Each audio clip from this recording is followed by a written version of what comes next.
haven of memories. Every touch, every moment is like a thorned rose.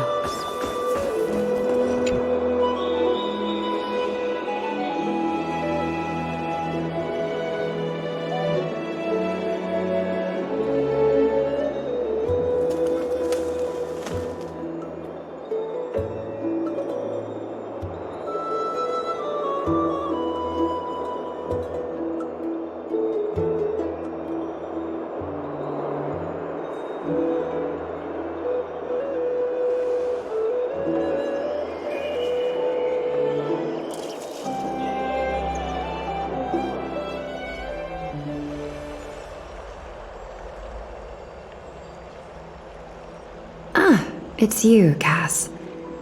I finished the anthology of poems you lent me. Here it is. I thought you'd be too preoccupied to find time for reading. Precisely because of these obligations, I felt compelled to read it swiftly. Wouldn't all these preoccupations slow your pace? On the contrary. Knowing that time is limited can push one to overcome their limitations. The weight of these responsibilities seems to have enhanced my reading efficiency. I understand completely. During my time at the Grove, the closer exams drew, the more efficient I became at tackling everyday mundane tasks. Anything but my actual studies. Precisely. As I remember, you and Finon were both disciples of the new Sporists. I assume that Anaxa's exams were as unreasonable as the man himself, correct? The courses Professor Anaxa taught were Introduction to Alchemy and History of Mythology.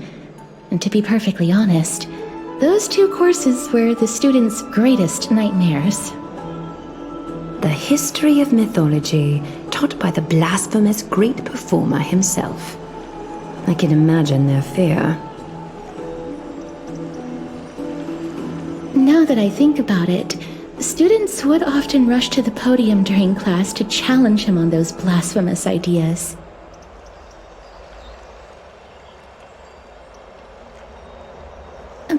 May I ask, Lady Aglaya, has your relationship with Professor Anaxa always been like this? He openly dismisses people's faith and questions the very justification of the flame chase journey.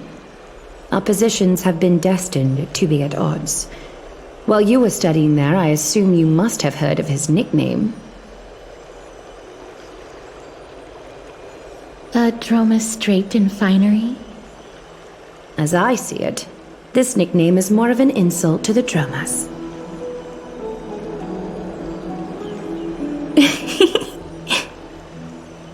Despite his insufferable arrogance, I do hold a certain respect for his nature as a scholar. To remain true to his principles, he is unafraid to stand opposed to the world, and that requires considerable resolve.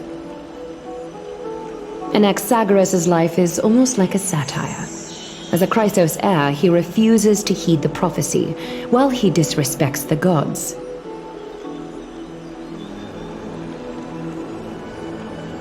The gods have chosen him. He was indeed chosen by Circes. Is something weighing on you, Cass? The golden thread is quivering. I sense there's more to this exchange than idle chatter.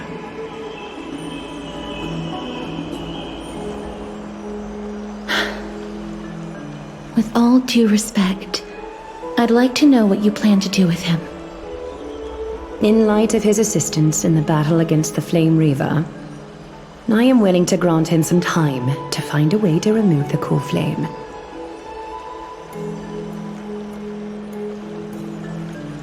However, if Anaxa decides to make any move that places us in danger, I will not hesitate to take extreme measures.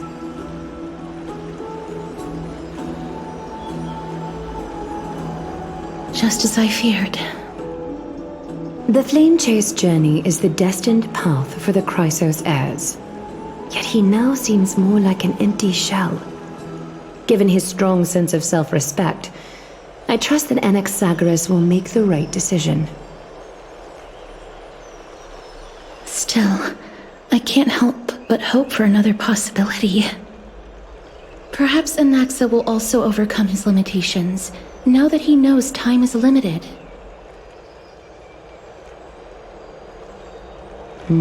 I understand your stance. Let's continue this discussion another time. But now, let's greet our guest. You're here. Does this mean you're ready to take on Orynyx's trial?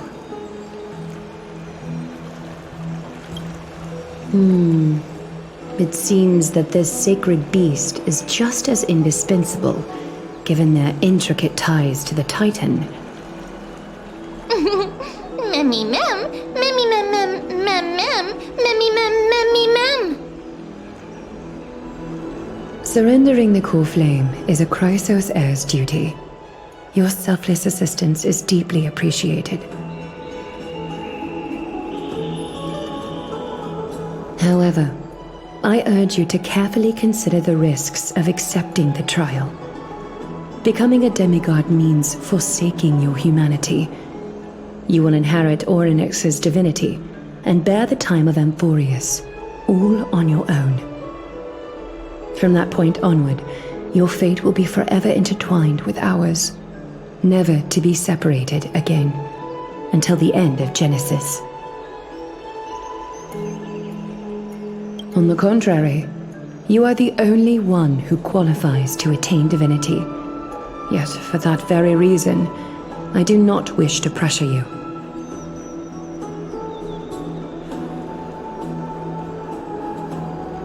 It's exceedingly rare to find a capable Chrysos heir. If this path proves unattainable, I am willing to lower my expectations. There are still many priests of Yanissopolis and their descendants in the city. If I'm left with no other option, I'll try to find someone worthy among them.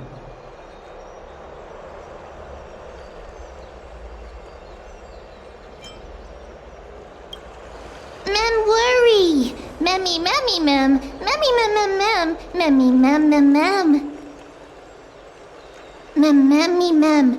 Mem memmy mem mem mem hero. Memmy mem mem mem mem mem mem mem mem. Memmy mem mem mem mem mem mem mem memmy mem mem.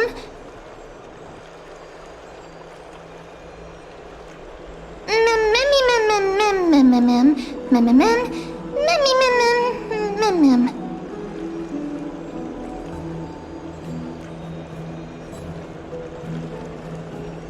It looks like you know that Titan rather well. Memmy mem mem, memmy mem mem mem, memmy mem mem mem mem, mem memmy mem mem mem memmy mem mem mem.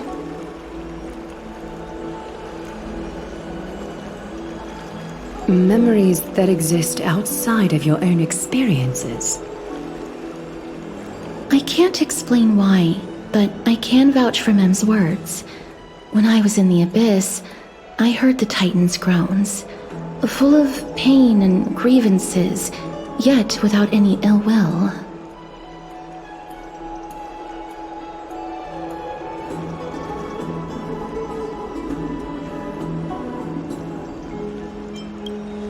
Please, memmy mem mem, memmy memmy mem, memmy memmy mem mem. Mem memmy memmy mem mem, mem memmy mem mem mem mem, memmy mem mem mem mem huge.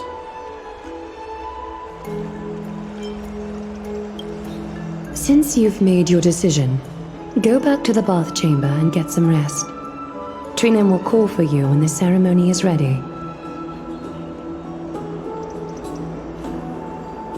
It is difficult for me, as the guide, to absolve myself from blame for things to have progressed to this point.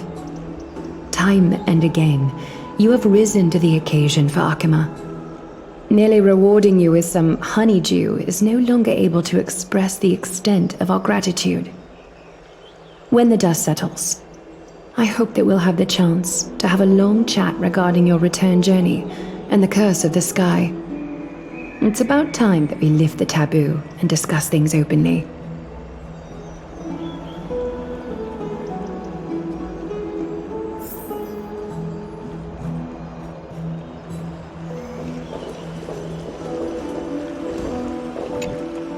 Miss, may everything go well for you and Mem. It's nothing. I only came to discuss some matters with Lady Aglaia.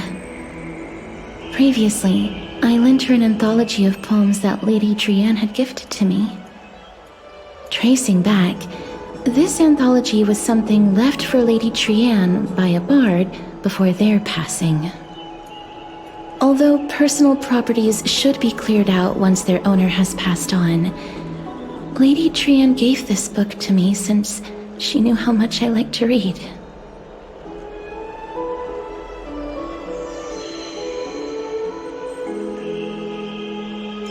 No, it's just an ordinary book. It's definitely not some kind of unique copy. It just contains an allegory. In a faraway land, in a city known as Styxia, a dragon corrupted by the black tide descended one day, swooping upon the city like death itself. It swallowed the princess of the city whole before it was suppressed. After taking down the evil dragon, the warriors discovered that the princess's life had already met its end. Overwhelmed by grief, the queen hired an alchemist to resurrect the princess using the dragon's flesh and blood. However, having lost memories of her previous life, the resurrected princess turned into an evil dragon herself and wreaked havoc on the city. As a result, the prosperous Styxia met its demise.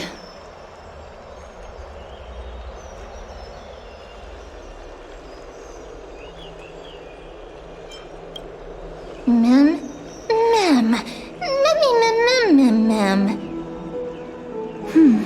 I actually think so too. Mem?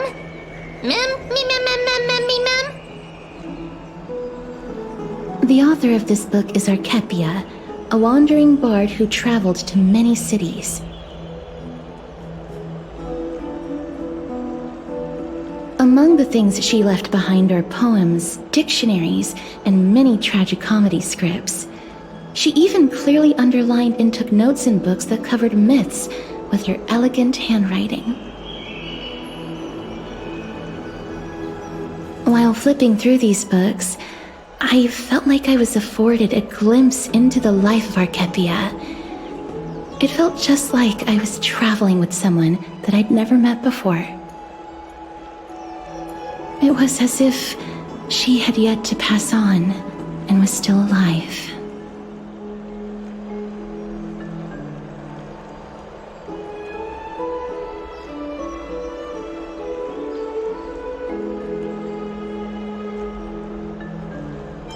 That's right. Writing, drawing, and taking photographs. It seems like human nature to try and leave records of things.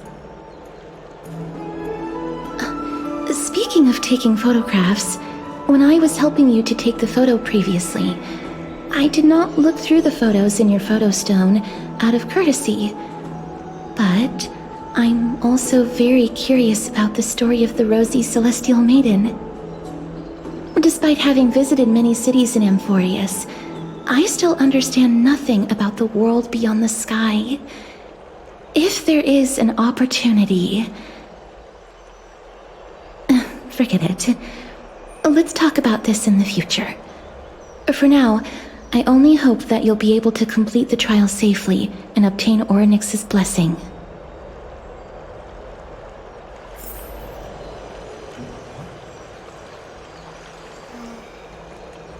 May you complete the trial safely and obtain Ornyx's blessing.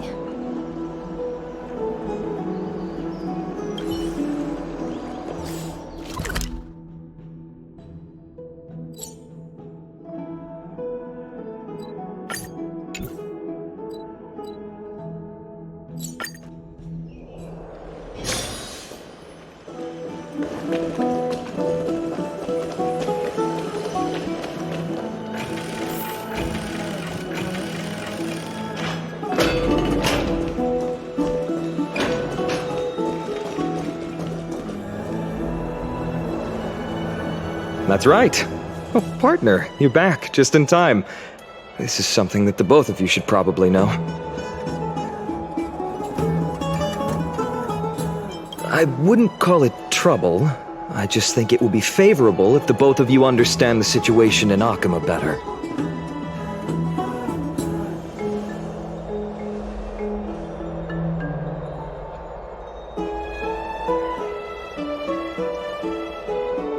Some background information for you.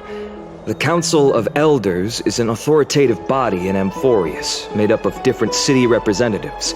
They hold legislative power over the Holy City, and are in charge of presiding over the Citizens' Assembly held once every few years. This is the most important social event of Akima. It is highly influential, and can even affect what happens to the Flame Chase journey.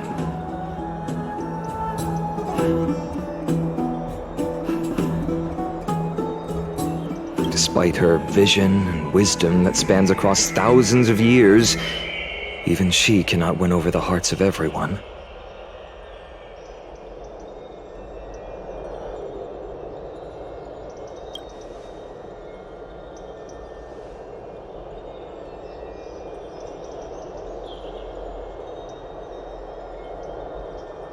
Every 5 to 10 years, the Council of Elders organizes a citizens' assembly at Dawncloud. During the assembly, the representatives will vote on major issues such as whether the Chrysos heirs led by Aglaia should still hold the right to govern the Holy City, and whether the Titan's conquest should continue.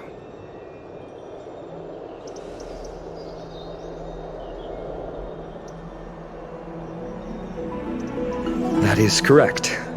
However, the problem lies in the fact that there are ill-intentioned extremists in the Council of Elders. They view the Citizens' Assembly as a way to restrain the Chrysos heirs, and hope to take complete control over the Flame Chase journey. We can refer to them as the opposition. During the assemblies held in the past 100 years, the voices supporting the opposition have been growing stronger in the shadows. It's only thanks to Aglaia that the Flame Chase journey has been able to continue to this day. The Citizens' Assembly is just around the corner, but this time, there seems to be a new variable to the situation.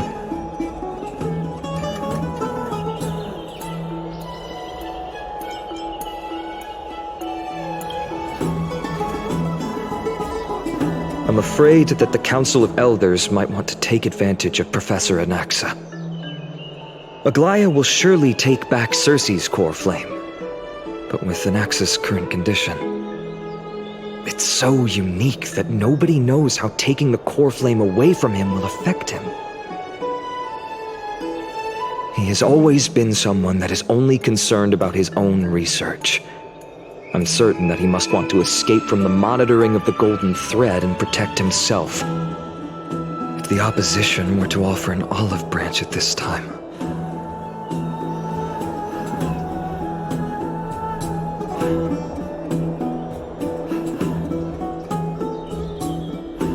Anaxa has never believed in the prophecy, so technically it cannot be considered a betrayal. However, he has taught many Chrysos heirs, and has long been considered an important ally of Akima. I truly do not wish to see comrades turning on one another.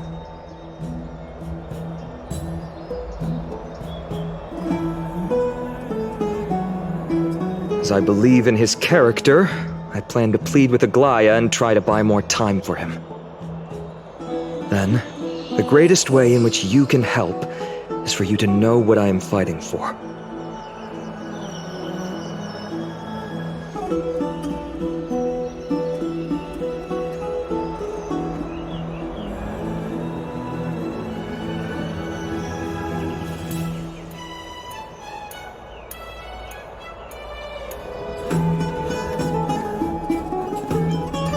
Allow me to apologize for the fact that we always seem to be troubling you.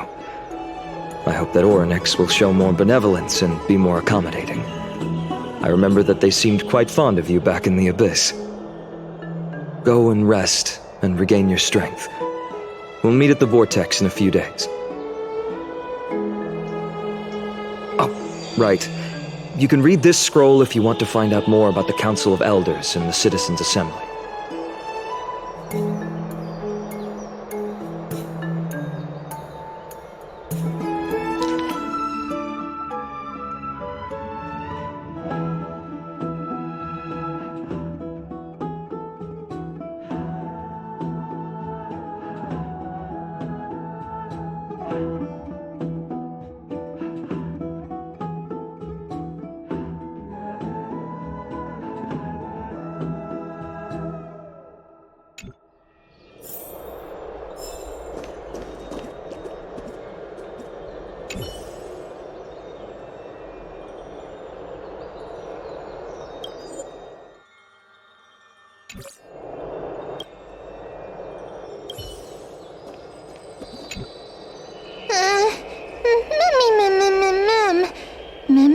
Nervous.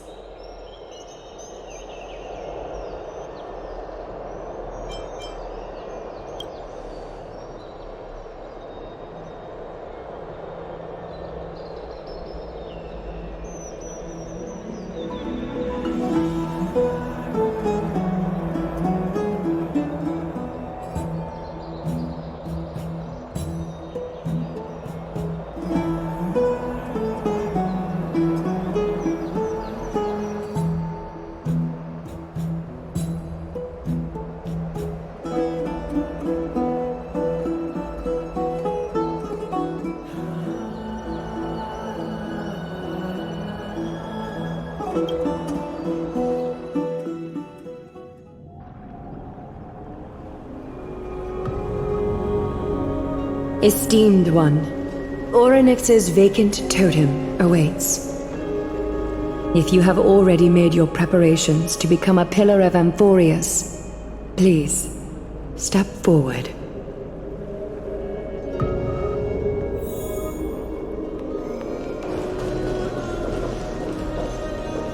Accepting a Titan's trial is a very peculiar experience. I'm afraid that I'm not able to accurately describe it. You can only go and experience it for yourself. I believe that you'll be able to pull it off. Miss, I'm sorry.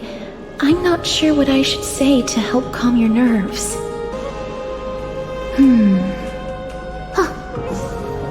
Right.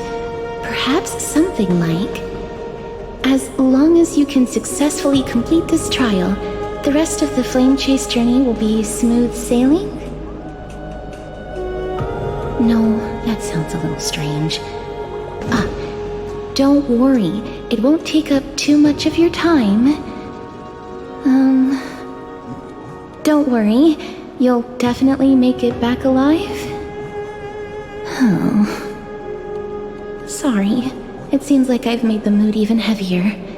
In any case, may everything go your way.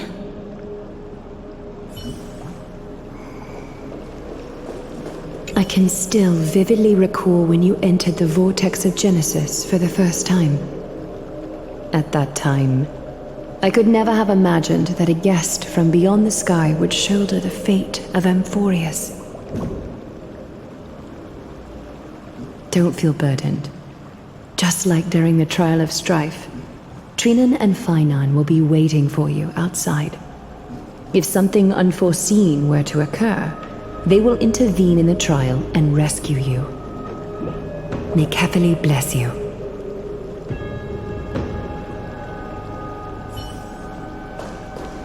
Little Gray and Mem, thank you. Your resolves cannot be questioned. We praise your pure selflessness and courage. May Kefali light your path forward. Get ready to assume Orynyx's divinity, Trailblazer.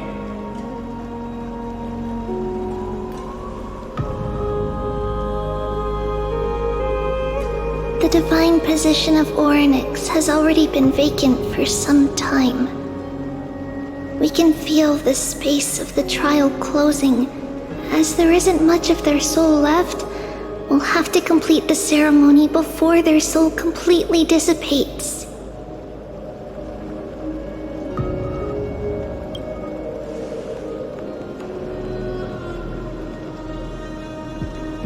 The 8th core flame coveted by the miracle that once belonged to the great veil of Evernight, Orynyx. It shall now be returned by the 2 elected heroes of the Chrysos heirs. A traveler who is upright and courageous, and a sacred beast that invokes miracles. Who? Both of you, please, come forward.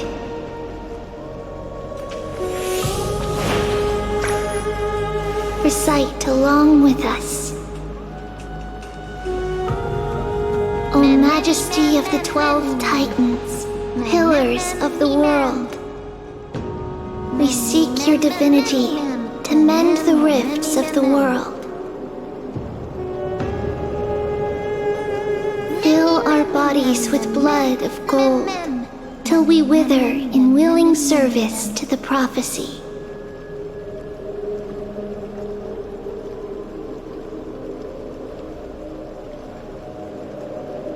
These are just words meant to make the prayer seem more solemn.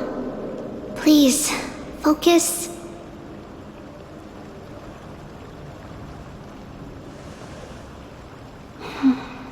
And surrender the core flame.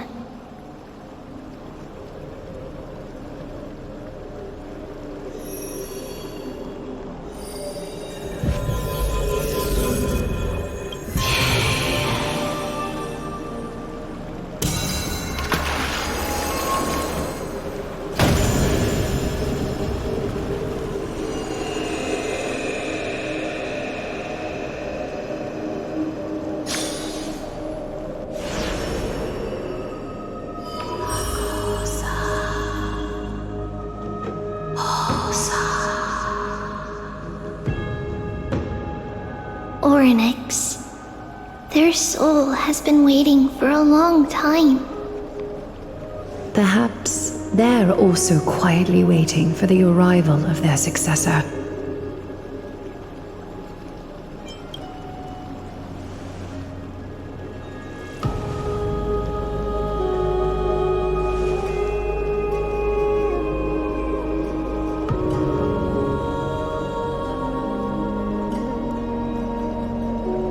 Don't worry, you're tougher than I am, right?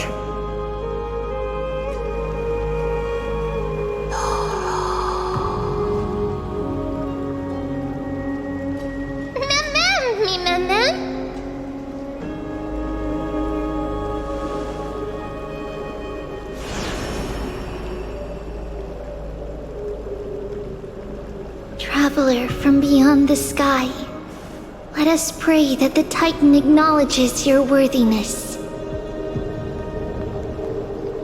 Although she loves cracking jokes at inopportune times, her determination is as strong as the Chrysos heirs. She will definitely succeed.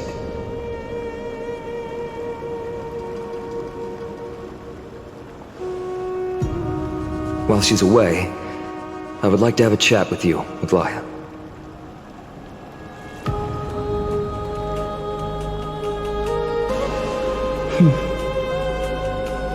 Speak. I'm listening.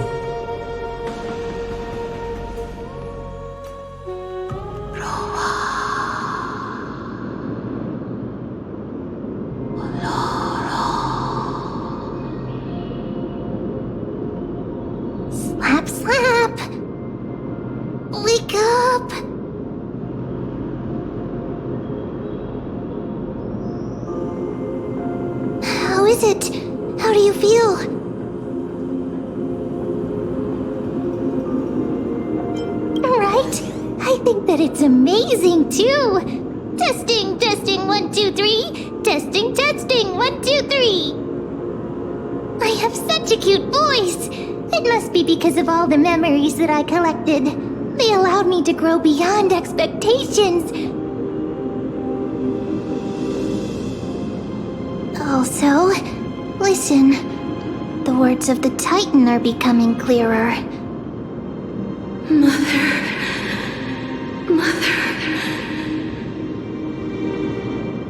It hurts. Have I finally reached the end? Are the years of isolation coming to an end? Oryx. Oh, how heartbreaking.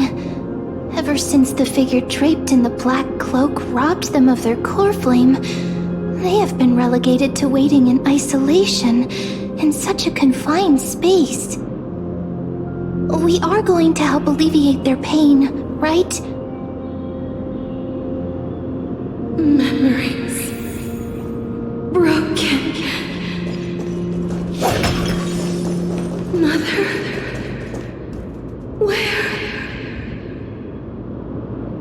Mother? Who are they calling out for?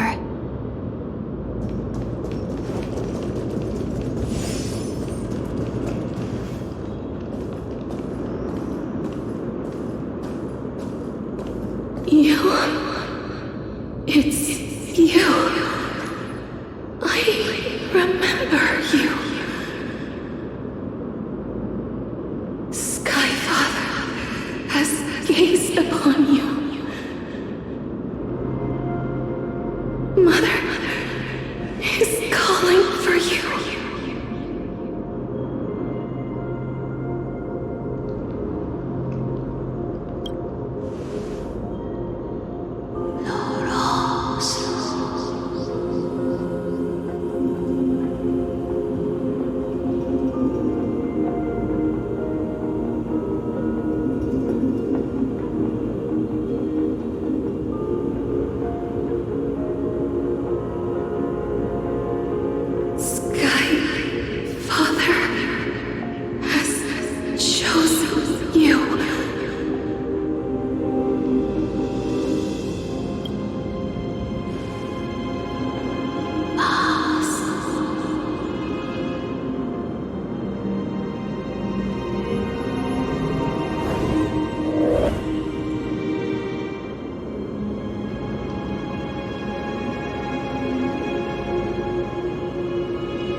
Mother is no longer responding.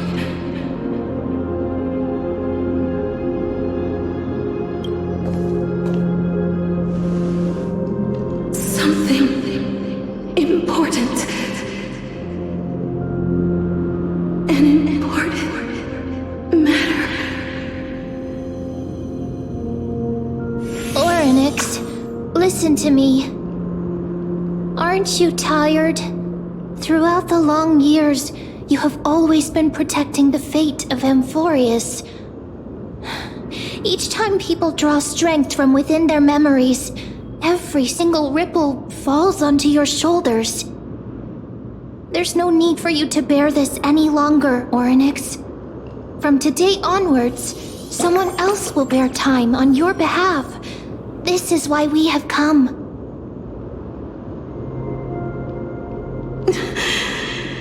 Freedom. Freedom.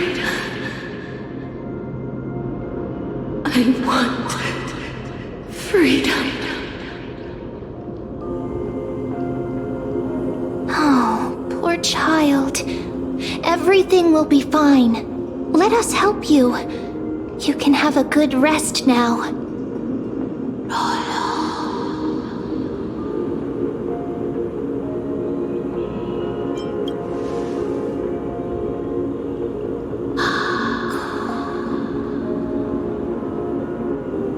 You have potential, strength,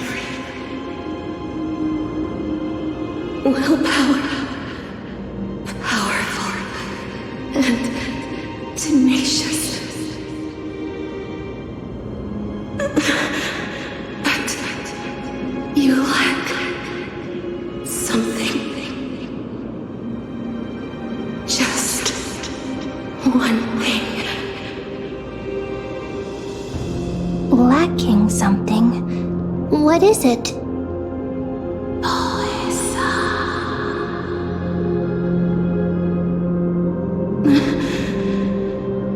What you lack is a future.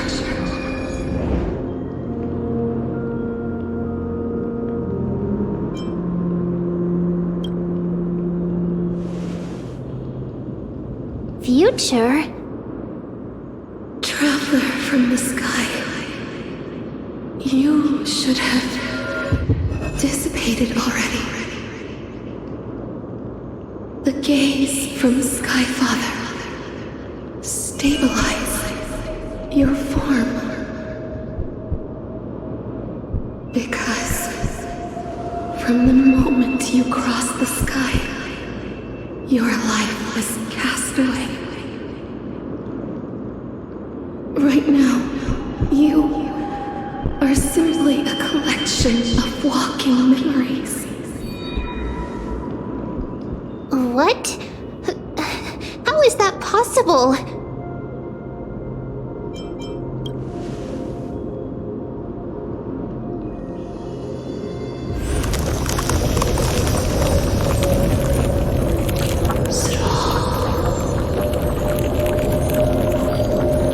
The space is collapsing. Someone must inherit the authority of time. If the pillar is lost, the laws of time will collapse.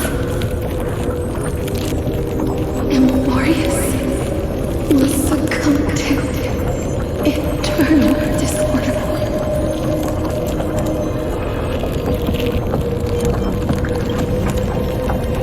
Time never compromises, never bears grudges, never forgives, never makes a choice.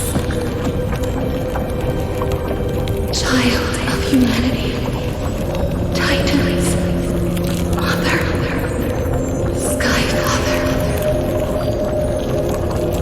Time restrains everything that exists in this world. Orynyx's divinity is dissipating? Is the trial coming to an end? Pathstrider of remembrance, my strength, I shall entrust it to you.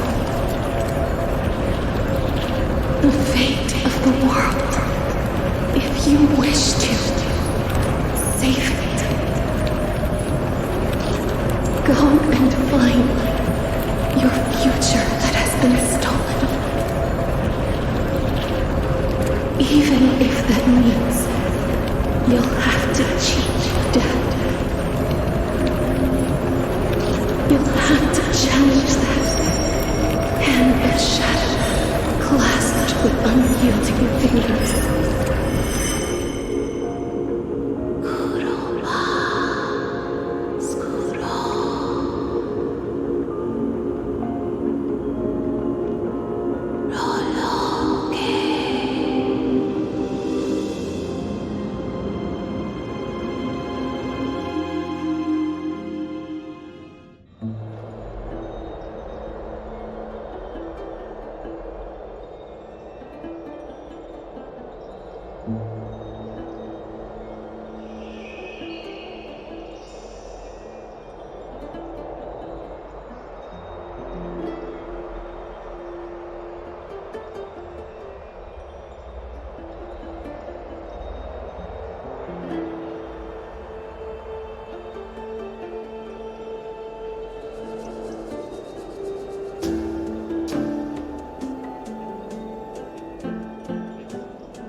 Hey, are you alright? I heard you two talking about Thanatos. Cass is also very concerned about the warning. She has left the vortex and returned to the garden. Shall we go and look for her? Thanatos is the Titan that Cass has always been looking for. Regardless of whether there are any clues, there's probably no one else that understands death better than her. Oh, right. There's something that I have to tell you. The Chrysosairs already know everything that has happened to you. I was too worried, so I told them everything. Please don't hate me, okay?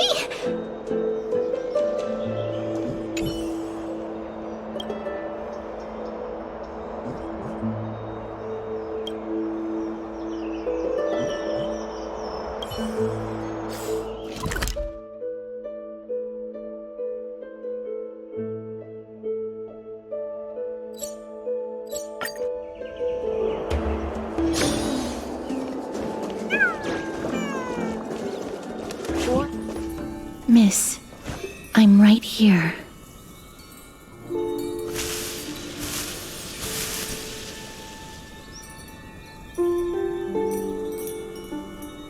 Please stay there and slowly turn around.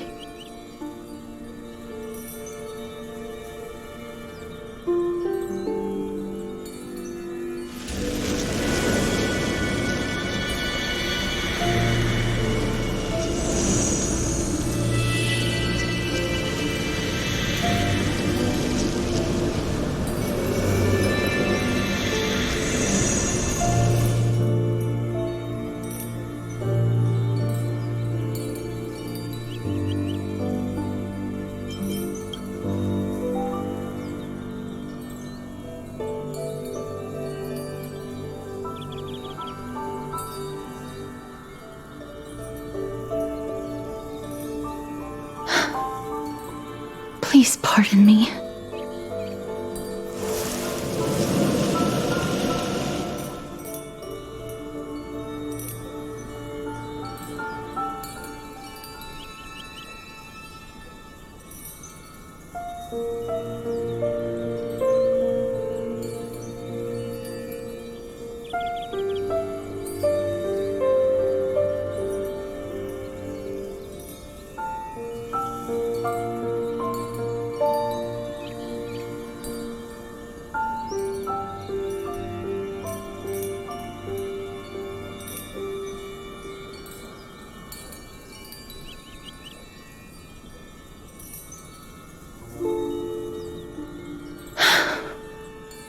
Just as I expected. I cannot feel anything.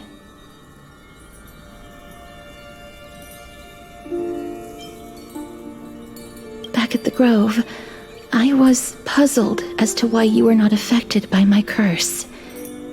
I thought that it might have been the special ability of a traveler from beyond the sky. Never did I expect that this would be the true reason. I'm sorry. I should have noticed that something was amiss earlier. Miss, if my abrupt behavior just now offended you, I hope that you can forgive me. I'm just thinking, if your soul has really left your body, as a mortician, I might be able to trace where it has gone to.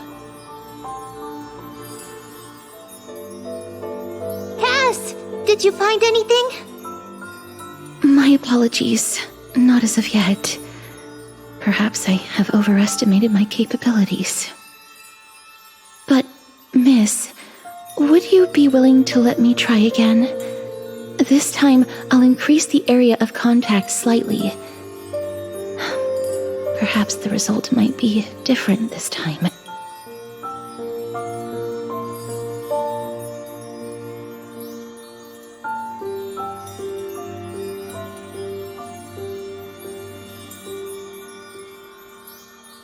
I have never touched the living in this way before.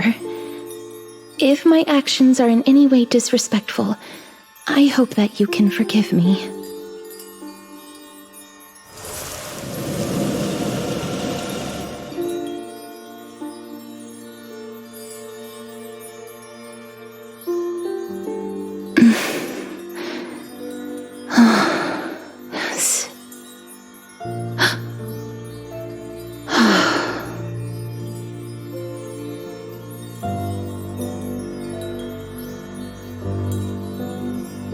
I seem to have caught a glimpse of something.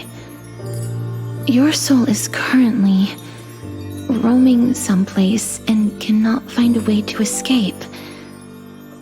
But perhaps it might not be a bad thing. If your soul is still wandering around, it means that we still have time. We have a chance to find it before the fingers of Thanatos sweep everything away. Clues. Just a few more. I need more guidance. The connection has been severed.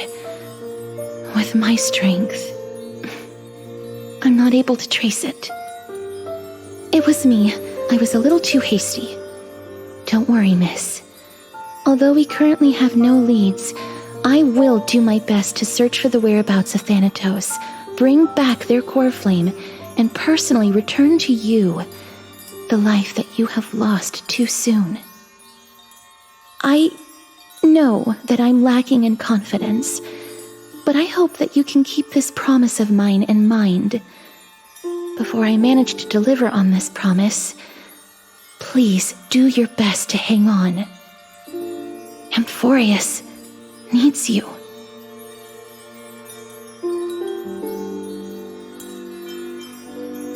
Lady Aglaia and Lord Finon are currently discussing some matters in the paths. They're worried about you too. If possible, please go there and let them know that you're well. Although, I don't actually know whether your current situation can be described as well. Also, please accept this Styxian fable. Reading can help one to focus and relax. I hope that reading this can help tide you through this difficult period.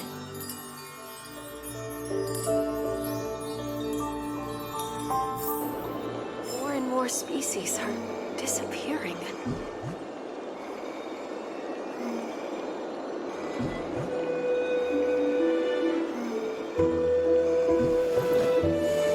Lady Aglaia and Lord Finon are currently discussing some matters in the paths. They're worried about you too. If possible, please go there and let them know that you're well. Although, I don't actually know whether your current situation can be described as well.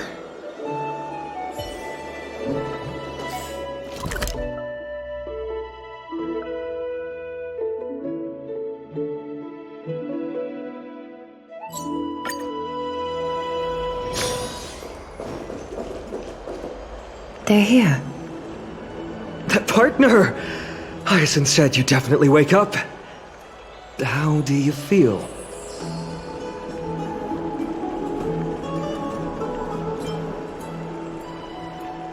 Well, at least you look no different from the living. I think that most living people don't even look as good as you do.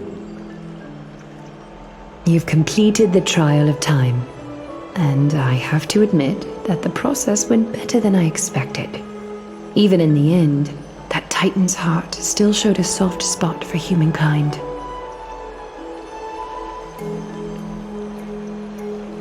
However, I never expected that two people who have cheated death would appear in Akima at the same time.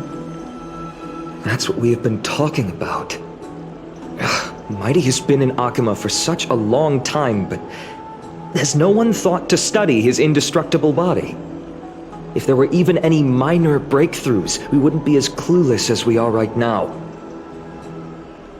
Many have had this idea, but so far there have been no results. If it were successful, Thanatos wouldn't have disappeared without a trace. Nevertheless, now is not the time for us to give up. At the very least, we can still see a glimmer of hope. Cypher. If anyone in this world knows the whereabouts of death, it would be her. I'll try and get her to return to Akima, but do be prepared for a less than ideal outcome. Please understand that throughout the history of Amphoreus, no one has ever managed to escape the clutches of death. At the end of time, Thanatos silently awaits all.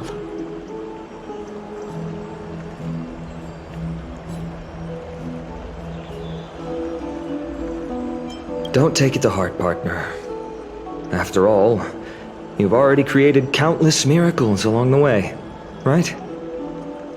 But before that, just... What's wrong, Aglaya? Omens always come in pairs. A tiny air current will eventually brew into a storm that tears the sky apart. It's Anaxagoras. He has initiated contact with the Council of Elders. In the end, it has still come down to this. I earnestly hope that your assessment of him is accurate, Finan. Otherwise, the efforts of my teacher and I of the past millennium might be reduced to dust because of that great performer.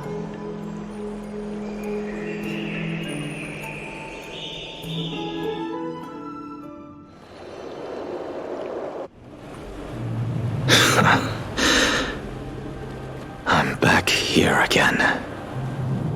I remember this dream.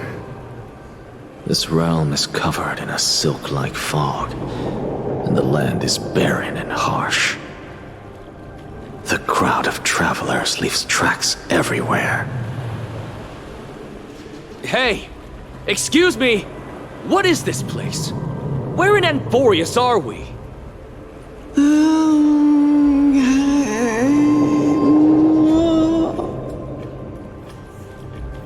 The mutters of the traveler are in a language I'm unable to comprehend. Or perhaps they're just distracted and ignored my question. Tell me, which titan reigns over this land? And how do I find them?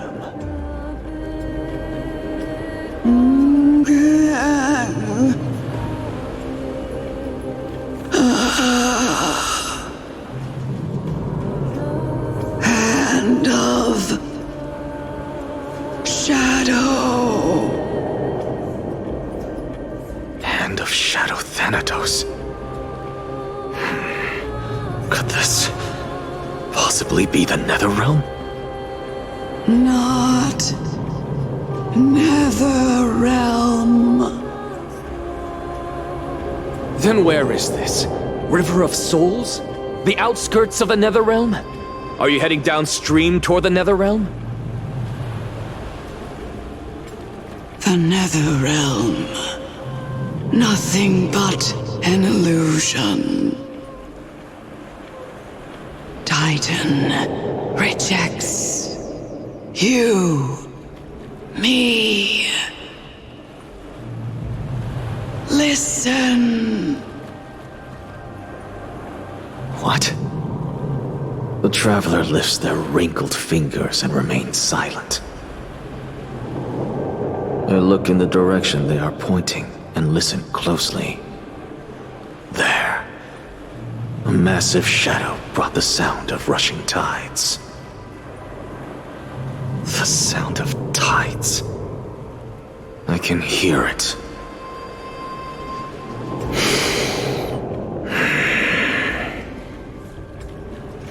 I hear it deep within the tides, beyond the closed gates of the void world. A voice about to recount something. Child of humanity, is it death's embrace you yearn for with such urgency?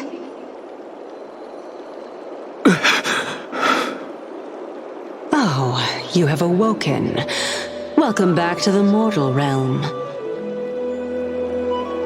Your consciousness is dissipating much faster than I expected. Ultimately, it seems like the Titan's core flame is incompatible with a mortal body. How much longer can my consciousness remain in the mortal realm?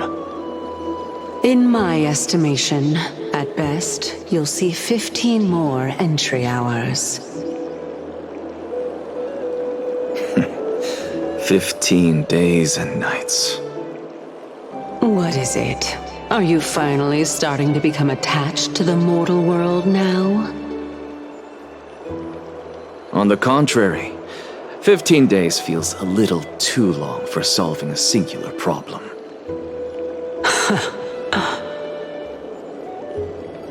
Stop giggling. It's time for us to go. The messenger from the Council of Elders is almost here. Let me ask you one more question. Are you really planning to betray Aglaya's will? What betrayal is there to speak of when I was never loyal to her to begin with? What about that white-haired student of yours? Acting so recklessly, do you not care about what might happen to him?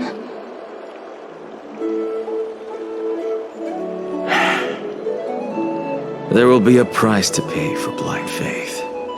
This is also a lesson for Finan.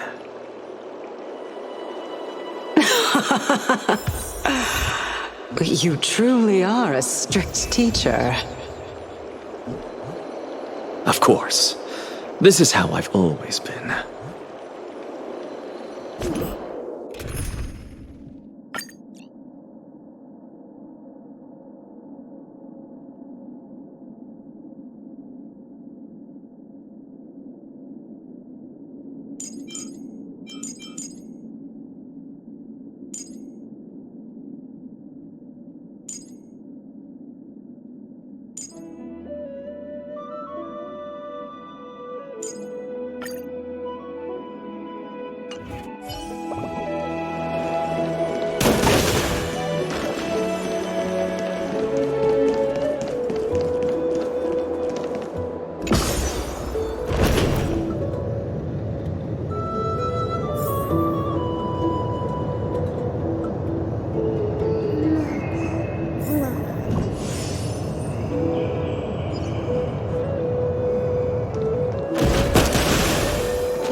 Sorry to keep you waiting, Lord Inexagerous.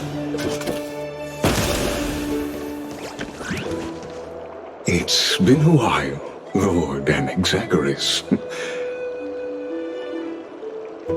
I greet you on behalf of all the citizens of Akima and express my deepest regret about what happened at the Grove of Epiphany. It's you. I never expected that you would personally come and meet me. By carefully into Lantern above, I have come as a testament to the justice of the Council of Elders. There are Anti-Catherans here? They have been a rare sight ever since the Chrysos War. I extend to you my utmost respect, revered Titan. I am Lycurgus, though you may call me Lygus, holding an honorary position within the Council of Elders in Akima, and as the Theoros, I stand to protect the right of all upright citizens to express themselves freely. You can see them too? You know about us. We Antikytherians perceive the world through the amplitude and frequency of souls. Just as I am conscious that Lady Aglaya is secretly listening in on our private meeting from afar, if necessary, Lord Anaxagoras, I can sever the golden thread to protect your fundamental rights. The demigod should know better, for such is her station. Spare those poor threads, and just let her listen to my words. They shall serve only to unveil her own folly. May I interpret this as you having a countermeasure? I need not any plan, because she can do nothing other than petty espionage. As the Citizens' Assembly approaches, and with Orynyx's fall, any attempt to capture the core flame within me will only usher chaos and calamity. A truth she undoubtedly comprehends. While I, Anaxagoras, serving as the Grove's special envoy to Akima's Citizens' Assembly, have long known the extent of your abilities. Let's forego the formality of asserting authority, Lord Lygus. Lead the way. Very well. Surely Lady Kindness would appreciate such assertiveness in an ally.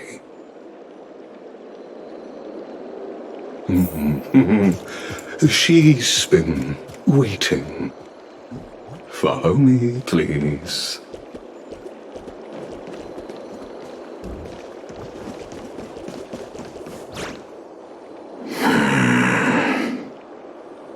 Is there something on your mind, Lord Anaxagoras? Nothing, really. It's just a question that I contemplate every time before I ascend to Dawncloud. For the Titans, does the falling equate to death? A pondering truly deep.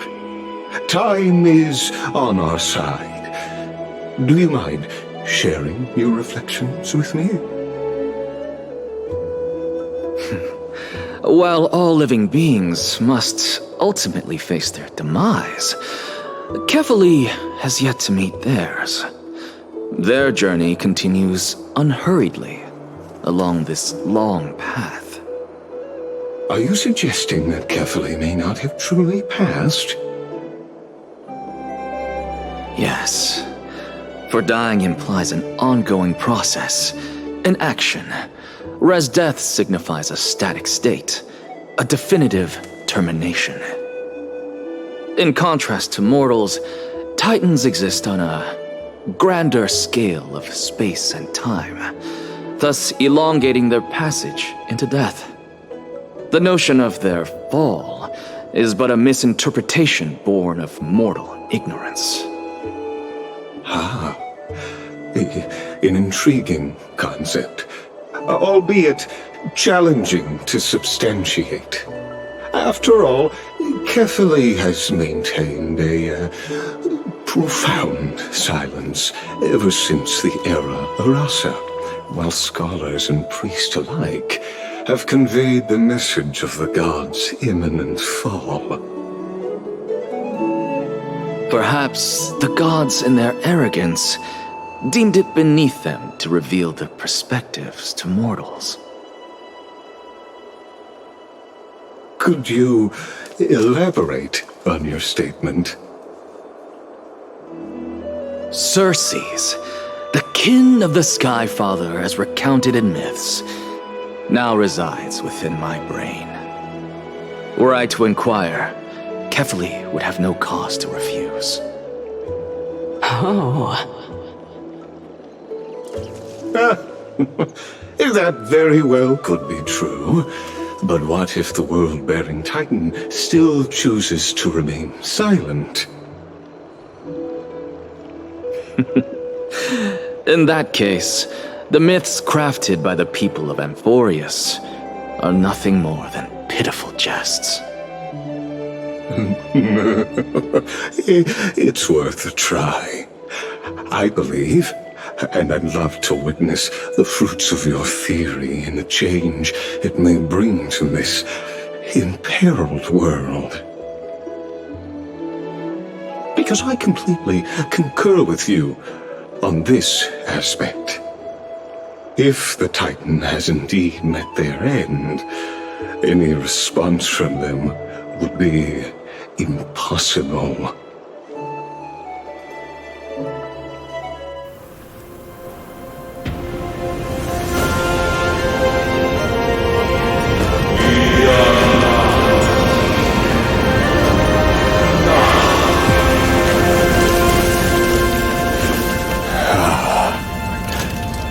Please, Professor.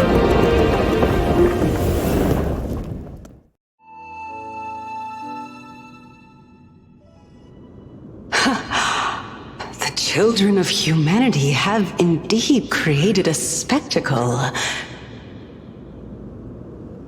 Welcome to Dawn Cloud. The atmosphere here carries a greater sense of solemnity than the mundane clamor of the Marmorial Palace, with entry permitted only to the invited. Only esteemed beings grace this place, and among them I've received priests, scholars, warriors, and now we even have the honor to be in the presence of a Titan. Oh, what a joyous occasion. Once deemed a blasphemer, now a surrogate for revered divinity. The honor should rightfully be mine, shouldn't it? I'll notify Kindness and the others of your arrival. Kindly wait for a moment.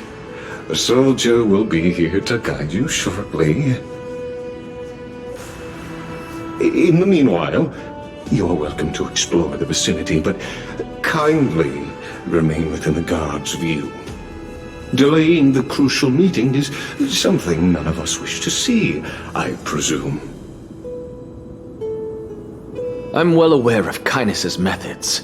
There's no need to emphasize that. As you wish. Your cooperation is much appreciated.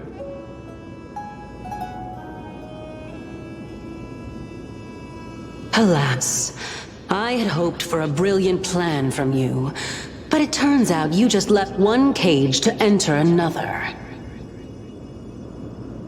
Save your concerns. I know very well what I'm doing. I shall depart to explore the surroundings then. Now that I look around, I wonder if there are any murals bearing my portrait around here. I'm quite intrigued to see how the children of humanity beyond the grove perceive another Titan. Off you go. I won't be joining you. This Titan appears to be quite at ease. I should investigate the Council of Elders' recent activities first. Be aware, I can hear you perfectly well from here.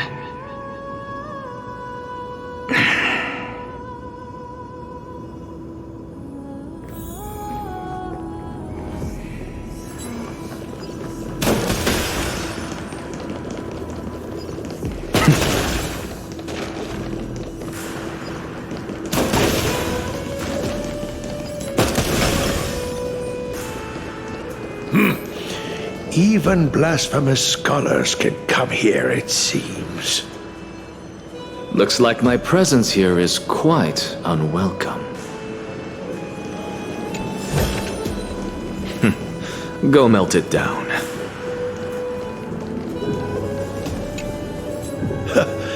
Anaxagoras, I thought that you had died to the Black Tide, just like the other scholars.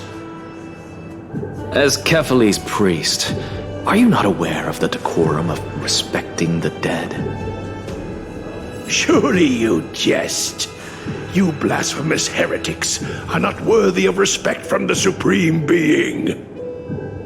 Let me remind you that you're currently in Dawn Cloud, so you'd better keep your deranged language to yourself. I am no longer that altar servant from years ago who could only acquiesce to the commands of others. Now, I have plenty of ways to deal with people like you. I'm not sure whether I should laugh or cry right now. I can't believe that a follower such as you could have been made by a creation titan. As I see it, a dead titan can't provide you with this level of confidence, right? Then who is it exactly? Could it be kindness? You. Seeing how fond of you Elder Kindness is, I shall let that slide for now. Leave immediately, and don't impede us from receiving the Supreme Being's blessings. Seeing as we were able to hear of this matter from the mouths of others, it seems that kindness is indeed quite sincere toward us. Perhaps this affair will proceed smoother than I had anticipated.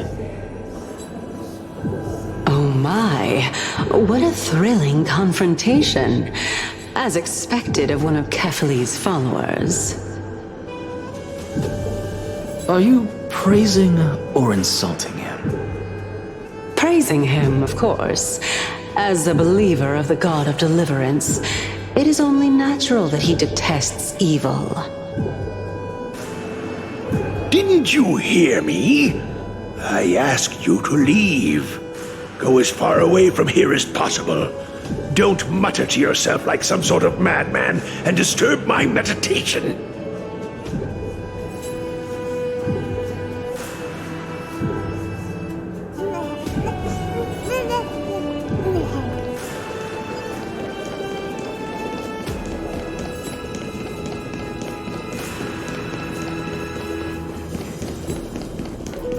Professor Anaxa!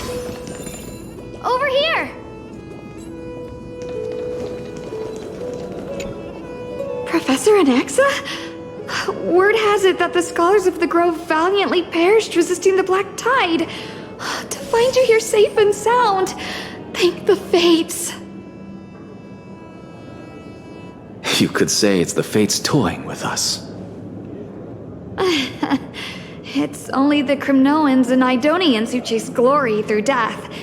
But your survival is a victory in itself. I'd settle for that gladly.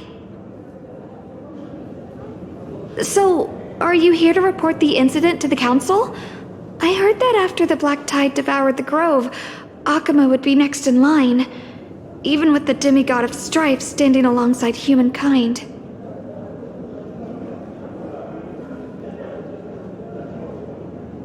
Tell me, how much does the Council of Elders know about the Black Tide?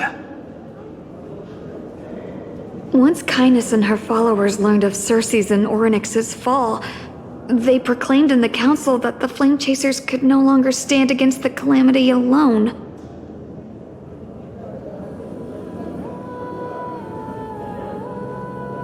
Yet, when the Crown Prince ascended to godhood and repelled the Black Tide, she immediately altered her tune, declaring that all was resolved beyond Akama, with the only remaining menace now being Aglaya and her adherents.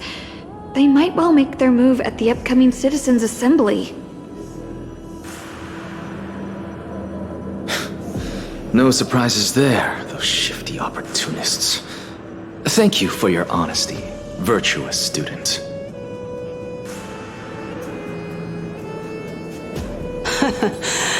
Being an opportunist could very well be a facet of wisdom. Shouldn't you be searching for murals of yourself?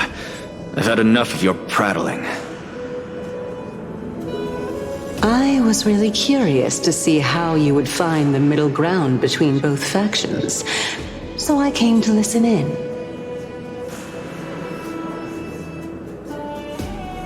But it seems as though this kindness is much more ruthless than Aglaia. If so, why do you want to work with her? Could it be that perhaps you've decided to readily surrender this hollow shell of yours, just because you feel like death is fast approaching?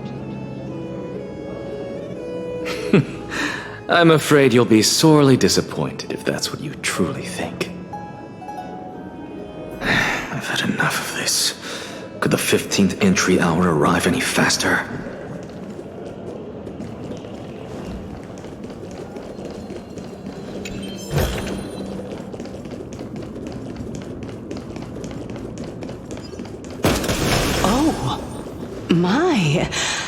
Could it be that the great tree painted in this mural is actually depicting me? Every plant, every tendril, no, even every leaf could be the embodiment of Circe's. As a result, mere mortals who did not know what the Titan actually looked like chose to paint them as a giant tree instead. Their wisdom was portrayed as fruit, to symbolize how they shared their knowledge equally among the masses. Such exquisiteness indeed.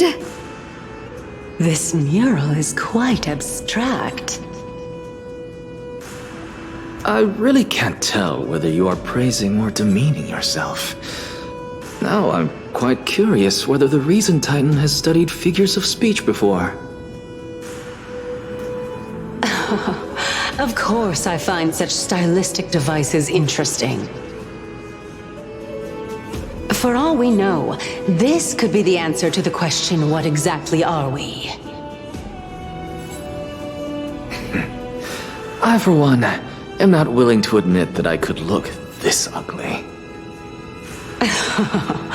Was this the reason why you failed in your attempt to refine my soul when you were ambushed at the Grove?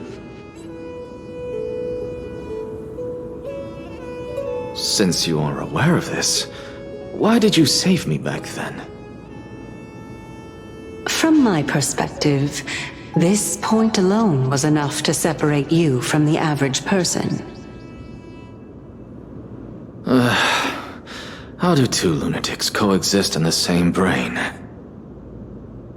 Therefore, it seems that your journey to Dawnfloud this time is not just to seek protection. What, then, is the intention behind your actions? The entire plan is stored in my memory, so why don't you look there? Then don't mind if I do. 1 year old, 2 years old.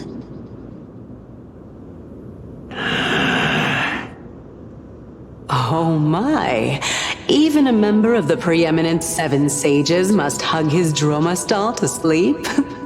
How interesting. That's enough. How unusual. Your soul is actually trembling. This must mean that behind this toy hides a secret that nobody knows, right? Since our days are both numbered, I don't mind telling you more about it. This is a present that my sister gave to me. It's a doll that was made to look like our family pet. So there are other members in your family, eh? Are they also living in Akama? Don't you just love to pick through my brain? Go on, continue flipping through my memories. It won't take long. You'll discover the answer when you reach the memories of when I was 5. Oh, the black tide is everywhere. I can't bear to look. When I was young, I couldn't accept this outcome either. Georios, Aquila, Kefali, and you, of course. Although I prayed to every titan that I could think of for help, my efforts were ultimately futile. This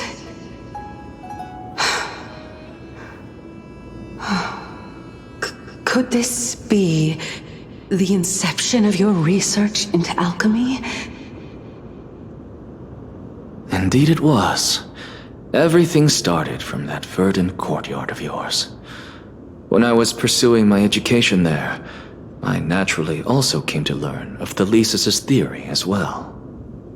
Oh, I remember that person. He was the one to come up with the concept of souls, right? Not only that, he also believed that life, as well as the composition, movement, and transformation of matter, all stem from souls themselves. This is why I thought that, since all living things stemmed from the same origin, why could I not sacrifice myself in order to resurrect my nearest and dearest? Anaxa, you... I did it, teacher! But this is absolute blasphemy. Regardless of how much freedom the Grove provides, such an act could cause you to be burned at the pyre. Your beloved, where is she now? Send her away from the Grove at once, to a place where nobody will ever be able to find her. Otherwise, the both of us will be judged by the Council of the Seven Sages. Calm down, teacher. My sister, she's still not in the mortal realm, even to this day. What do you mean? It was naive of me to think that I could snatch the deceased from Thanatos' grip by merely sacrificing one eye. Equivalent exchange. All I received for that price was but an opportunity to see her for one final time. Nothing more.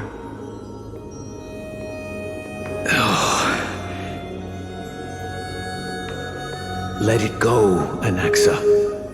As one of my best students, I cannot watch you go down the wrong path without doing anything to stop it.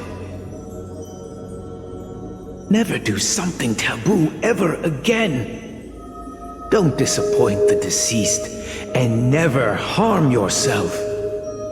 If you can do that, this classroom will still be yours, and you'll have a chance to live out your own life.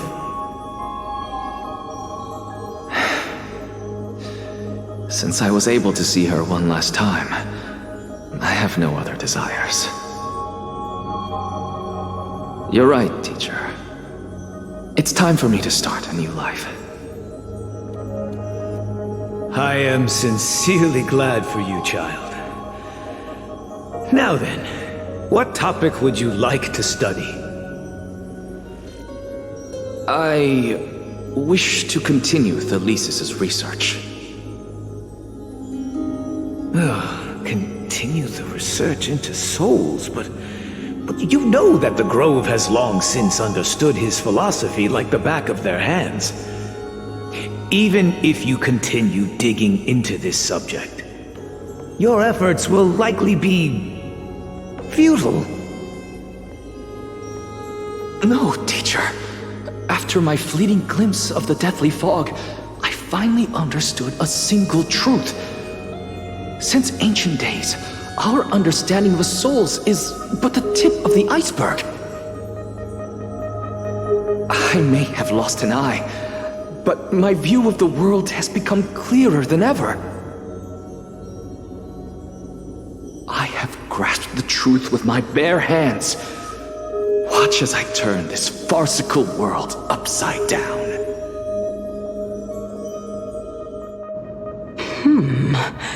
Who would have thought such a secret lay concealed beneath that hefty eye patch of yours?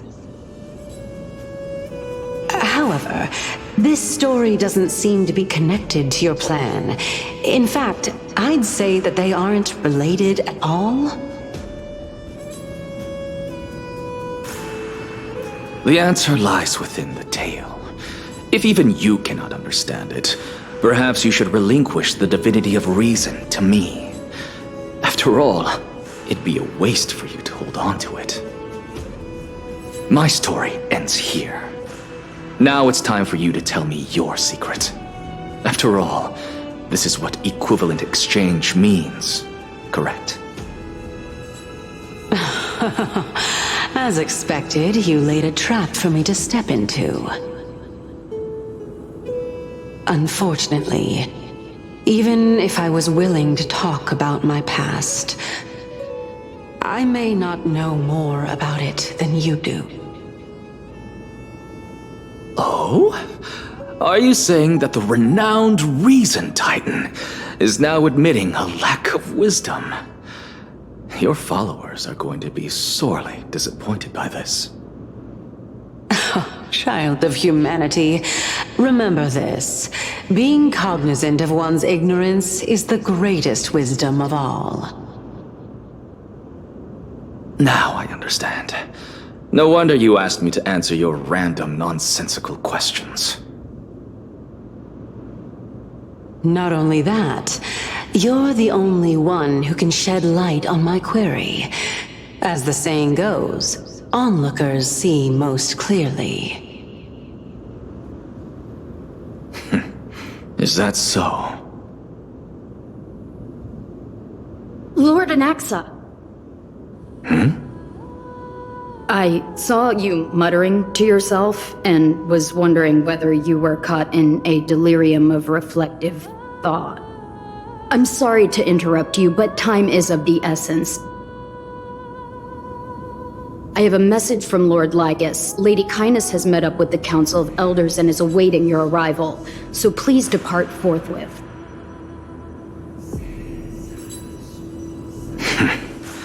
It's finally time. Carefully. The one who created the world, and the one who bears the world.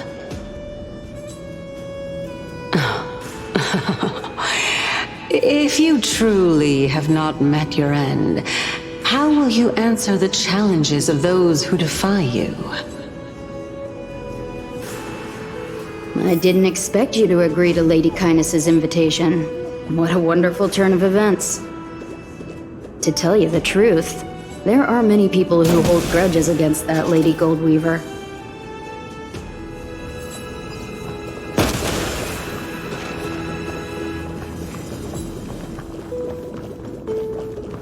Isn't that the dromas draped in finery? Avoid his gaze. I don't acquaint myself with blasphemers. Don't worry. He's too full of pride to pay us any attention. Your nickname is Dromus as well? You must really like those creatures.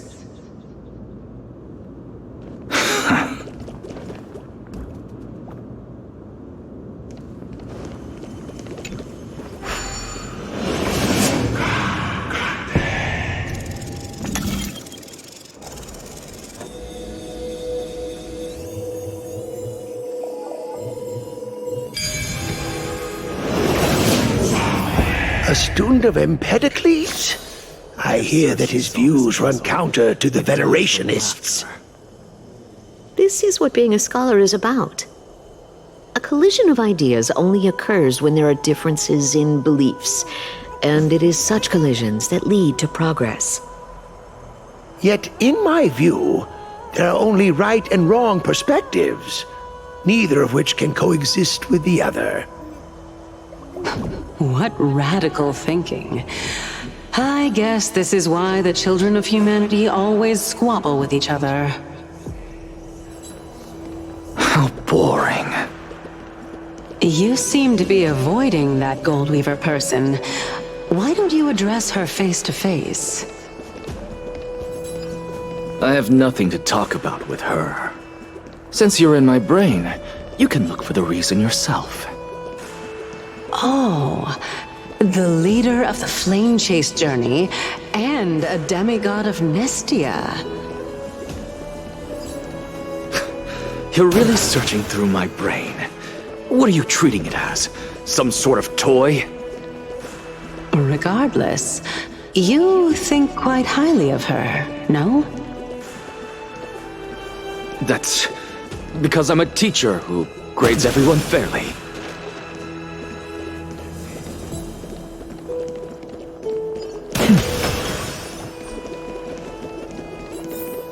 Lord Lygus and Lady Kindness are just ahead. I'll take my leave for now.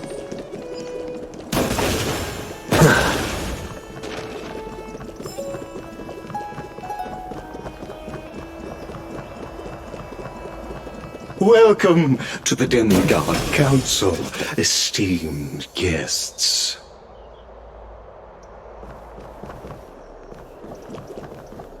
Lord Anaxagoras, I've heard so much about you.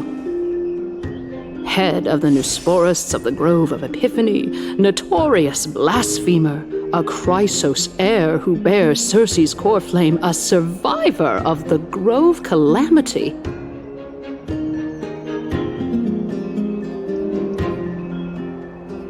Did I miss anything? Well, if so, please be so kind as to enlighten me.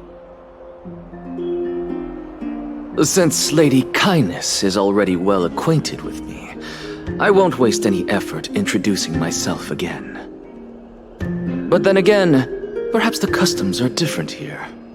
Back in my hometown, there is a form of etiquette known as honoring guests. The host will welcome their guest with warm hospitality by treating them to fine wine and a cozy bed. And yet, ever since I arrived, I have not been welcomed with warm courtesy or ceremonial gifts. Instead, I am met with intense scrutiny. Even more absurd, the host has sharpened their blade and instructed their servants to lie in wait in the shadows. Perhaps you intend to cut open my heart, retrieve the core flame, and then hold a grand feast for all of the guests. Everyone, stand down. Thank you for understanding. I am but a feeble scholar who is not used to the stench of avarice and blood. No need to be humble, my lord. From my perspective, your courage and gumption are worthy of the reputation of the Seven Sages. Your bravery is more than adequate to accomplish our perilous endeavor. So, you wish to start a war? Well, since the Chrysos heirs are calling for war, we will respond in kind. Conflict is inevitable. Since Aglaya endeavors to suppress the virtuous commoners with blood of gold, we will not hesitate to display the rights and mettle the citizens of Akama are so entitled to. As to your question of whether peace is still a viable option, well, to that I can only say this. Everything hinges on the next citizens' assembly and whether they have a sudden epiphany amid the clamor of the masses. And since you, as a Chrysos heir, accepted our invitation, you have indeed given us a glimmer of hope. What brazen arrogance. What you're saying right now is worlds apart from what you were saying before you retired your cleaners. I don't deny it. After all, they're responsible for cleaning up any threats, and just a moment ago, you were on the side of the Chrysos heirs. But now that you're an ally of ours, we can continue talking somewhere else. As you know, these walls have ears. I was fortunate enough to have the opportunity to discuss a treatise about the Venerationists with your teacher, Empedocles. Yet, it seems you subscribe to the Nusporists instead, Lord Anaxa. I've heard that this school of thought is one with many detractors. It's normal for ideas to have supporters and dissenters, just like how there are two types of people in this world, geniuses and dimwits.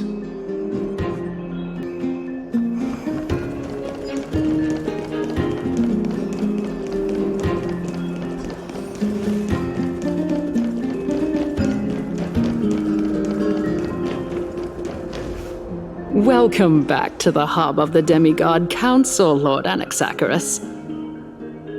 Surely you remember that countless eloquent orators have stood in this spot before and emerged victorious by stoking public sentiment with their words.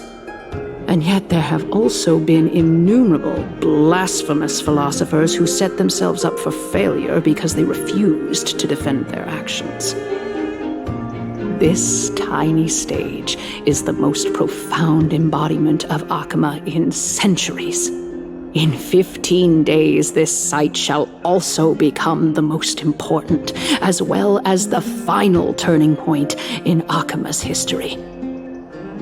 May the both of us carry out our duties with honor and lead the masses back toward the Erechrysia, a golden age with no death, strife, or trickery. Oh my, 15 days and nights. That aligns perfectly with the date of your demise. Could such a coincidence truly exist? Using death to prove myself fits my intentions perfectly. What strong conviction you have, as expected of the hero who dared to stand up to the Gold Weaver. As expected, she misunderstands you. That's enough, Lady Kindness. Dispense with the niceties.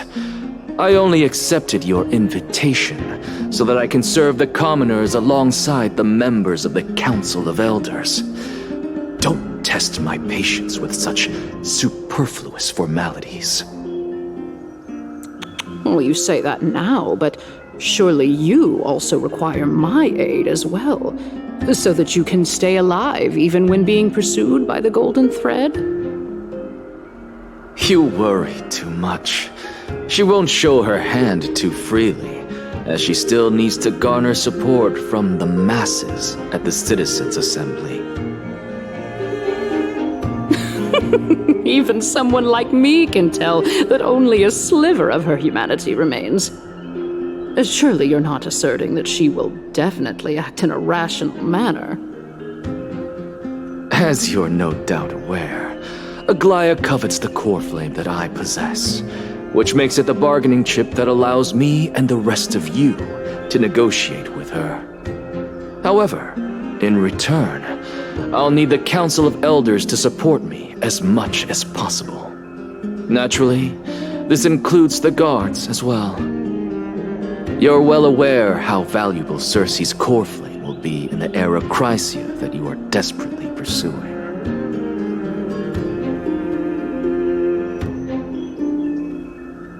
Talk is cheap, so you'd better act prudently as well.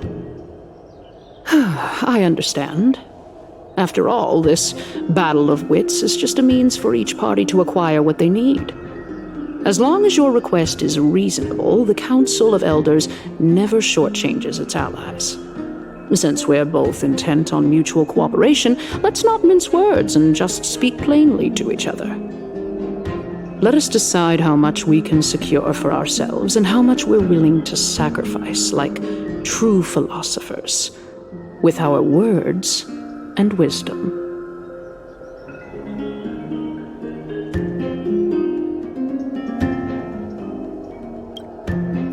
Continuing from the earlier topic, let us discuss our common enemy, Aglaia.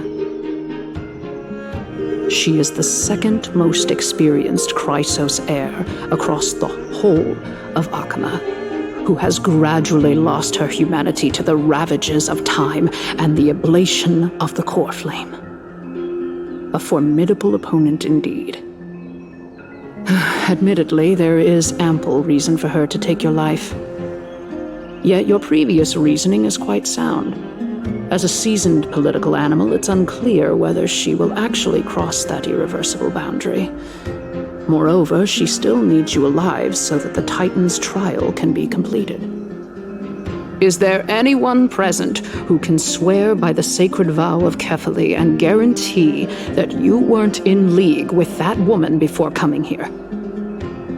Are you just trying to pull the wool over our eyes and aid her in her savagery?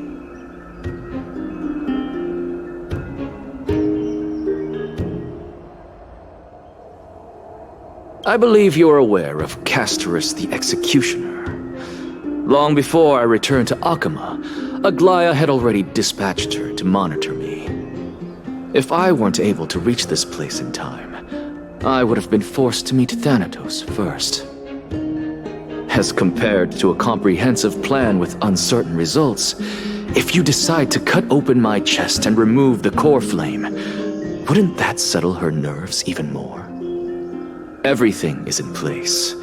She just needs the right timing. I understand what you mean. At the very least, the both of us agree that this tyrant who wallows in extravagance and greed is the greatest threat to achieving peace in Akama. The Council of Elders is willing to defend your right to live, just as we defend every oppressed citizen. However, I regret to say that sentiments in favor of the Chrysos heirs and Aglaia are only growing in magnitude. The peace that we are aspiring toward, as well as everything that we hold dear, will be destroyed completely. The city will be burned to ashes, and the citizens' blood will be shed. Tell me, what are you willing to do for our esteemed citizens so that they can vanquish the enemies of our fine city?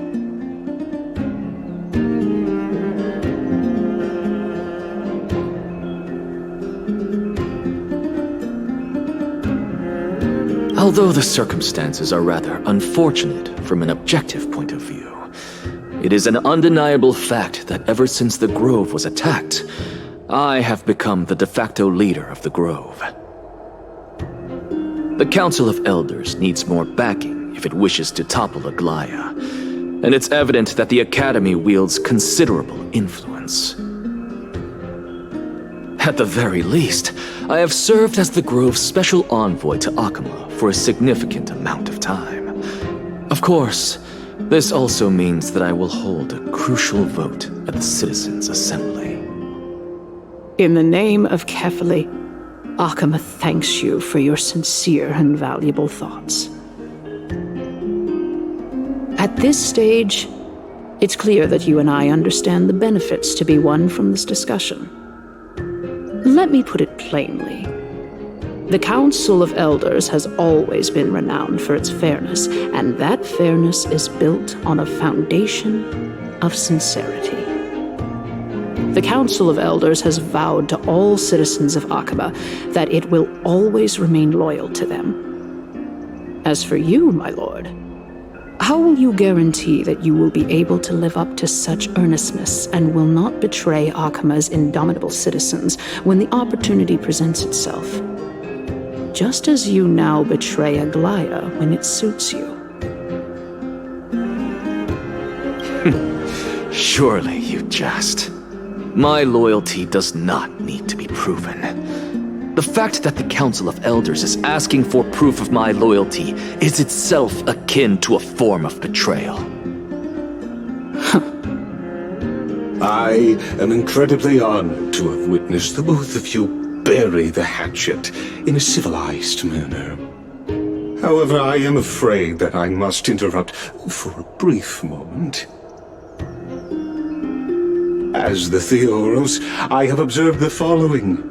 Lady Aglaia, the Goldweaver, is currently on her way to Dawncloud. Oh. Well, I do believe that we might have a slight overabundance of guests today. Feeling dissatisfied, Lady Kindness? Despite the Council of Elders' lofty residence on Dawncloud, it must still tolerate the whims of the Chrysos heirs. So you were holding back just now. Seems like you are better at playing this game than I. In any case, I'm glad that she's arriving here.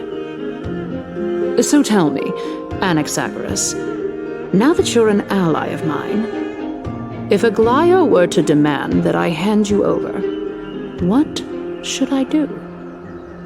You can do as she says. Tell her that the Council of Elders merely wished to chat with me and had no intention of offending her. However, By doing so, the authority of the Council of Elders will be as thin as papyrus that has been soaked in blood. Not only can it be destroyed at the slightest touch, but the Council will also lose possession of a valuable core flame. No, more like 2 core flames.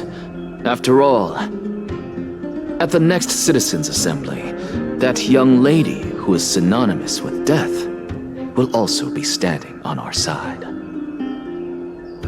Oh? How can you be sure of that? Is that of importance to you? All you need to know is that I have a plan. In my opinion, you should be more worried about the impending threat.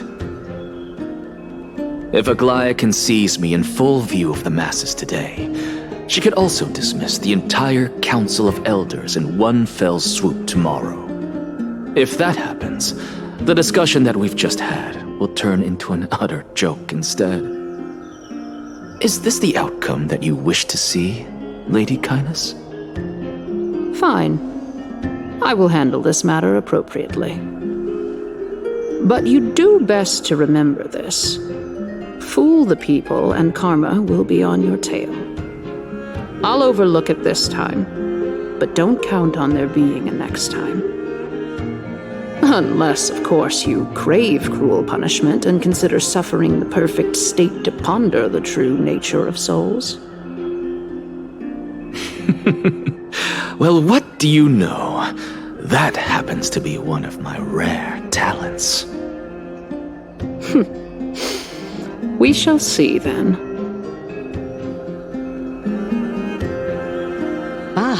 I've got to say that you've managed to really impress me again. But shouldn't you be going after more?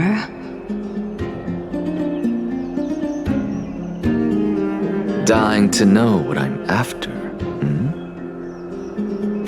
I mean, I'm the reason Titan after all. It is in me to ask and seek answers. Easy there. You'll learn the answer soon enough. I didn't bring it up with her purely because she doesn't have the means to give me what I truly want. It's as they say, onlookers see most clearly. The true masters of Dawncloud have always been the Theoros, who watches over everything.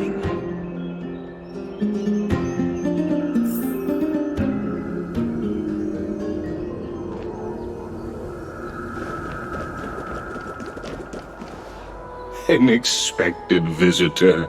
Welcome once again.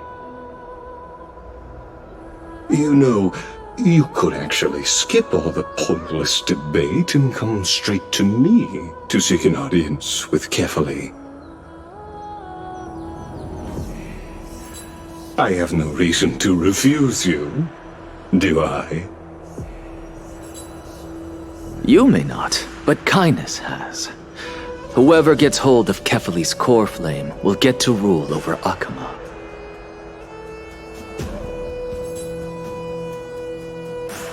She is wary of me, so naturally I had to gain her trust. I would say that debate was not at all pointless.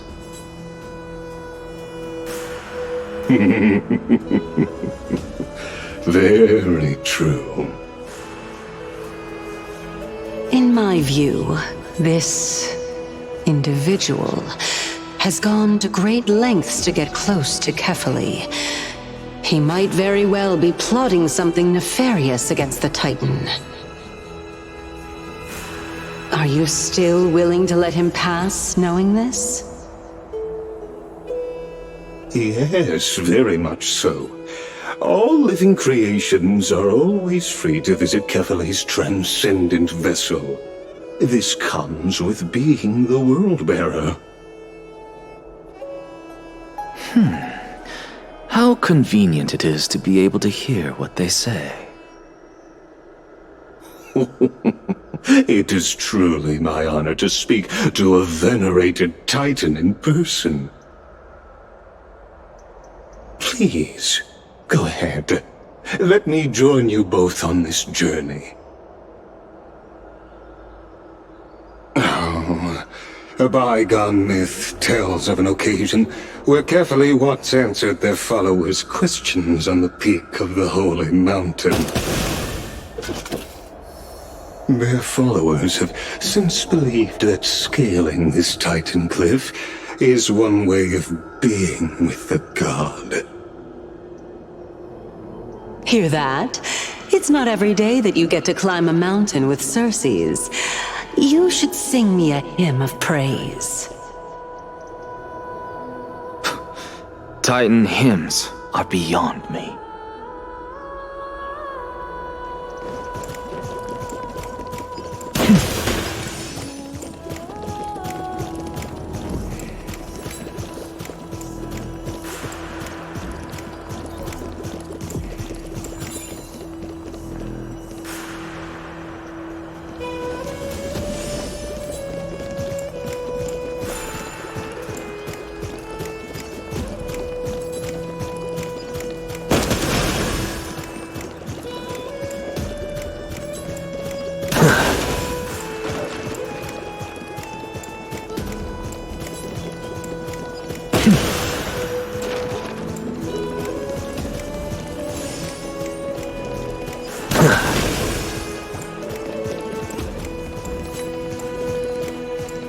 Go on ahead. Take this Yanis shortcut, and the long pilgrimage stairway will be waiting for you at its end. I have to admit, I never expected you to not ask me anything. Not even my motive. Because I know very well what it is you are after. As the saying goes, a gentleman helps others achieve their goals. I have a feeling that your theory will be validated at the end of this journey. I believe Carefully will not deprive you of your right to ask your question, especially now that you're on the brink of death. You must be closer to Carefully than anyone else. Wouldn't you agree? I hope things go as you say, then. Putting a child of justice into a farcical world is bound to turn it upside down. It is my hope that you bring a much-needed change to this world which is on the brink of destruction.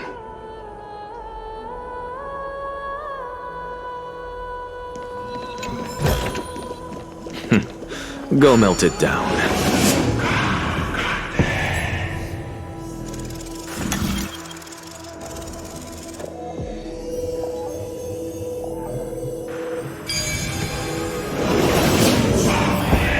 Honestly, this is my first time going up to Dawn Cloud's peak.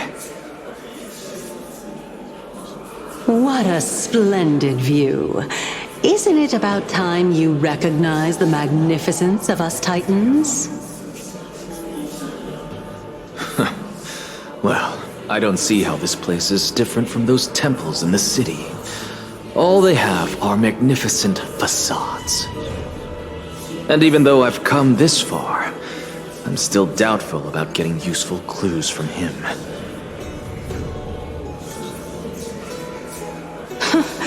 I must be getting ahead of myself to be expecting to hear something nice from you. Oh? Haven't you been in my head for some time now? It's high time you get used to how I feel about things. Alright, we're just a short hike away from Carefully. No time to waste here. So the intellectual debate from earlier was too draining for you, huh? If Amphoreus gets a new lease on life, you should focus on strengthening your body and stop shirking social interactions. Save your concern. The Titan is in sight. Can you make it? Why? Are you going to carry me up if I were to fall now? I know how far I can go, so just hold your tongue and come along. Fine then. I guess I won't say any more. I'll just wait till your soul dissipates completely to gain control over your body. Wait. Who is that? Cersei's? Hey, look at that. Huh? What should I be looking at? Am I hallucinating? Or do we even get to see souls when we're close to dying?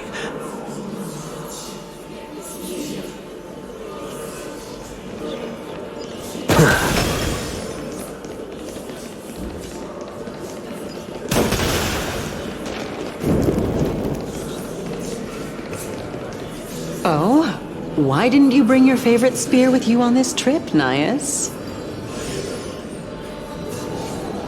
Nias. I know I've heard this name somewhere.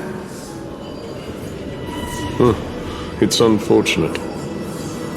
The black tide destroyed every last inch of my calyx.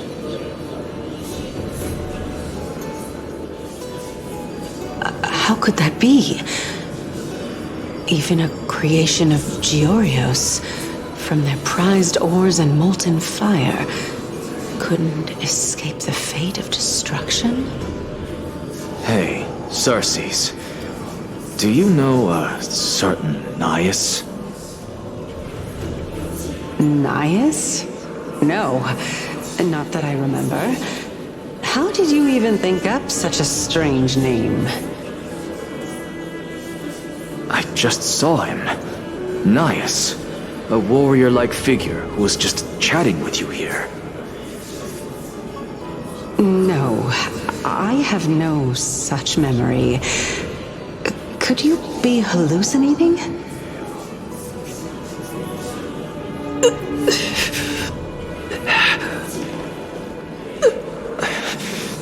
This is a departed spirit?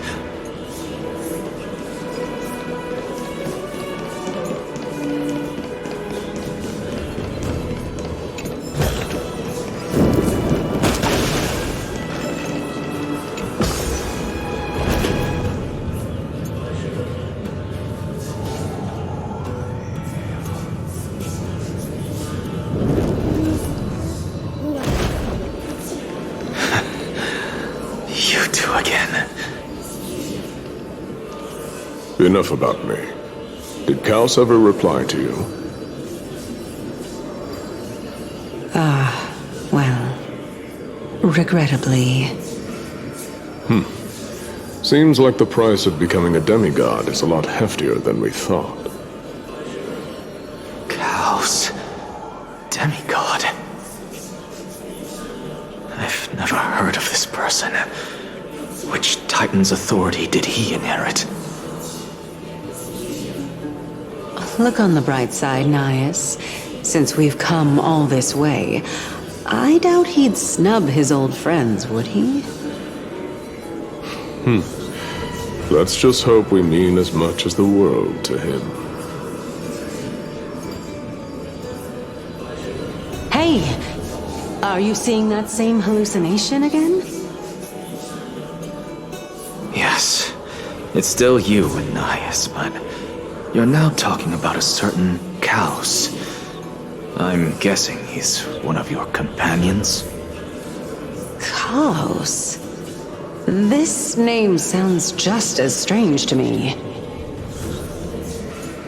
Never mind. I think I know what this is about. If things are as I thought, then they aren't hallucinations, but the souls of people. What? But if those are the souls of the dead, then what am I? Beats me. For all I know, you're just an illusion I conjured up in my dying moments. Let's just keep going. As long as I take in more sights and hear more stories. Know your limits. Wander too far among the dead, and even I might not be able to save you.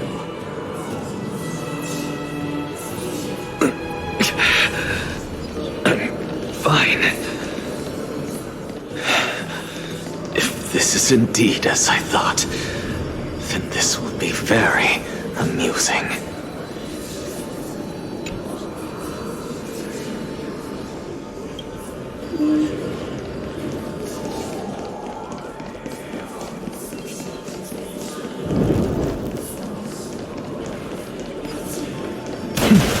So...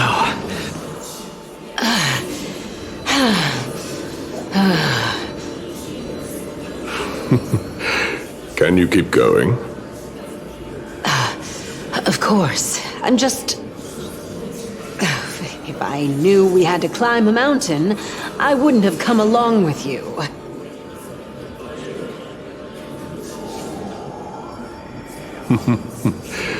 I guess this also counts as one aspect of the world-bearing burden. If Amphoreus does have a next life, you may want to get your body in shape. Keep your sarcasm to yourself. I'm not getting anything of value from them. I would sooner throw myself off this cliff and hit rock bottom than exercise even a little. I am Calypso of the eminent Seven Sages, after all. Training would make me no different from those Helcalithist barbarians. Calypso. She's one of the Seven Sages. A member of the Grove? No, she can't be. I would know her name if she really were one of the Seven Sages. Hey, Circes. Does the name Calypso ring a bell? Circes? They're gone.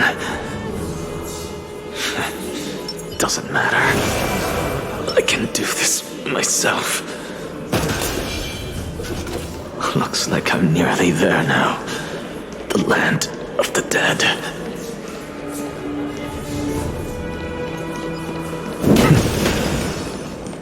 Oh, beautiful old world. Where are you now? Oh, legendary era Chrysia, return to the mortal realm. Splendid gods once walked the paths we walk. All things are connected. Alas, all that's left of that warmth is a hazy mirage. Why are you chanting that too?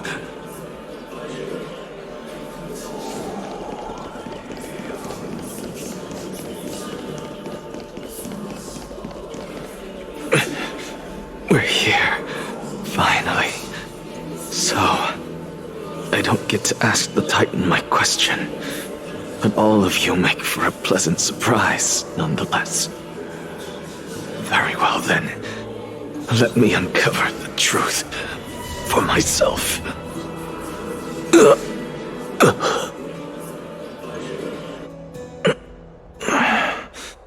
Did I still fail to make it in time? So, I'm back here again. This is... I can hear it. I hear it from the depths of the tides, behind the closed doors of the void world. A voice ready to tell me something. This time, the voice is a lot clearer than before.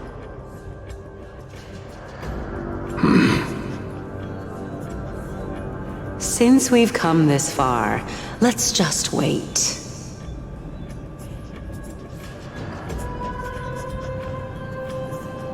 Lord Nias and Miss Calypso, are you both here to visit Chaos too? Yes, And we've been waiting for quite some time now. Regrettably, he hasn't answered us. The worst-case scenario is that he's already been overwhelmed and crushed by the world-bearing burden. You're overthinking, Lord Nias. I can still sense Chaos' soul in the area. And besides, we both know Chaos' nature. A deliverer like him wouldn't fall so readily, much less give up on all that he holds dear. Isn't that so?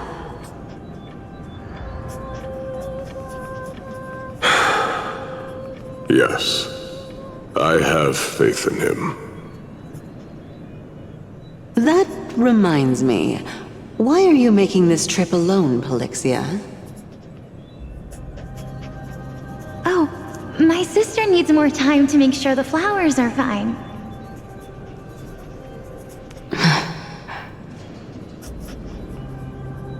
Such a pity. Both of you have hearts kinder than anyone else. Yet you are born only to take over Thanatos' divinity. Everything that I see and hear this time has left me shaken to the core.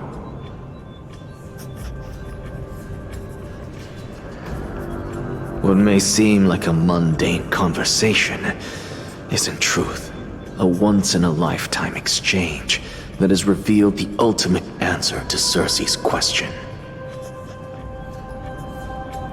The conjecture has taken shape and must now be solidified into a theorem. Next, I only need to seek verification from Kefali. By doing so, I can answer Circe's question and reclaim my body. But no, I will not do that. That isn't important. Because another one of my conjectures, one that I have always dreamed of proving, has been proved right this very instant. Fusing a mortal soul with that of a Titan to replace said Titan is not a ludicrous idea after all.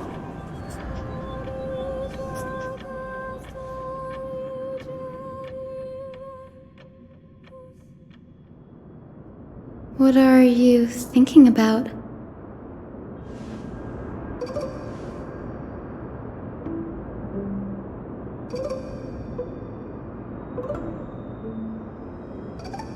Is that so? You don't look the slightest bit amazed, though. Plus, you seem to be strangely familiar with the city around the Great Tree.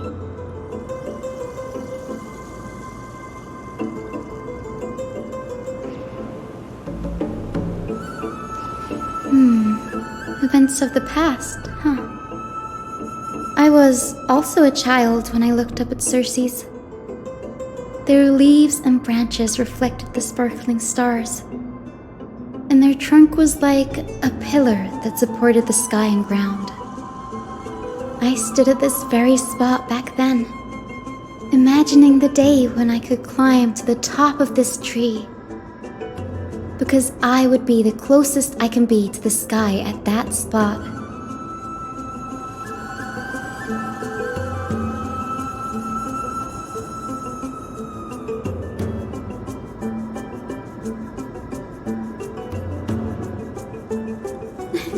Don't read too much into it. I mean, can mortals even hope to reach Aquila's realm? They're a strict and draconian god, nothing like Circe's. Reason is willing to share what is theirs with others, but Sky only expects people to revere them. You get what I'm saying, right, Denny? After all, the titan that imprisoned you and Grey here in Amphoreus is none other than Aquila themselves.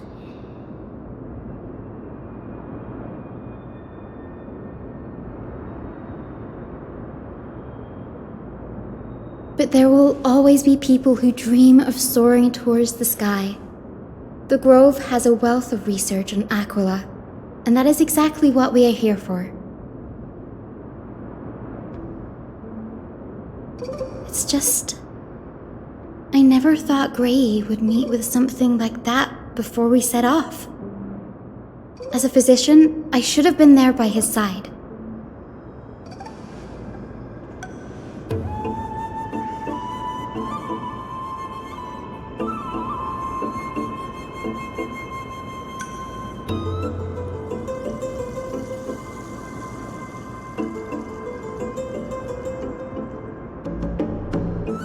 Yeah, there's no rest for the weary, huh? In any case, what we're looking for could be anywhere in this enormous grove. Let's split up to cover more ground. Danny, with your skills, I'm sure those monsters born of the Black Tide will pose no threat to you anyway.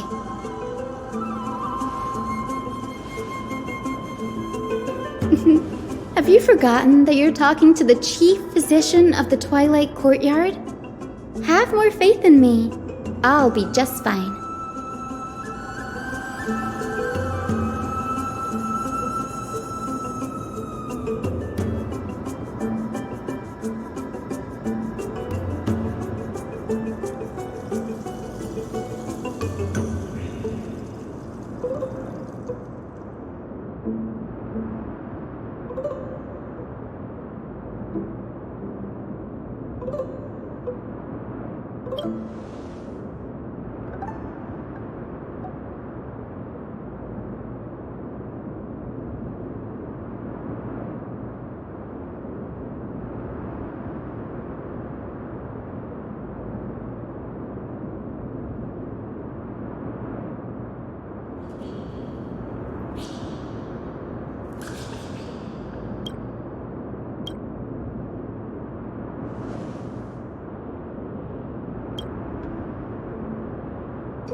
This is way more trouble than I could have asked for. Or you could sit back and watch.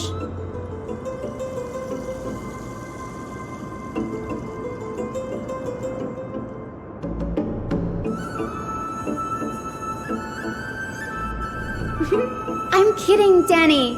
Lend me a hand, pretty please. All right, now let's get him!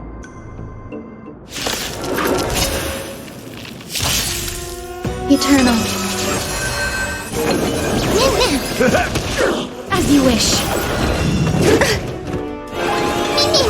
Wilt here.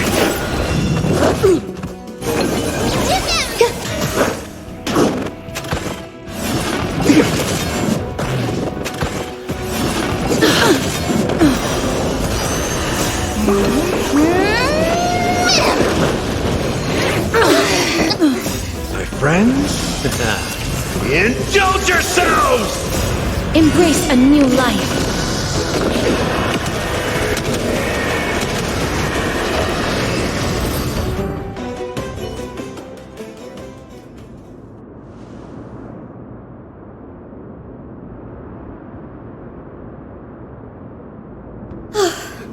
The black tide is remarkably quick to detect the light of Amphoreus.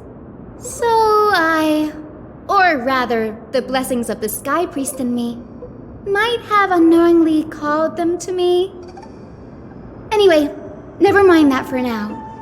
Here, you might want to have a look at this. I found it around here and thought it might be of interest to you.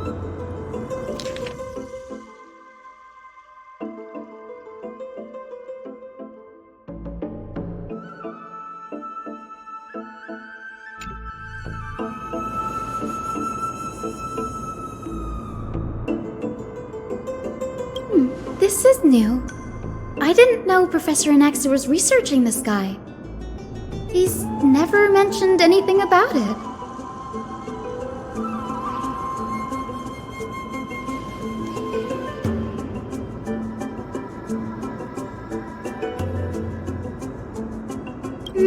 Might is an understatement. Anaxa has never been one to venerate the gods. Nor has he ever found it within himself to put any faith in the prophecy. People have come to think of him as a heretic, even in a place as liberal as the Grove. Yet, it is also this very blasphemer that Circe's favors. Fate sure works in mysterious ways.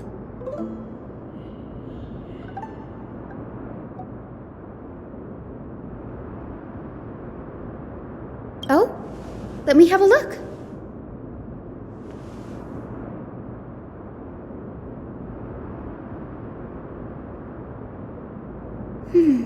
By the looks of them, these scrolls are records of two conversations that took place in the same setting, one after the other.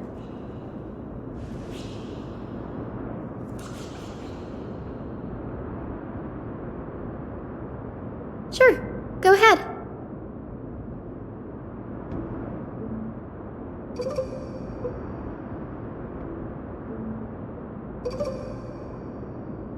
The Grove of Epiphany is home to 7 schools of thought.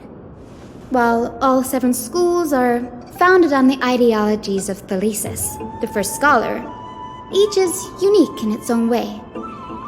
Among them, the Venerationists revere and worship the Titans the most. As the sage of the Venerationists, Euthyphro has always been at loggerheads with Anaxa. If we were to place the 7 sages on the scales of Talanton, Anaxa and Euthyphro would be placed on opposite sides to achieve balance.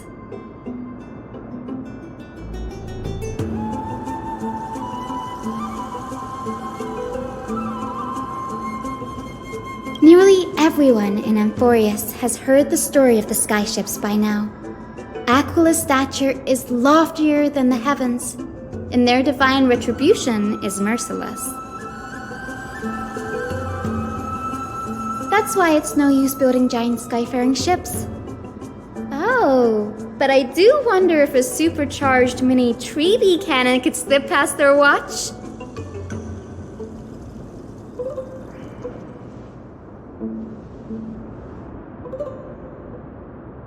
Newsporists primarily study the application of alchemy in soul repair. Everyone considers Anaxa a blasphemer. But that has never stopped him from sharing his ideas, no matter how taboo. If you must say that he's hiding something, then it's likely what lies beneath his eye patch. Anaxa often says that every failure brings us one step closer to the truth.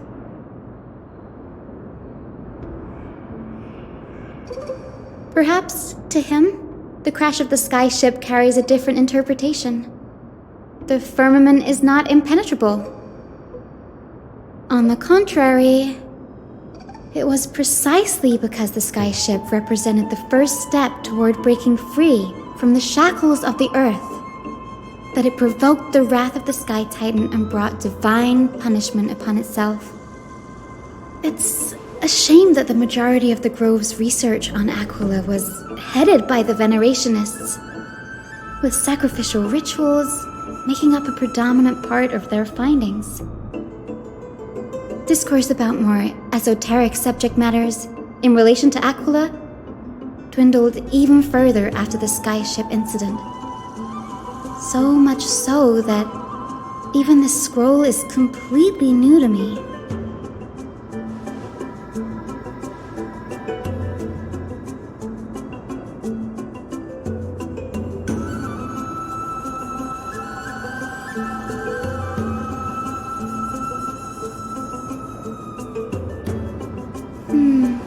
That's what I'd like to know. What are these experiments he's involved in? Even I, the assistant lecturer, know next to nothing about them. I have a bad feeling about this. Could there be more to what happened at the Grove?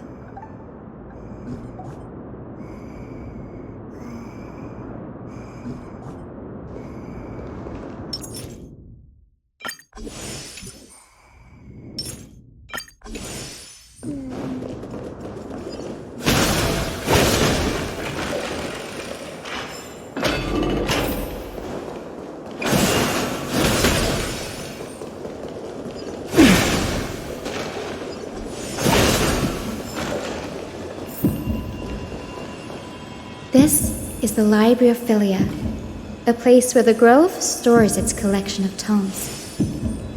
Other than books written by the 7 schools, you can also find philosophical texts, ballads, and religious writings from the Outlands here. Cities that desire to learn from the Grove were apparently expected to contribute knowledge of equal value to what they sought. We've had more than our fair share of hilarious episodes over the years. For instance, it's said that the Erythrocheramists once borrowed a manuscript from a certain author, but ended up returning a copy instead of the original. What's more, the original manuscript was supposedly then hidden here.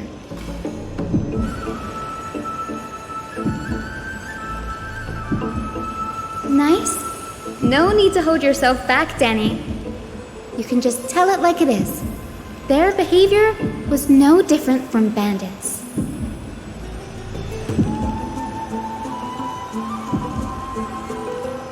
Whew, you've got me there.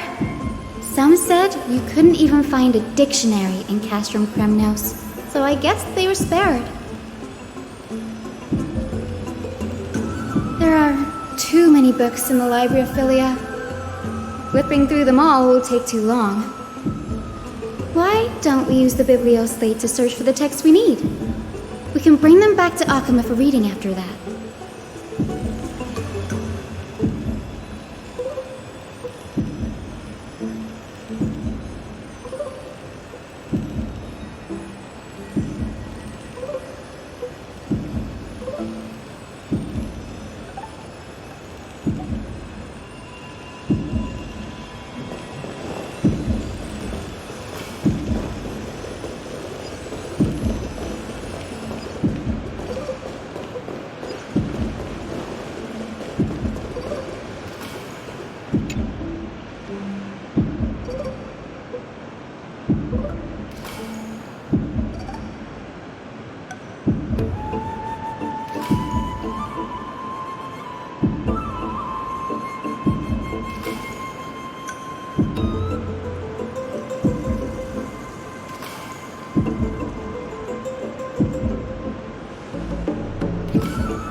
dusty in here. Whoa.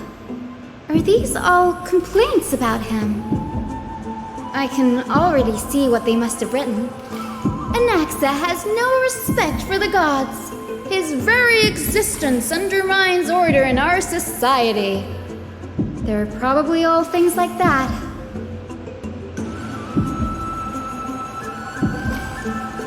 Why else would they call him the Great Performer? When Anaxa established his school of thought, the first thing he apparently did was read his own work to everyone. Are the Titans truly an accurate reflection of what humans think gods should be? Worlds created by gods are indubitably perfect, but what of Amphoreus? Only foolishness and insensitivity everywhere you turn.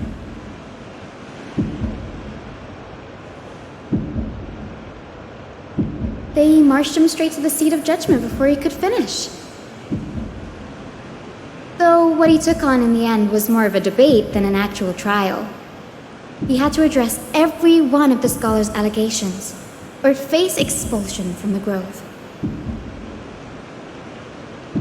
The first allegation was... Do you agree that since the Titans created the heavens and earth, so the mountains, rivers, and seas must likewise be their creations?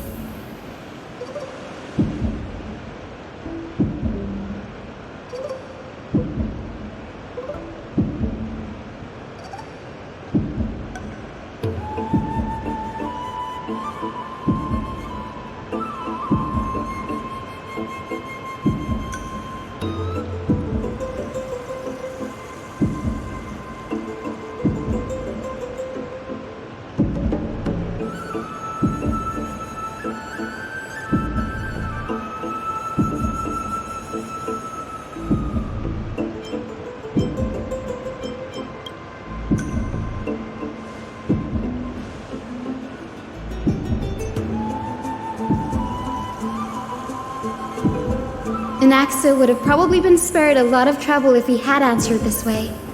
Instead, he quoted past instances of the flame-chased journey and posited that humans have the potential to take over the divinity of Titans. Needless to say, his critics didn't take kindly to his answer, so they followed up with a second allegation. You claim to be studying souls, yet you are, in fact, defiling them and committing acts condemned by the gods. Do you admit it?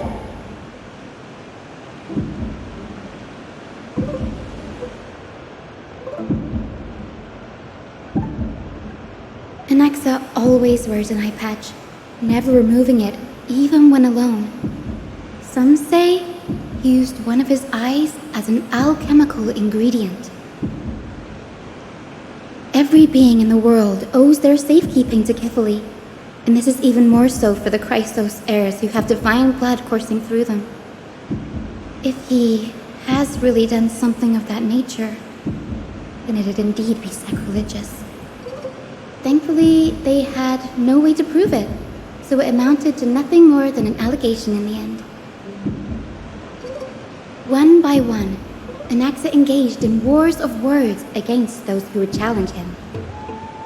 Toward the end, a scholar asked him, Anaxagoras, have you any respect for the gods?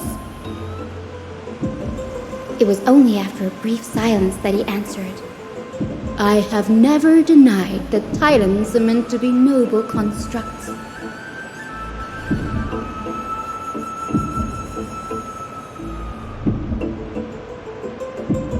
Yes, I'm not sure how that controversy was eventually resolved, but what's for certain at least is that Anaxa was allowed to stay in the grove where he continued his research, despite being regarded as a heretic. By the way, this stack of complaint letters has reminded me of a place in the grove. We may find clues there that aren't on the teleslate. I'm talking about Anaxa's alchemy lab, hidden between the cornerstones.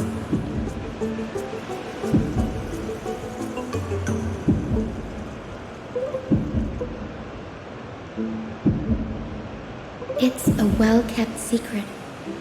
Among the 7 sages, excluding the nominal chief sage, each has a private sanctuary where they can conduct research undisturbed in their free time. Even the administrators of the Library of Philia are restricted from accessing those places and documenting the sage's research. But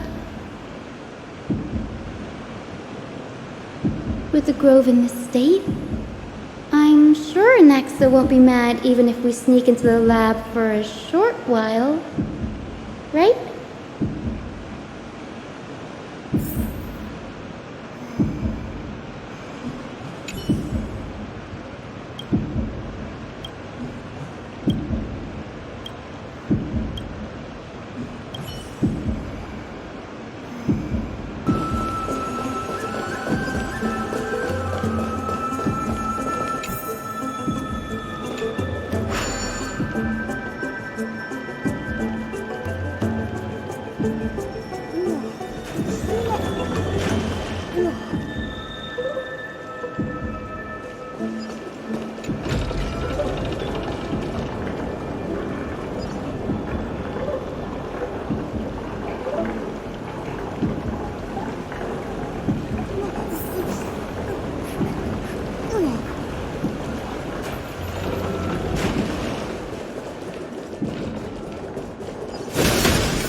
This is the place, but where is everything? Materials for alchemical experiments, matrix diagrams, and even the seal to the lab. They're all gone. Did the black tide destroy it all?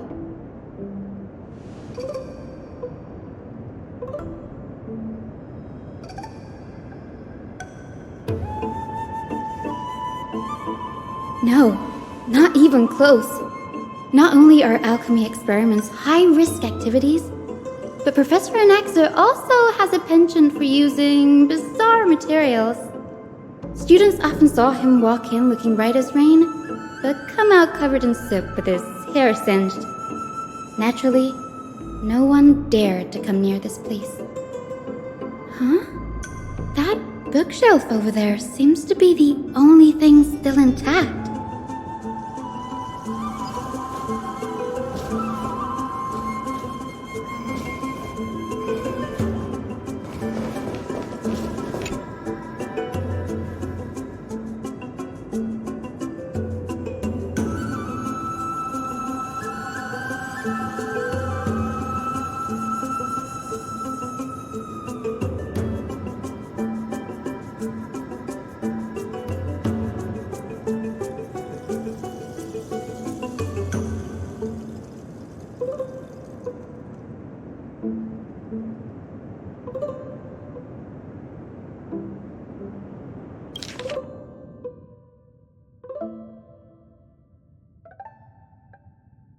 What's going on?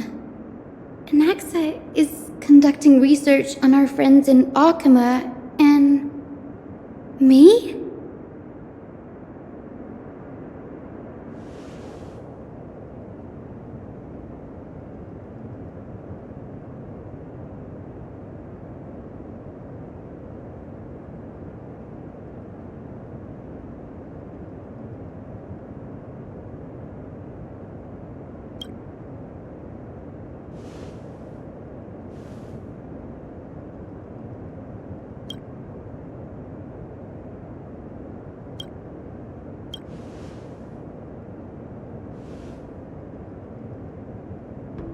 It wouldn't have been so strange if he had focused only on Cassie, given her own curiosity about her origins. Plus, considering that the new sporists have crafted omnipotent medicines capable of curing diseases, it also makes sense that he would conduct research on immortal Chrysos heirs. But now, it seems Anaxa's objective was never to create medicine, but to identify the origin of the golden blood and figure out its inner workings.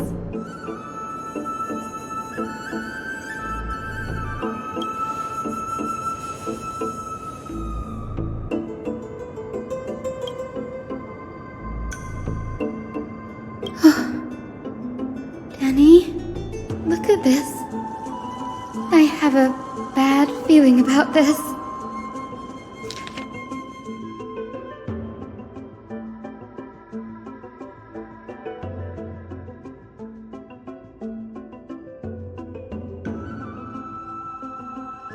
My biggest fear.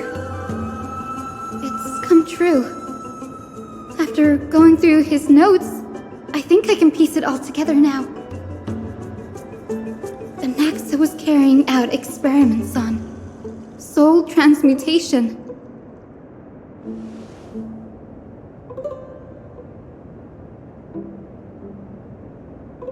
Yes, this is what he was secretly conducting research on.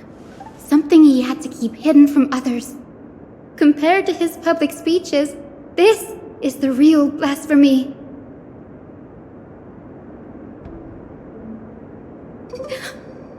Oh, I just thought of something. Do you remember when the black tide was approaching? The Grove had planned to send Circe's core flame to a safe place. But an accident happened along the way, and an Naxa lost his life in the process.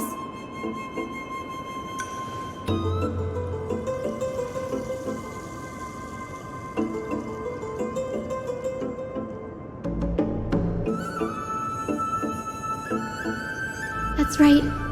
But what if Professor Anax's fusion with the core flame of reason wasn't an accident?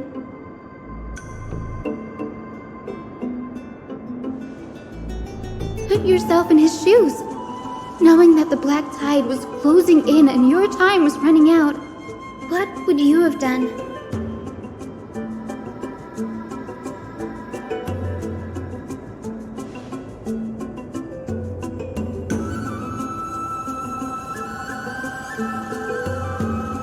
Exactly. When the black tide came, the true reason Anaxa headed to the Luminary Throne was to transmute and fuse himself with the Titan's core flame.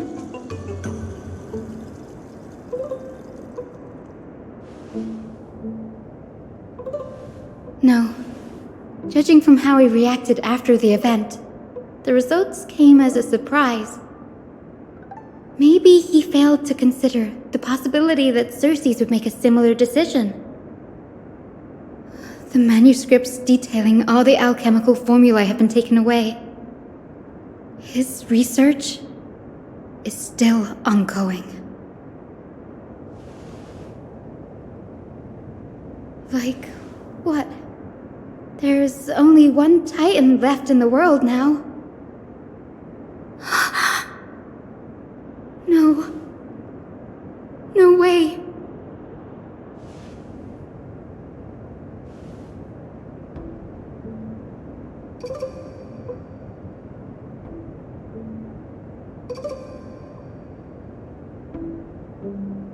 He's after Kefali. Sir, this sky above us, it's not real, is it? Of course not. This is just an image from a projection device used for educational purposes. A simple trick. The day-night cycle has been lost to this world, so that students like you may still learn about the night sky. Astronomers have harnessed the Titan's miraculous power to manipulate the light, projecting the nights of the past here for you. Much like how the sky above the holy city is also illuminated by Kefali's dawn device. So, the skies of Akama are fake too. You mustn't conclude that, Anaxa. You should know that only a child would expose a trick and be proud of it. Often people know more than they let on. They simply choose to feign ignorance because they have no other choice. Then they're just deluding themselves. People believe in Kefali's tale of Genesis, accepting wholesale whatever the priests preach. But we're different. We've already walked out of the firelit cave of ignorance.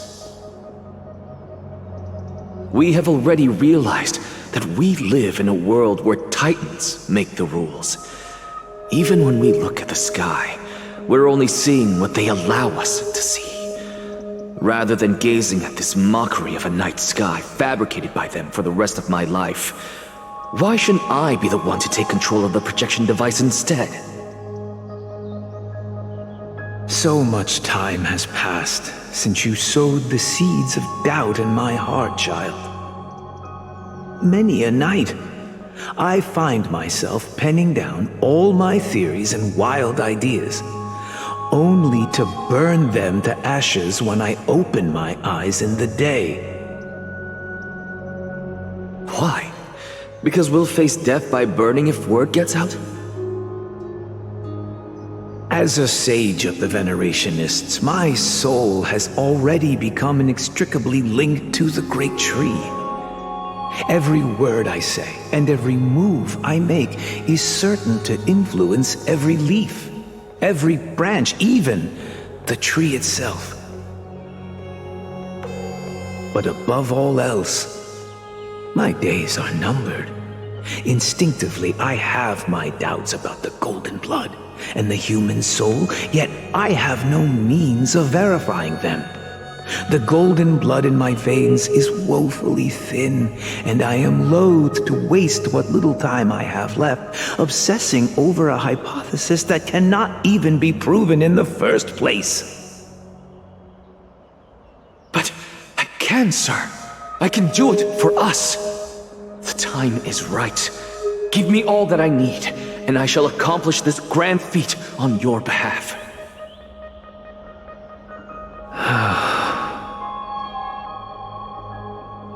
You're right.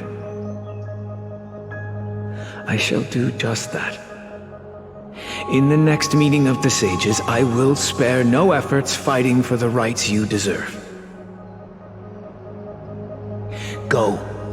Establish your own school of thought. Find out what we are. Become the one who conquers the ultimate truths of the world. Child of humanity. You didn't go to such lengths for an audience with Kefali. Just ask him a few questions, did you?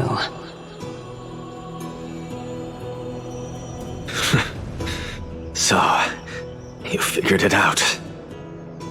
If I were as foolish as a Dromus, perhaps I'd throw myself down and prostrate before their greatness, begging for the gods' prophetic wisdom. Well, sorry to disappoint, but I'm no Dromus. Alas, I am a human, standing tall on 2 feet, possessing both intellect and pride. Before such power, does it make any difference whether you're a human or a Dromus?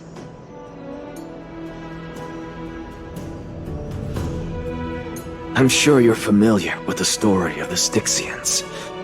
When the raging waves threatened to swallow them, they didn't just give up and become sitting ducks.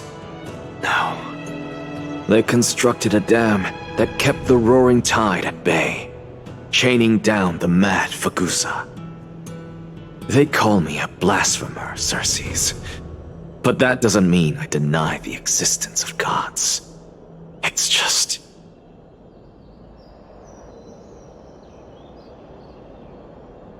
as I see it, Titans are simply a force that mankind has yet to find a way to tame. Oh? If power that rivals the Titans is what you crave, why not conform to the prophecy and brave the trial? Why stop at harnessing the power of the Titans when I can do so much more? The source of life is what I wish to grasp, to understand what makes up the soul, and to learn what we really are. Thanks to you, I've had the chance to personally verify, in more ways than one, that the soul indeed ceases to exist in death. But where there is death, there is life. And where there is an end, there must also be a beginning. How then is a soul born? That was the only unknown variable left in my calculations. And by the sound of it, you have already formed a conjecture. No, I have already drawn a conclusion. In my journey unto death just now, I finally saw the answer with my own eyes. Professor Anaxa, I'm here. Her life hangs by a thread. I must ask you to refrain from taking any unnecessary steps. Of course. I'll bring this to a conclusive end and give you the answer you so desire. However, in accordance with the principle of equivalent exchange, I must also demand from you what I need. As you wish. Don't you care to know what the price might be? It's a matter of uncovering the truth about the Death Titan and her survival. This may be the only time I can ever save someone's life. There is no need for me to think twice. I see. In that case, let the show begin. Indulge me. Am I correct to say that you intend to prove Thanatos' whereabouts and prove the nature of our existence now? Before I begin, I must confess I had been stuck in a cognitive trap all this time. As unrelated as these two propositions may seem at first glance, they are in fact logical equivalents.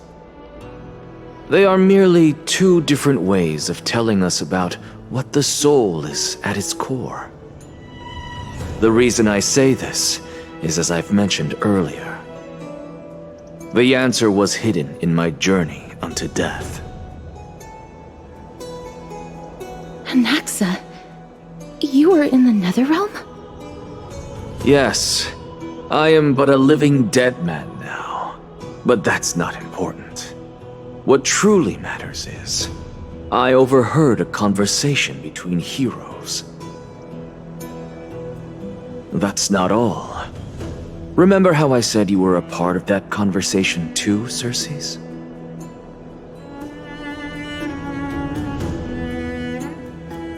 And I've told you that I have no recollection of such an event. That was likely just an illusion conjured up by the mind of a dying man. Of course you would remember. Because that wasn't you. That was Calypso, one of the 7 sages of the Grove. Calypso? Huh? That's the name I made up on a whim when speaking to this girl. How do you know of it? And surely you jest. Don't you think I, of all people, would know if that were the name of one of the 7 sages under the shade of my tree? Don't you claim to know the Grove's past like the back of your hand? It seems you've lost even the memories seared into your soul. Use your head, Circes. Since all of this took place in the realm of the dead, it stands to reason their likenesses are of souls from the past. The living cannot step foot into that world, so who could they be? Think about Calypso. Why does she share your likeness, yet you have no idea who she is? The answer is evident, is it not? Those fallen heroes are the mortal incarnations of the Titans before their ascensions to godhood. The gods aren't master creators born out of thin air, and they are no different from humans, because they all evolved from one.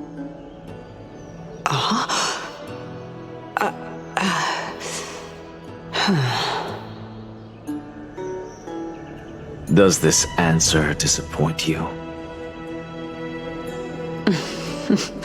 Yes, because you've answered nothing. If I truly was once human, as you claim, then where do the children of humanity come from? Even on the off chance that you speak the truth, this brings us no closer to grasping Thanatos' whereabouts. How are we to find them? I knew you would say that. But it matters not. I know what I'm doing. Actually, why don't we have this supreme being standing before us tell us everything? You can revive a Titan? Humans cannot return from the dead. Neither can gods. But all we need to do is look at this from a different perspective, and the problem will resolve itself. The solution is simple. Just like what you did to me. If I'm reborn as Kefali, I can rebuild the world and all within it as they once did. Simple, is it not?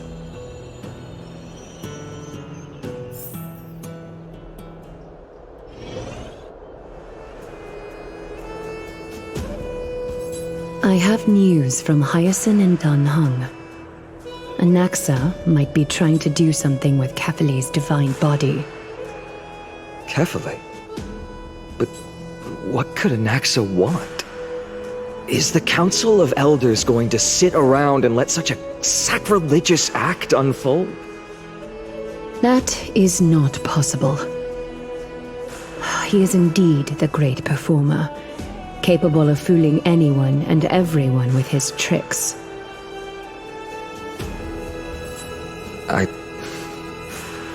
I'm sorry. No need for guilt, for this is good news to us. The Council of Elders has found themselves a traitorous ally. Anaxa's ambitious desires will be something we can exploit. What we should be doing now is to keep our eyes peeled for whichever trickery Kynus is up to, and react accordingly to thwart her plans. Being Akima's political center, the Demigod Council holds just as much significance as the Vortex of Genesis. Someday, after my duty is over, this site will take the place of the battlefield where you hunt gods, become the next challenge you ought to overcome. Till then, it's best to get used to this place as soon as possible.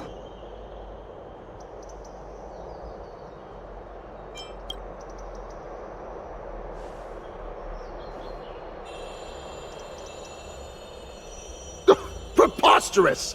The Christos heirs only have their standing because of the Council of Elders! How dare they trample over it!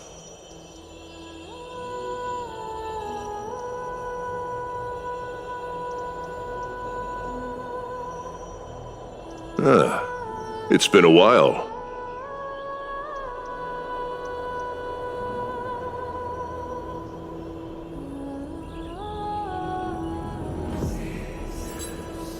That's fine. I recognize you. The young lord has nothing but good words about your courage. It has indeed been some time, Lord Krateros.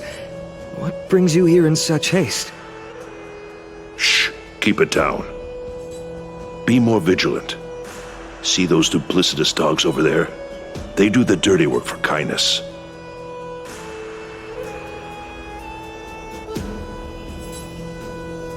I've already ordered my people to hold them back, but we should still lay low.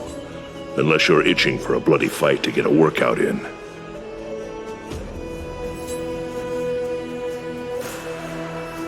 My bad. So, did something happen? Did you hear thunderclaps last night?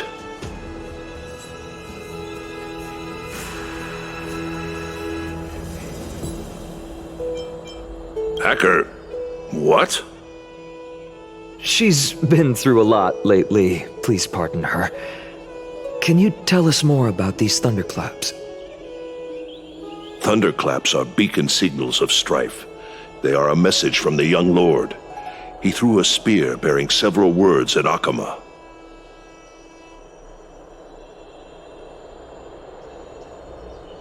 Watch out. The Flame Reaver is back. I guessed as much. We didn't actually kill them back at the Kremnos Arena. I figured this is something you would want to know. We Kremnoans never back down from a fight. So if you plan to take that thing down in a battle, reach out to me anytime. You have my gratitude. I will let Aglaya know about this right away. Remind her to be on her toes while you're at it. That vicious kindness has been unusually active lately.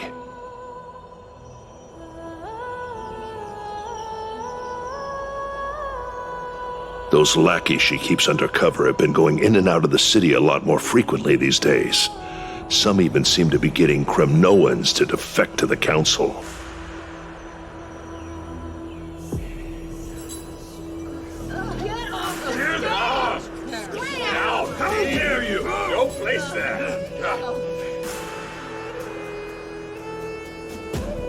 That's her. Looks like you can see it for yourself.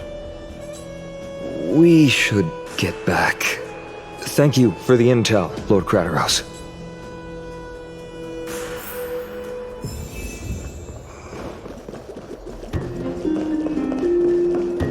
By Catholic into Lenten above, as the Theoros I have observed.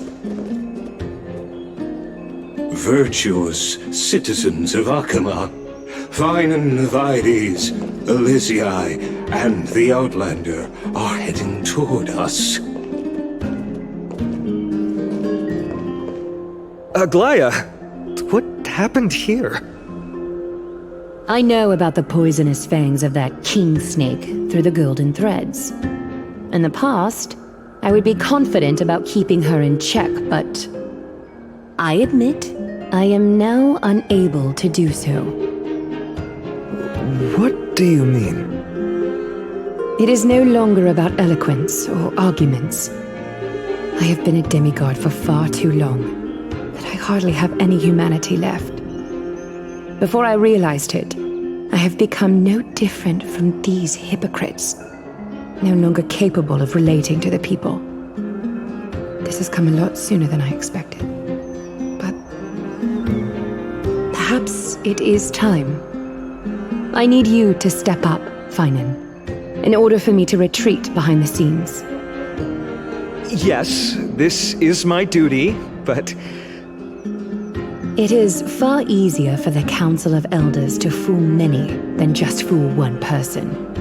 Their so-called more support is no more than a ruse to distribute power using words instead of lances. There is no glory in winning this debate, but that makes having respect for humans so much more priceless. Finan, you are a Chrysos heir without flaw, capable of relating deeply with humans. I appreciate what you've taught me, Aglaya. I hope we'll live up to your expectations and win this debate.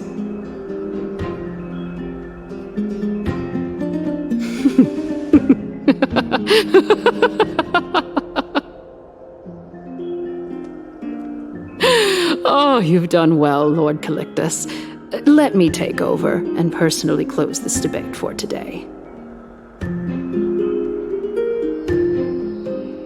Dearest counselors, let it be known that I sorely miss the blissful times portrayed in lyrical poems. Back then, Amphoreus was home to nearly 1,000 cities. each with their own local faith, while gods walked the earth and shared close bonds with humans. Yet, in the present, people from all over are forced to leave their homeland to seek refuge in the holy city, where they hope to rest under Kefali's protection.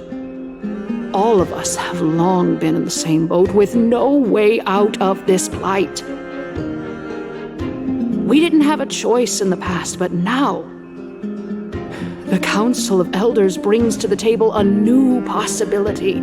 All I have left is one question for you. Would you rather strive toward the unheard of Era Nova, or return to the prosperous Era Chrysia of our past? Make your choice. Now, which of the two would lead mortals to an ideal future?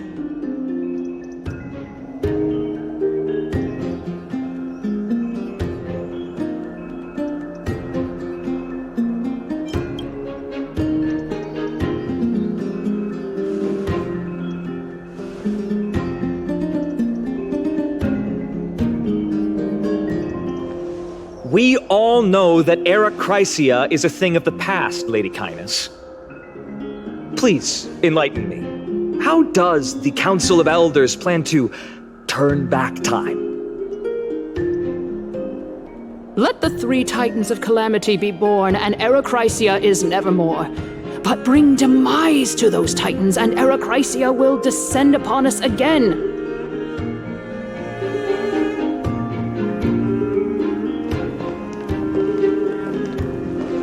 Know that the Council of Elders is never one to make empty promises.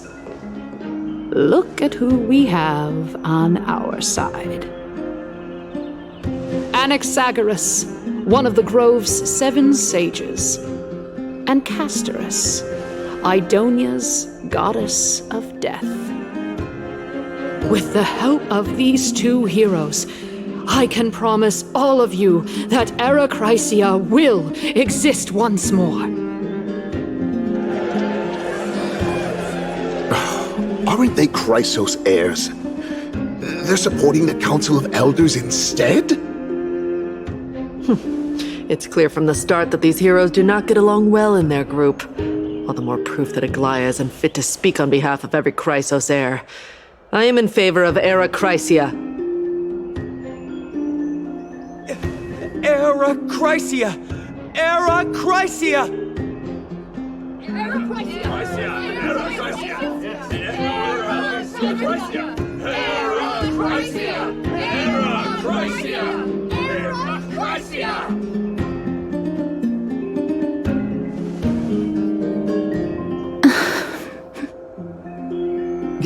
Castorus? Why are you standing over there?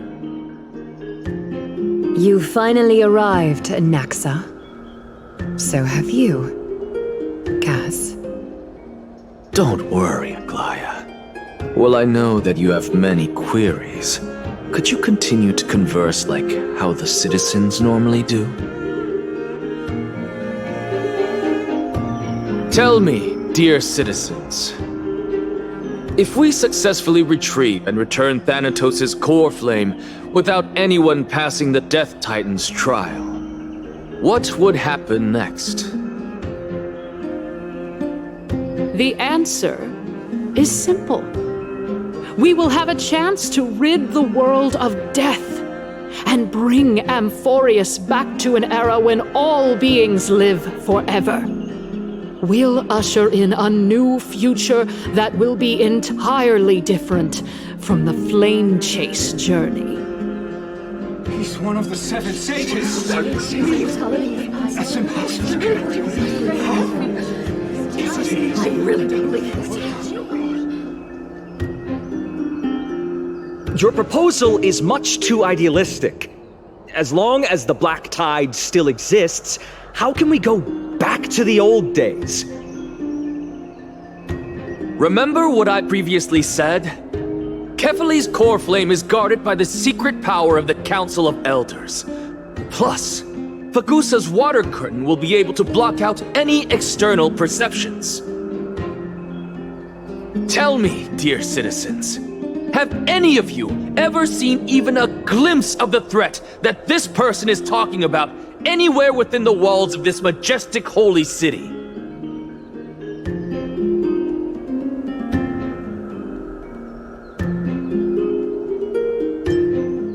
Oh. Could it be that you heard that from the Flame Reaver themselves? Citizens, let's loudly sing the blessed hymn. Oh, beautiful old world, where are you now? Oh, legendary Erechrysia, return to the mortal realm. After the destruction of the 3 Titans of Calamity, the Flame Chase journey will have to end. Erechrysia! Yes! Yes! It has to end! It has to end! It has to end! It has to end! This is bad. The masses are now totally riled up. Anaxa, pray tell. Everything that you've mentioned hinges on the premise that we can find Thanatos' existence, right? Thank you, Lady Aglaya, for still caring about this city. However, dear citizens, we are truly fortunate and blessed. For Castorus, Idonia's goddess of death, will surely find Thanatos under my guidance. What? With that, I solemnly promise that the core flame Lady Castorus brings back will be personally managed by the Council of Elders. Thereafter, if we are able to garner the support of all of you at the Citizens' Assembly, we shall spare no effort in ensuring that the Erechrysia will return to our world once again.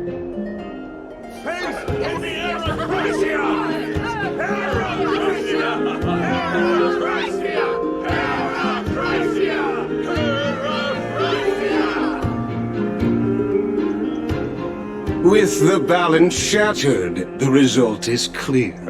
Buy carefully into Lenten above, as the Theoros I have observed. Akama has chosen her destiny. The issue up for discussion at this Citizens' Assembly shall be modified to the suspension of the Flame Chase journey. This resolution shall be put up on the Wall of Heroes, such that all citizens are aware of the city's way forward.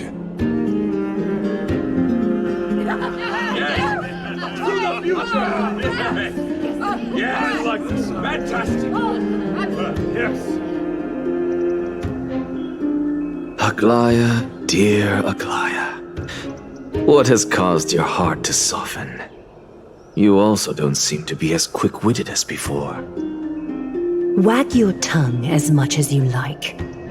Since the Flame Chase journey has been preordained by the prophecy, our failure has never been on the cards. Well then, I guess we'll find out if that's true at the Citizens' Assembly.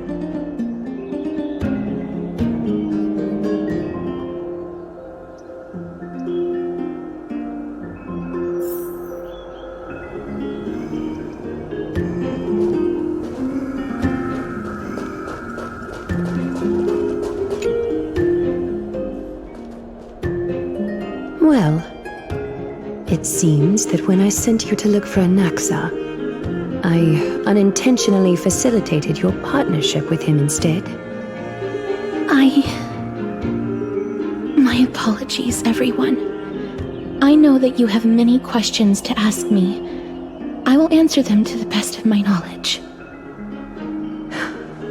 In that case, please tell us as much as you can.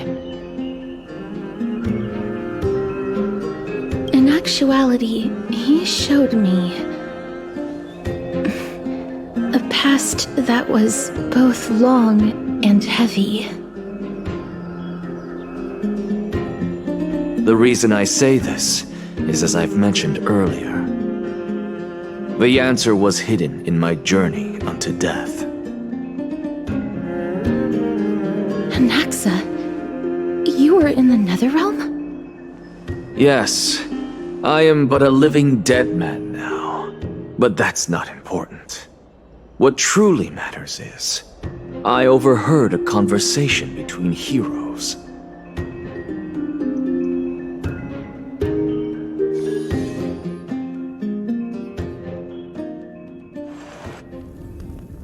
Have you heard of this tale before? A tale about the ocean god's treasured pearl, our hometown. It was a seaside town which enjoyed the ocean breeze and glorious, peaceful times, thanks to the wisdom of its ruling queen. Until one day, an evil dragon descended upon the town. Its wings were large enough to blot out the sun, while its claws were sharp enough to rip the waves apart. It barged into the tall tower and devoured the queen's beloved daughter. It even settled itself in her bedroom, like a tyrant king.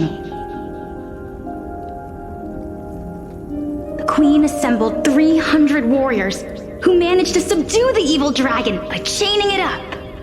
However, when the queen slit open the dragon's belly, she realized that the princess had long since been digested, and all that was left of her was a pile of bones. Devastated, the queen wept for several days. It was then that a devious, smooth-talking scholar arrived at the palace and suggested that the princess could be revived through the use of dragon bone and dragon blood. That liar called this process the secret art of alchemy. The princess was reborn! The queen was overjoyed, blissfully unaware that the evil dragon's soul still lurked within the princess's body. As revenge, the evil dragon swallowed the poor queen, the glib liar, the courageous warriors, and all of the town's innocent civilians in a single gulp. Worse still, the souls of the deceased were refused entry to the Netherrealm because they were filled with regret. Forced to roam the mortal realm, these resentful souls ultimately converged into a river of souls that would not retreat for a long time. The terrifying death had consumed all.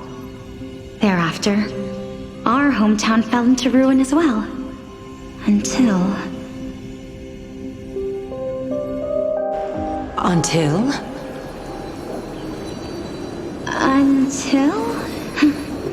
Actually, I don't know what happened next either.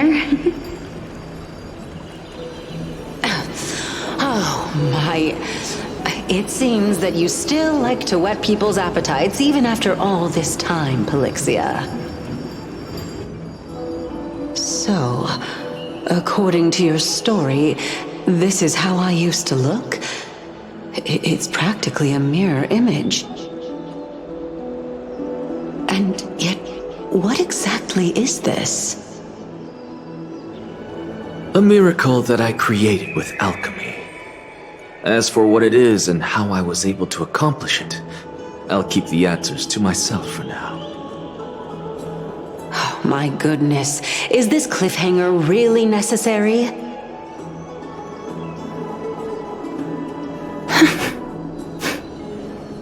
Quiet, Titan. Continue to enjoy this splendid play, and the truth will naturally reveal itself. Dragon, huh? I've heard this legend before. In that case, what do you think of it? I think that this so-called alchemy was a tenuous analogy added to the story by future generations. After all, you've never heard of a tradition of alchemy in your hometown before, have you? Indeed. Before I left home to pursue my education, I never even knew that anybody was looking into this area of study. Therefore, we can just treat this tale as a fable told to young children. A fable, you say? If so, what moral is it trying to impart to the kids? I guess it might be the concept of equivalent exchange? Oh? I thought the moral might be closer to something like honor the dead. Huh. What? At a loss for words? No, I merely realized that we're both thinking of the same principle. If life is priceless, then there is hardly anything else in this world that is of equal weight to it, right? Indeed. As expected of the wisest scholar in the land. You flatter me. Why don't I ask you a question as well, as a form of equivalent exchange? Of course. What is your question? If I imparted my knowledge of the art of alchemy to you, would you use it to resurrect someone you loved? What? What kind of strange question is this? I got it. You're just trying to get me to tell you whether I like anyone, right? Let's just leave it at that. That was rude of me. Yes, I would. Oh? Death is inevitable. In the days to come, I'm certain that someone whom I cherish deeply will leave me for good. If such a mighty power really existed, I think I would use it without hesitation.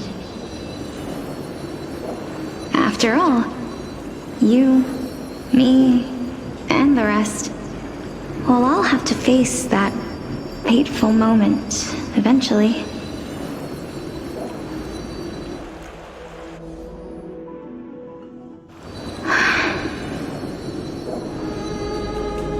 My time is finally here.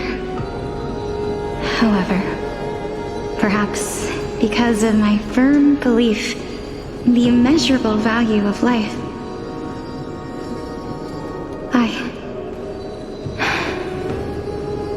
I am unable to complete the trial. You shall wither, and through that, the dead will sprout again from the remains and be reborn with the dead flame. It is a pity that fate is such a cruel mistress. Is there no other way of interpreting those words? I'm afraid that the meaning is clear. Between my sister and me, one must pay the price. Our trial can only be completed when the one chosen sacrifices her life.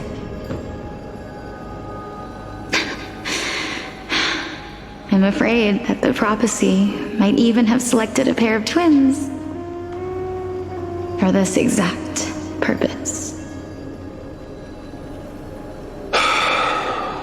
Fortune makes fools of us all. My sister is prepared to sacrifice herself. And yet, I can't do the same. How absurd. My time is almost up, but I'm still afraid to welcome death.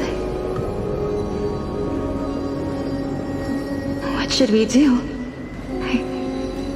If I'm ultimately not able to make up my mind... Since Chaos is willing to guide all of us and leave this trial to the end, there is still plenty of time for you to ponder. That's right. Don't allow the fog of an uncertain future to cloud your mind. Trial, prophecy, the topics that they're discussing seem familiar. But these three people must not have left their names in the epics. Otherwise, I would have some recollection of this. Amphoreus' history before the Titans were born was complete chaos. Is that not strange by itself? I have long held 3 hypotheses about this. However, let's continue watching for now. Calypso, Polixia, and this warrior. I seem to have met him somewhere before. Regarding this matter, Nias, are you confident that you'll complete your trial? Of course. Though, I am worried about what will happen once I've emerged victorious.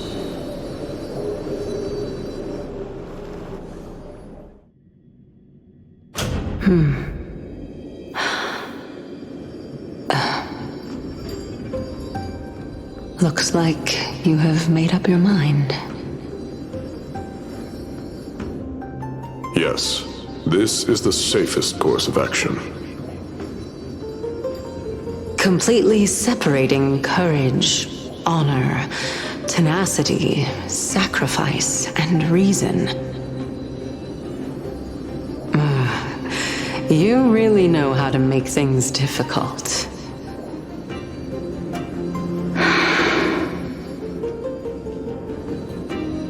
Please, young lady, witness my fall and demise. Lady Calypso, you shall host the soul-rending ceremony. I do not understand. Why would you dare to sacrifice yourself for a future that you won't get to witness? Because this is our destiny. The power that resides within me is so intense that I will one day be engulfed by it.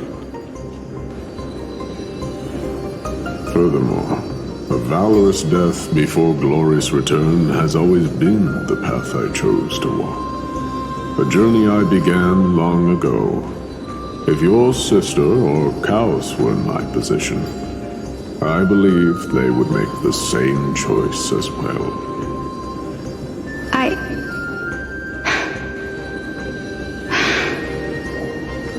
I'm not that brave. I don't know how I'm supposed to face such a serious affair.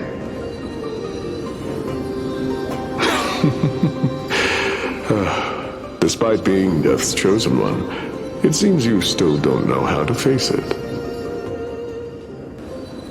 Let's chat, young lady. Perhaps I shouldn't end my journey so hastily. Since there's still time, I'm not worried about letting fate wait a little longer.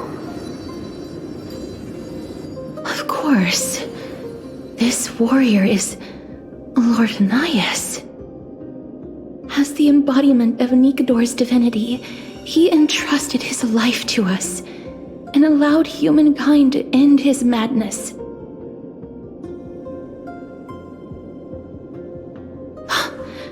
That means that what I'm currently seeing before my eyes is, in fact...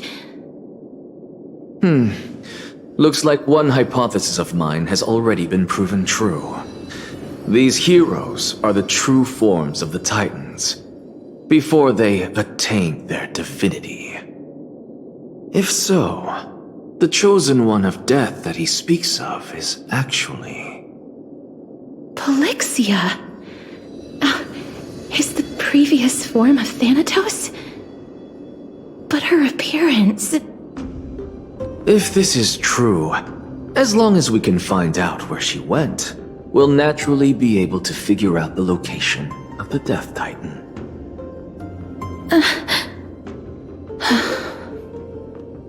But before that, we first need to witness what ultimately happened to Lord Anias.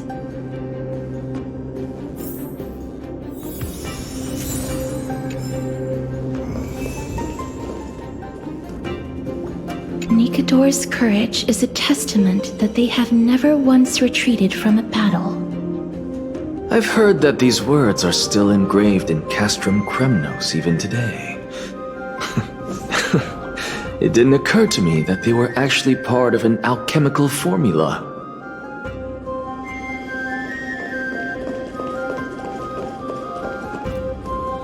Sealed within this statue is undoubtedly his sacrifice. They use their own body as our city walls, keeping out and protecting us from the pervasive spread of madness. They are acutely aware that if the end times were to arrive, there would be nothing left in this world to conquer.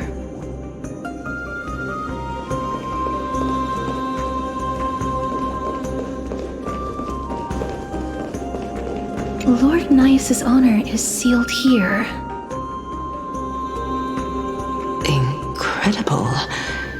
The honor in this child's soul is so light.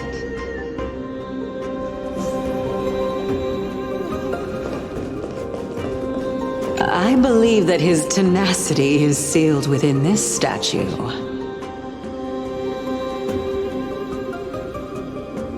Before we fought Nikador, we also released it from the stone statue.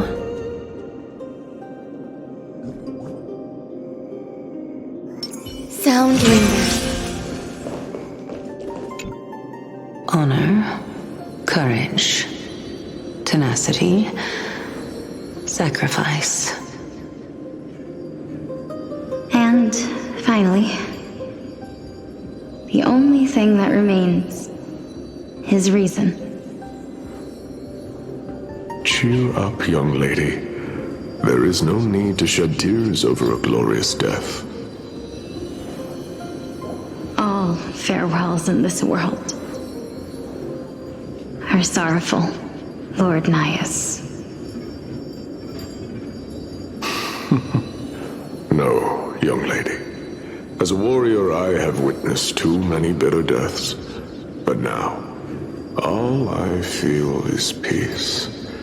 I did not know until this moment that mortals could live their lives in such a way. Although only a sliver of your soul remains, you remain so optimistic. Or maybe the truth is that you aren't able to feel sorrow anymore.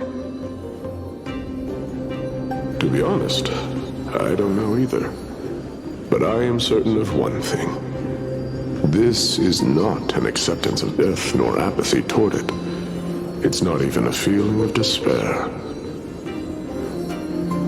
I am just enjoying what remains of my life to the fullest. Enjoying? Indeed. Along this journey that we've taken together, not only have I changed the world, I myself have also changed in the process. And now I have reached the journey's end. When I look back and see the grand epic that I've personally written, how could I not revel in that fact? But when you depart the mortal realm, won't all of your accomplishments be reduced to nothing? Separation and death are two sides of the same coin. Reconciling this doesn't come easily for a mortal.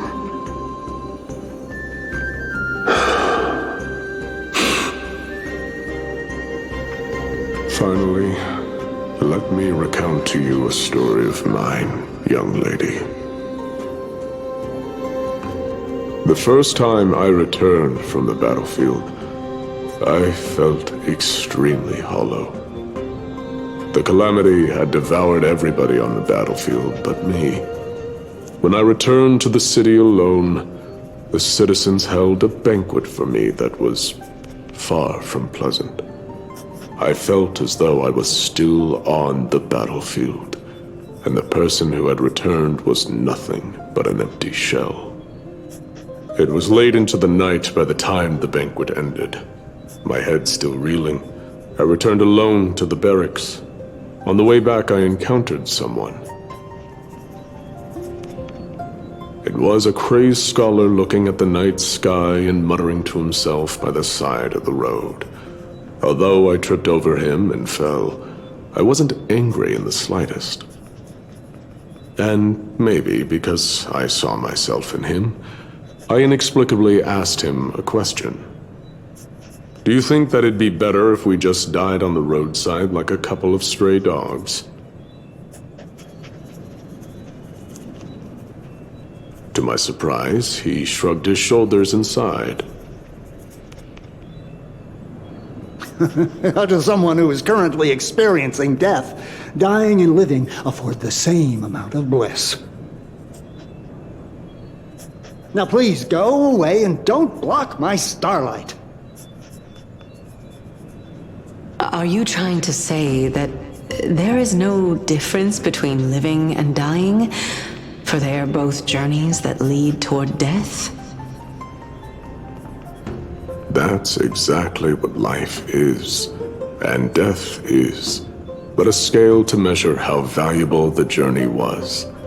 Journeys and epics are only glorious and magnificent because all things eventually fade to dust. Therefore, young lady, don't detest your fate. Instead, willingly and respectfully embrace it. The embodiment of strife telling me about the majesty of the world.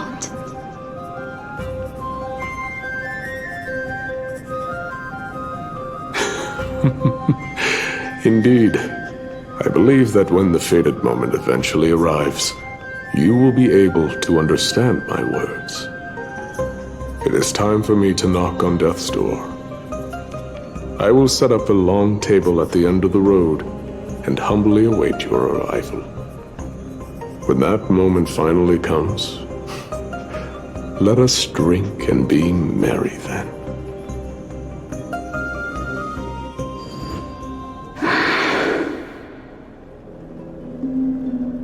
I knew this day would eventually come.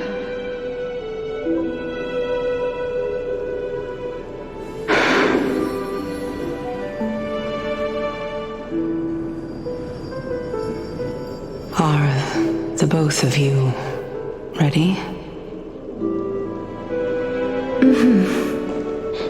Alexia. I'm here.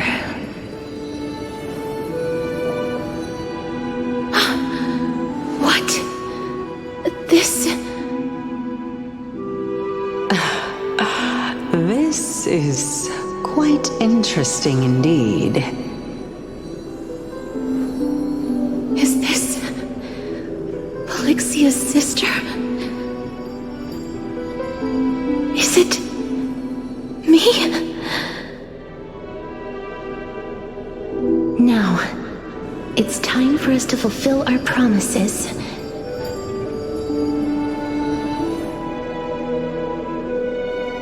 Are you afraid?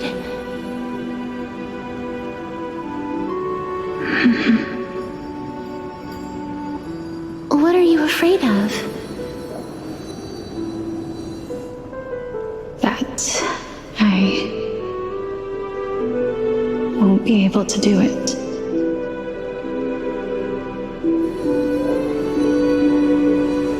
You shall wither, and through that, the dead will sprout again from the remains, and be reborn with the dead flame.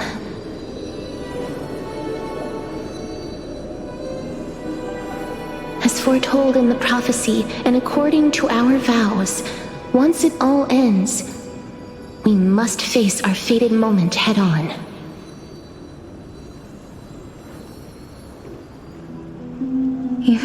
was prophesized. Do we have no say in the matter? It's so unfair. Why are we the only ones who are forced into mutual destruction? Let me do it, sister. Let me be death's sacrifice. I was never long for this world anyway. But you're different. I was the one who wasted your life after all.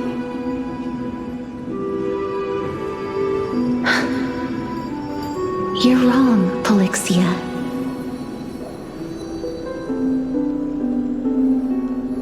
I don't think that my life was wasted. Just the opposite. When I finally arrived at this destination and looked back at the journey I took, I discovered that flowers had long since bloomed along the path I walked.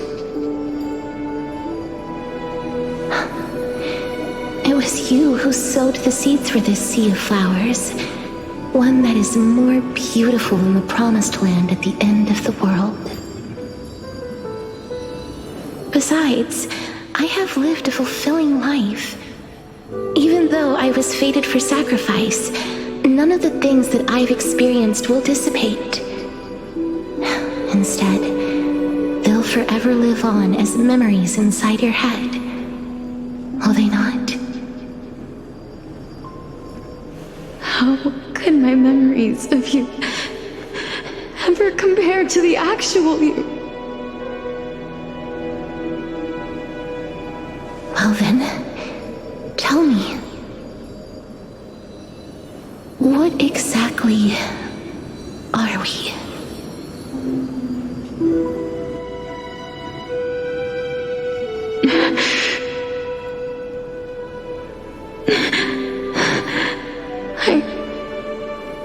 I don't know. I don't know either. But regardless of what the answer is, regardless of how we're shaped by others, or even by this world, ever since we were born, the fact that we existed was predestined, and nothing could erase it. This is why I will always, always be by your side. We're twins, after all.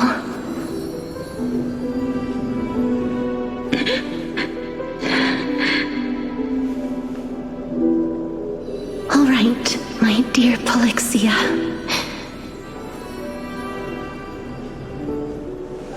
It's time to extract my heart and light the flame of death. After that, use it to plant the first bud in the prophesied new world.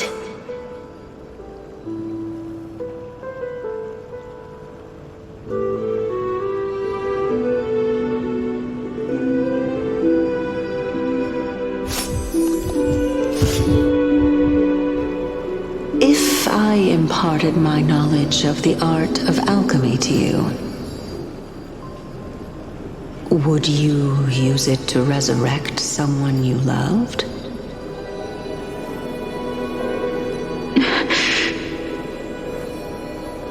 Death is inevitable. In the days to come, I am certain that someone whom I cherish deeply will leave me for good.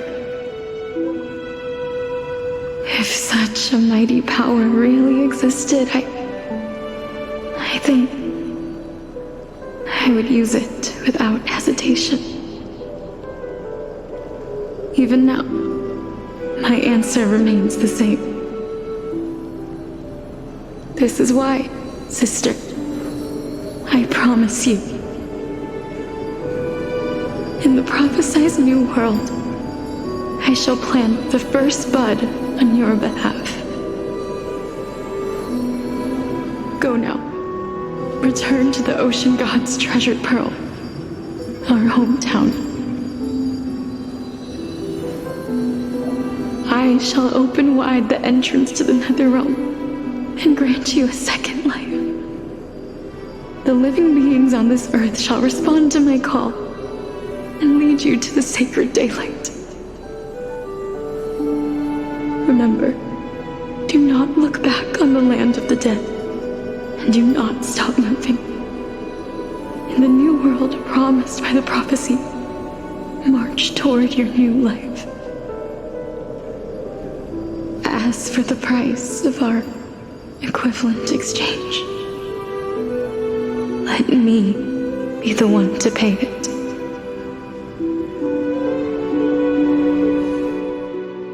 Everybody, we've come to the end. Unfortunately, I am not compatible with the Supreme Being, so I was unable to completely fuse their soul into my own body. However, being able to glean all this from them is exciting enough. I'm certain of this now. Before the Titans that we are well acquainted with were born, a group of heroes roamed the land. These heroes followed a prophecy and took possession of divine authorities one by one, until they eventually became the pantheon of the new world. Just like the flame chase journey of today, Amphoreus' history is cyclical in nature. Huh. What a startling revelation. This means that the demigods, who bear the core flames, will also become the new Titans at the world's end, thereby shaping a new world? I believe that this is the truth behind the Era Nova as mentioned in the prophecy. This is utterly unbelievable. Besides, those twins in the past, even if they really are Thanatos, their whereabouts are still unknown even today. Are their whereabouts truly unknown? Didn't Polixia mention that seaside town, the birthplace of alchemy and the tale of the dragon? In our world, there exists a city which perfectly matches that description. Styxia. But the people there worship Vagusa and bear no relation to Thanatos. I have also never been to that place, as in the time of Idonia, it had long turned into underwater ruins. Take this. This is... the new Sporist masterpiece, the Philosopher's Stone. It was made by transmuting all of the sages' wisdom into a single entity, with their flesh and blood as its foundation. Remember, I've mentioned before that the art of alchemy is all about conversion, tempering, and ascension. This process also applies to the pursuit of truth. Regardless of how unbelievable this sounds, the truths of the world have been refined from the impurities. Think about the story of the dragon. This stone will lead you to your real hometown, allowing you to reform the door to the nether realm and discover Thanatos' fate. You still look as confident in your victory as ever. But what if your conjecture is wrong? Simple. I shall merely admit to the entire world that my experiment was a failure. However, my line of thinking will not fail because I have already planted the seeds of doubt into the hearts of the masses.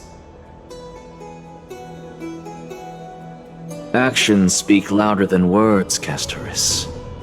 With the assembly about to begin, don't forget the promise you've made. I've already searched for so long. I'm willing to try one more time. While we converse, her life is also slowly slipping away. But before I leave, I have another question. What exactly did we witness just now? That was the world imprinted in Kefali's soul. If we are to prove its existence, you must take the final step. Go. Do not disappoint me. I understand. Hey, child of humanity. Don't get antsy. I still remember the question you posed to me. As a scholar, I do not wish to offer up ambiguous conclusions. Let's discuss this topic again when she manages to find the evidence.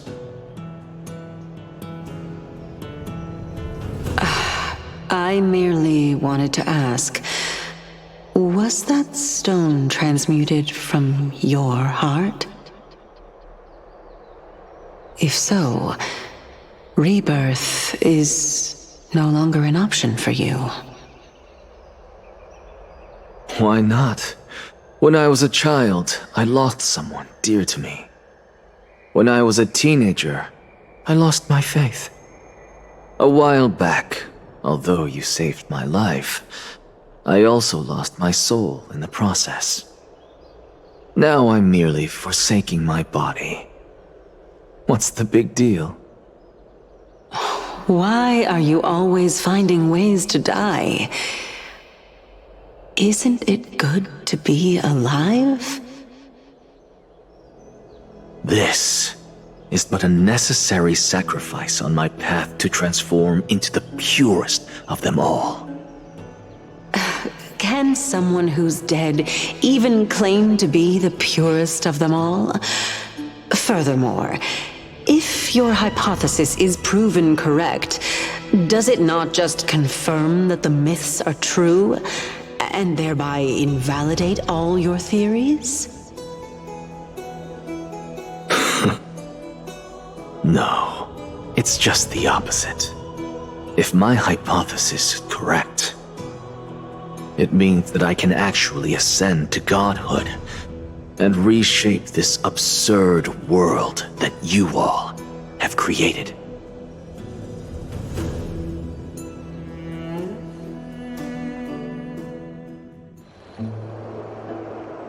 That's a lot to take in at once.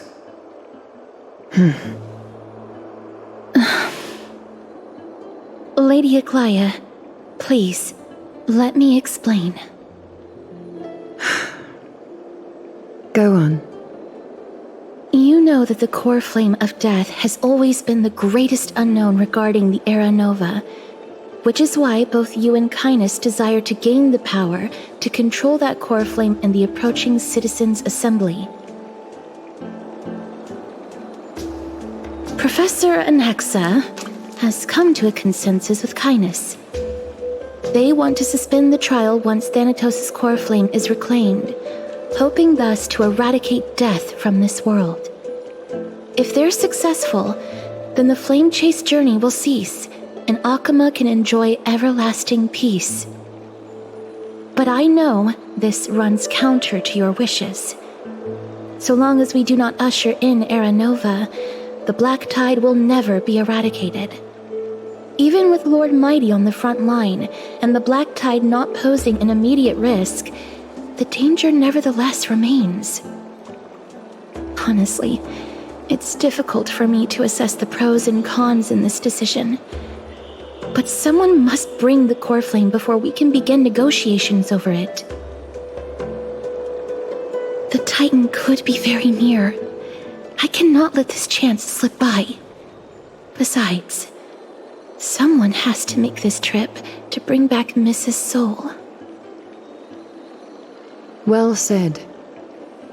You already had every reason to seek an audience with Thanatos.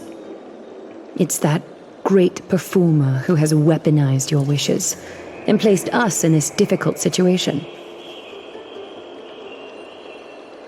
A world without death. Do you desire that too?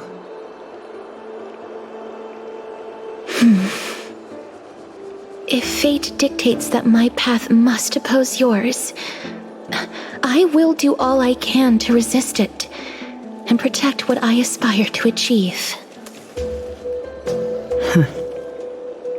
Lord Mighty showed me that without taking the first step, all talk of what follows is moot.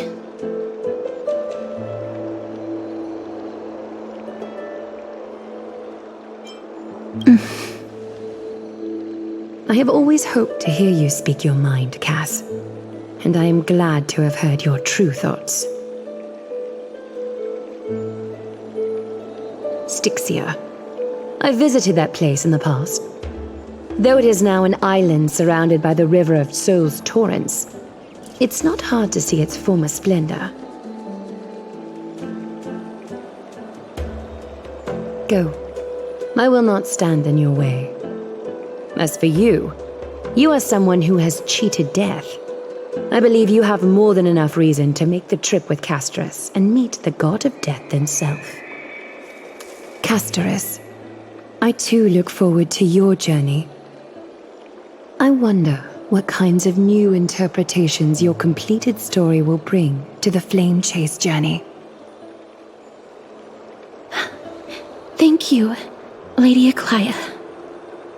I hate to put a damper on this heartwarming moment, but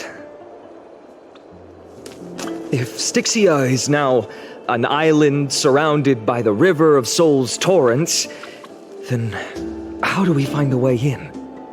Lady Treeby's probably... The answer is quite simple.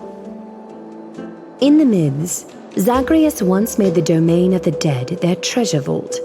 That is to say, they could enter and leave the nether realm as they pleased. And if they could do that, then it follows that the demigod who inherited their divinity must be capable of the same. I'll see you at Marmorial Palace at Action Hour tomorrow. Cypher shall be your guide to finding that ancient city.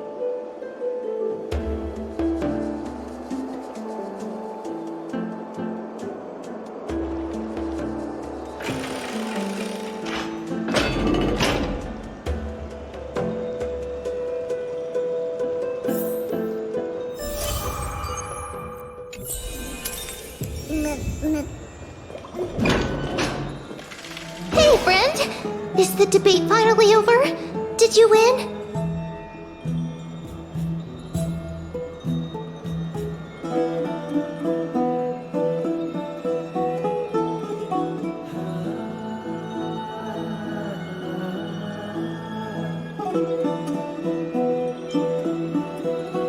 Oh, that means victory is around the corner. Well, moving on. I was hard at work even while you were at the debate.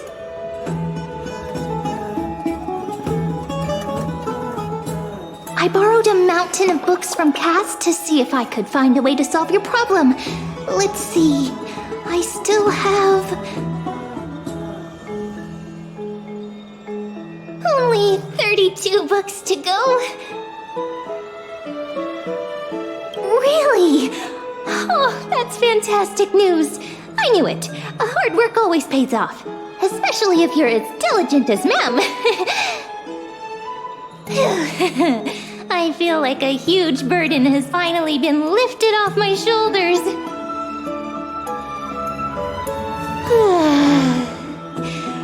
Why are my eyelids so heavy all of a sudden? You're right. Then I'll go back to...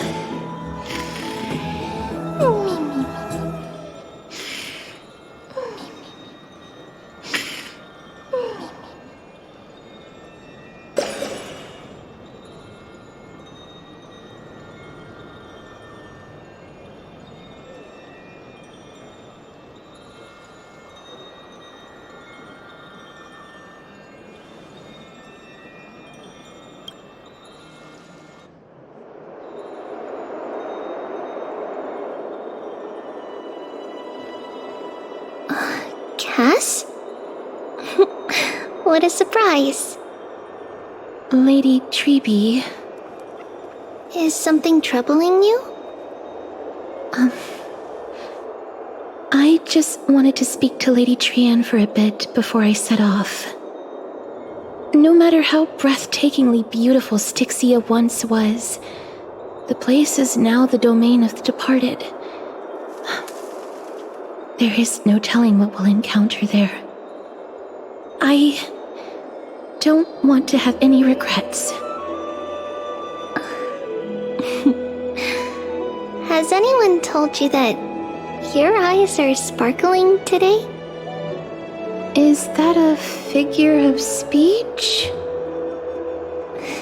In the past, when you did smile once in a while, all of us could see that your heart remained troubled even as you smiled. Lady Treeby, you know perfectly well that see you tomorrow is nothing but a white lie. I hope your toughness is not a mask hiding a lonely heart.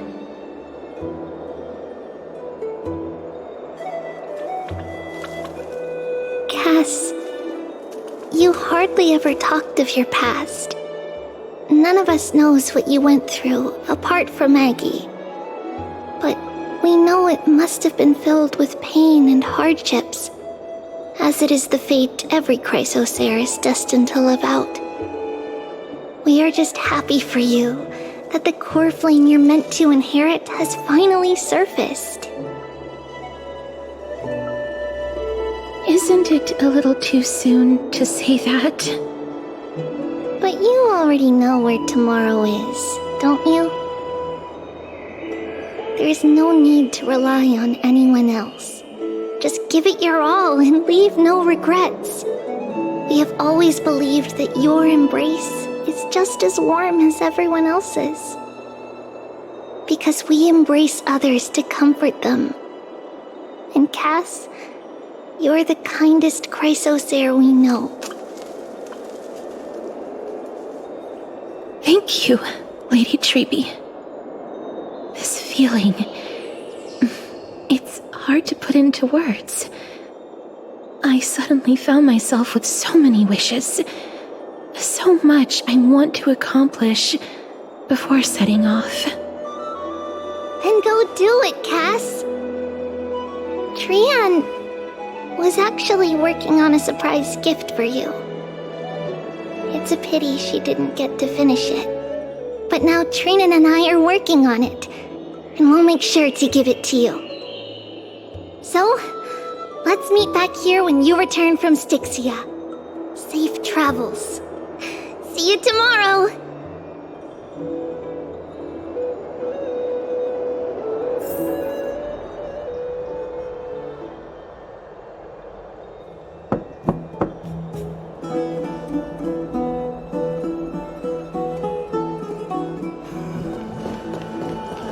It's me.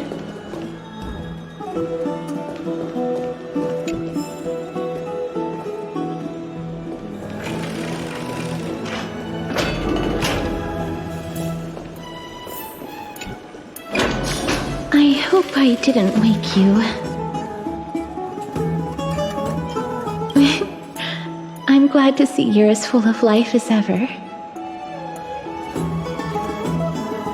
I'm here because of private matters, actually. If it isn't too much to ask, I'd really like it if you could come along with me to retrieve something.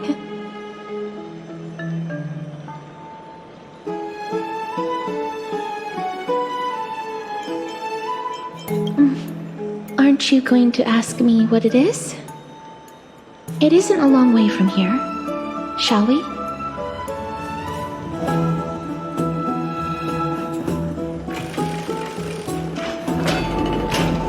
I'd love to go in and take a look. Have you heard?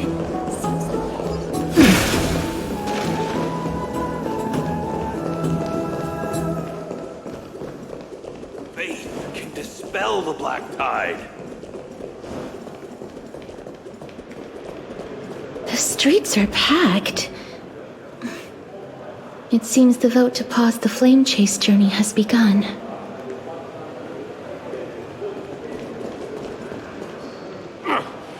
want to vote! Tell me how I can vote!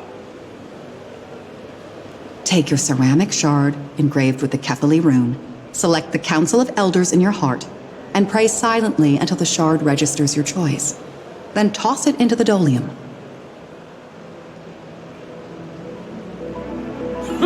The Council of Elders? More like the Council of Buffoons! The Black Tide took my hometown long ago! Who are they kidding with bringing back Erechrysia? It's all a sham to create their own Erechrysia in Akama! The Titans are just. So long as we do not overstep our bounds again, we will not incur divine wrath. Oh, please. The time when these deranged Titans should have vacated their spot to the demigods is long overdue. You'll see soon enough, you old fogey. And I pray that Talanton smacks some sense into you with their scales. We shall see how this turns out. That was quite a spectacle.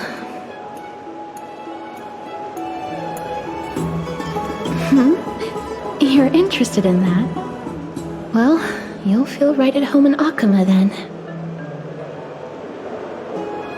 To this day, I still find it almost unreal that Akama is the only place illuminated by light amidst the crumbling ruins of Amphoreus. And its people are even holding votes to reconcile differing opinions. This peaceful sight is making me forget that this is the end times.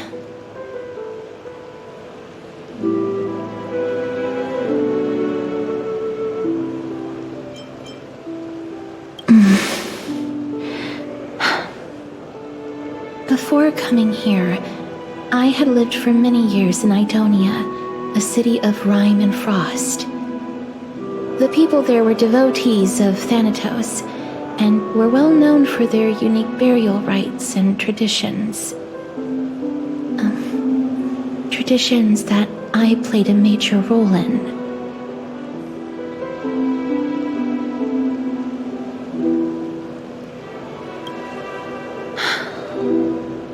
Yes. You now know me as the Mortician of Akama. But back in those days, I was Idonia's Maiden of War. I was trudging across the frosty plains on my own when the Idonians found me. They saw the curse in me as a blessing from Thanatos, and believed that my hands could correct the Erechrysia's mistake and lead them to meet the great god of death. They provided me shelter, but in return, I was expected to grant merciful deaths to war captives, prisoners bound for execution, and heroes alike.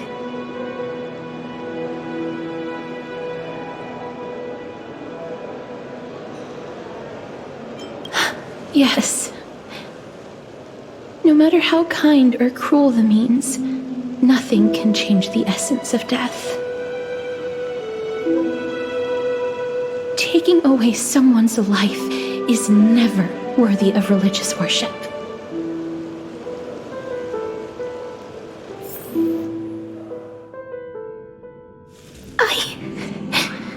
I can't do it!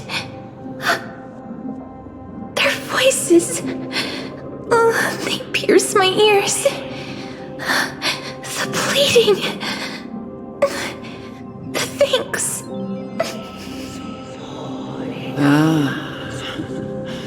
I know that feeling, child. I was once as lost as you are now. But you must respect those walking towards death, just like how you should respect yourself as the Holy Maiden granting humans glory and liberation. What you're asking me to do is no better than the task of an executioner, and yet you want me to respect myself. No matter the titles, I am still taking away human lives. This won't be the first time that Idonia's fanatical nether warriors have faced death. On the contrary, recruits new to the battlefield often run away from their first fight.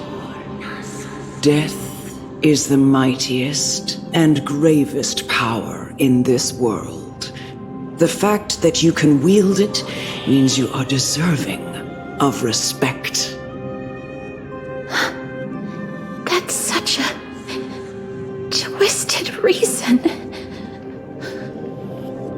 Then let me tell you a story. In Idonia, the great swords commonly used by executioners are called Draconian, in memory of Drakon, an elderly executioner. The sword has 3 air holes along its body.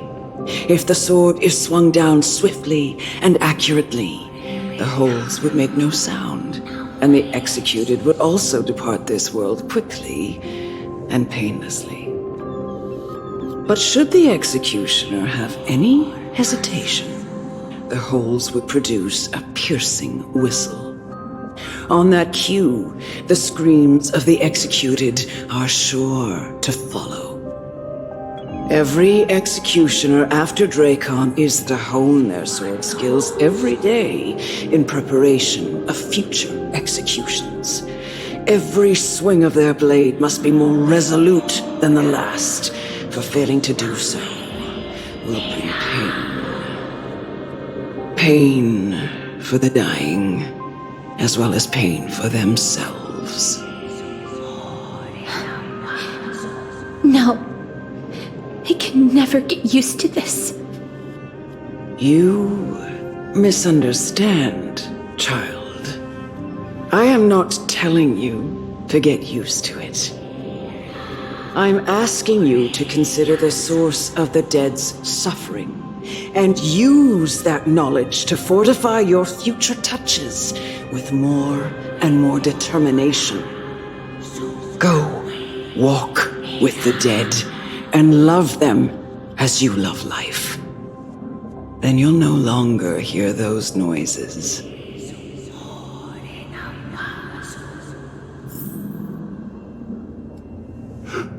Please, don't kill me. I don't want to die.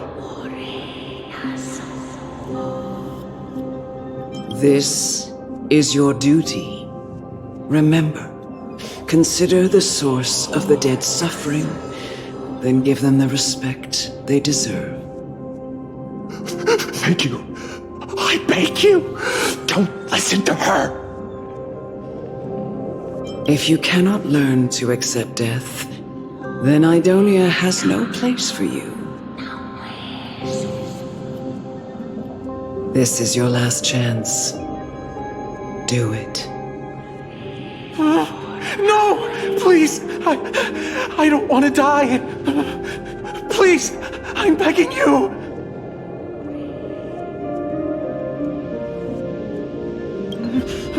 No!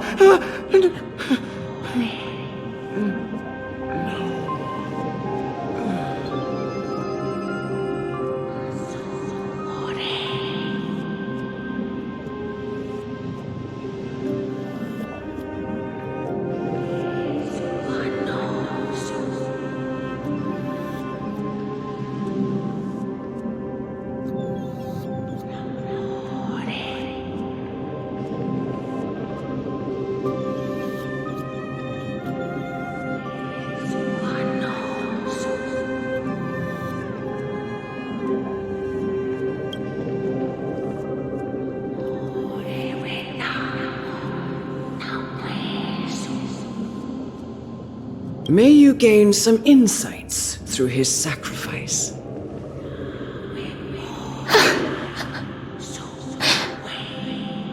Is this all?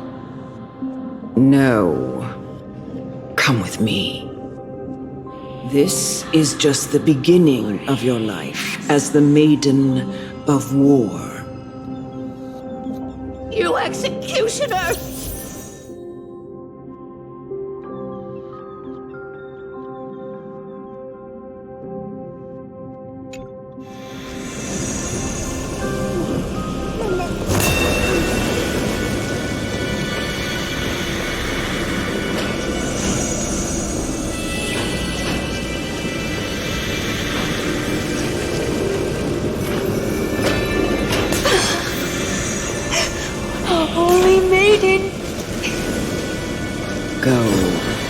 grant her glorious death.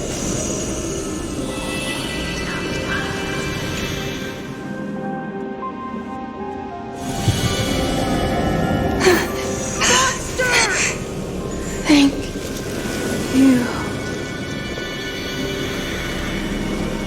Do it then, Executioner. You heard him.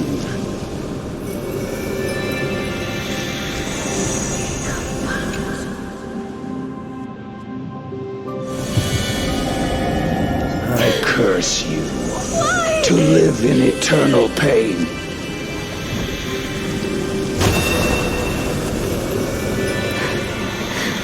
Please, grant me release. You know what to do.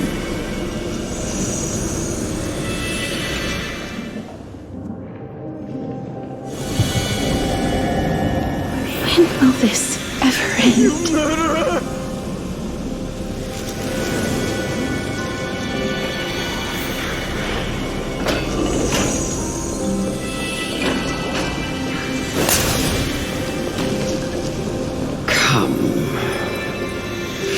Fulfill your duty. What? What are you trying to do with me? I have aged. The time has come for me to heed the summons of Thanatos and journey to their domain.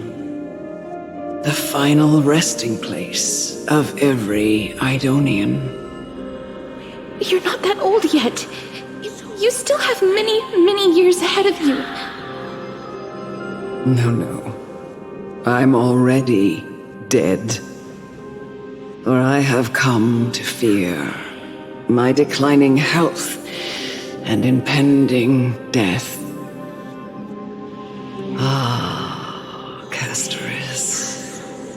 Will you give me one last chance to charge towards fear and prove that I am no coward?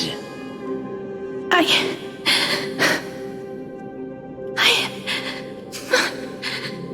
can't take this anymore!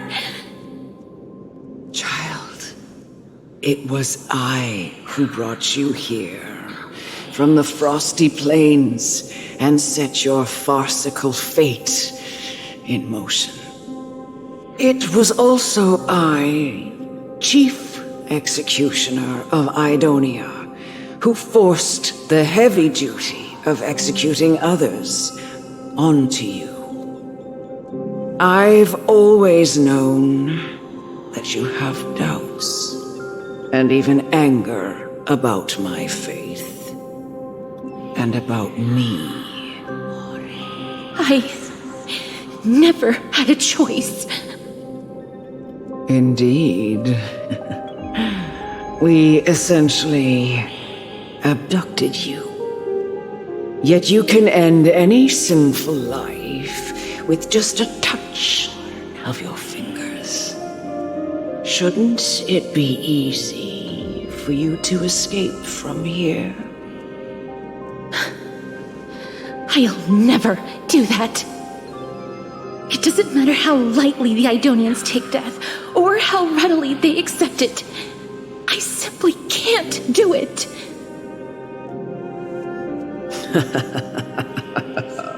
I knew I was right about you. What do you mean? I've taught you and cared for you as my own daughter all this time because of this blessing that's been with you since your birth. I know no one else in the world would understand the weight of life and death more than you do. In the eyes of an Idonian, death is the end of all life, a destination we will all eventually reach. Humans should not resist it, but learn how to face it. You can only live your life to the fullest after understanding this principle. And when you do, even if you eventually leave Idonia's protection, even if you must carry the curse forever, you can live with your head held high, like everyone else. No! How can I? Come now. It's time. I've already taught you all that I know.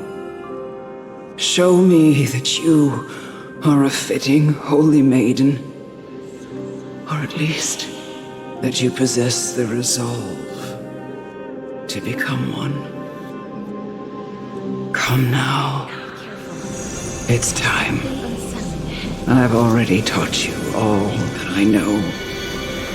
Show me that you are a fitting holy maiden, or at least that you possess the resolve to become one.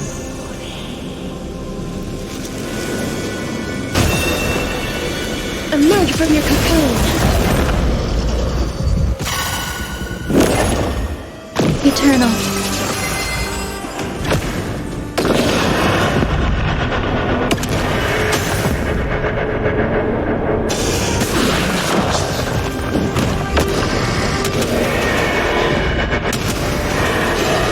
May death protect us!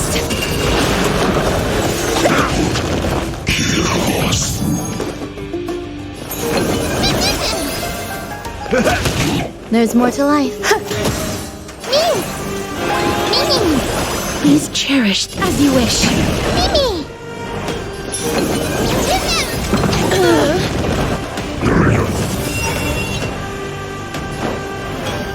How's this take? Some value, I suppose. Every petal, All will be swept away by the wind. stay away. Life is not so fragile. Root here.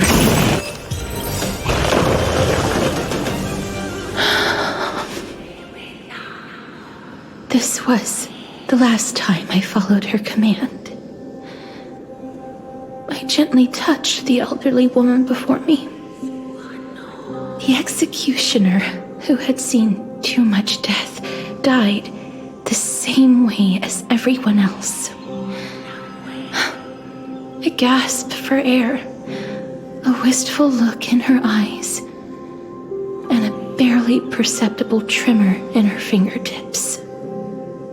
Elder Amunet, the person who tried to teach me about death, ultimately vanished like dew in the morning mist. She spent her life embodying the beliefs of the Idonians, and when death finally came, she embraced it exactly as their doctrine had taught. I have nothing but respect for her. I erected a cenotaph in her honor in the marshes outside Idonia's city walls with the others I had laid to rest.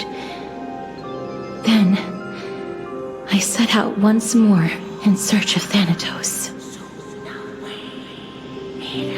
It was a long, long journey. I heard so many discussions about death along the way. Life finds meaning in death. The world improves because there is an end.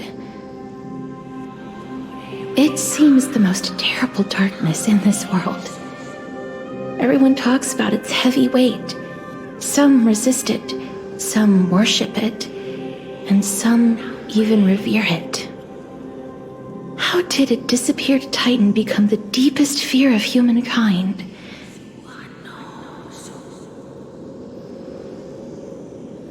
And why do they haunt my dreams? I continued my travels to seek an answer. Initially, I was running away. Then, I started searching for it. And now, at the end, I just want to know if my touch, if my embrace, can do more than taking things away. Can I make anything? Can I leave anything behind? I don't want to die. Please, I'm begging you, just let me go. I don't want to die, please. I don't want mercy like this. Just let me go. I need him. I don't...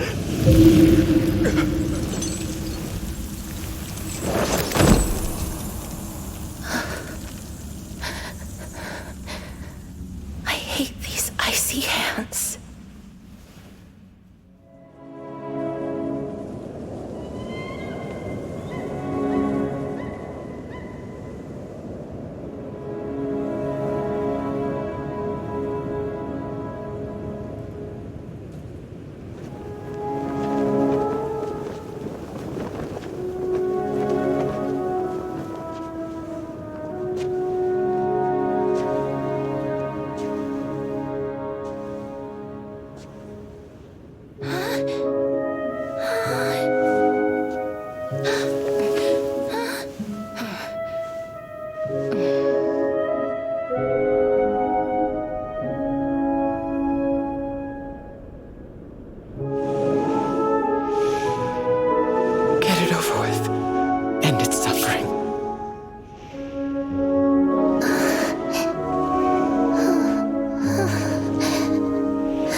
The Reaper has blessed your hands. Only you can grant them peace.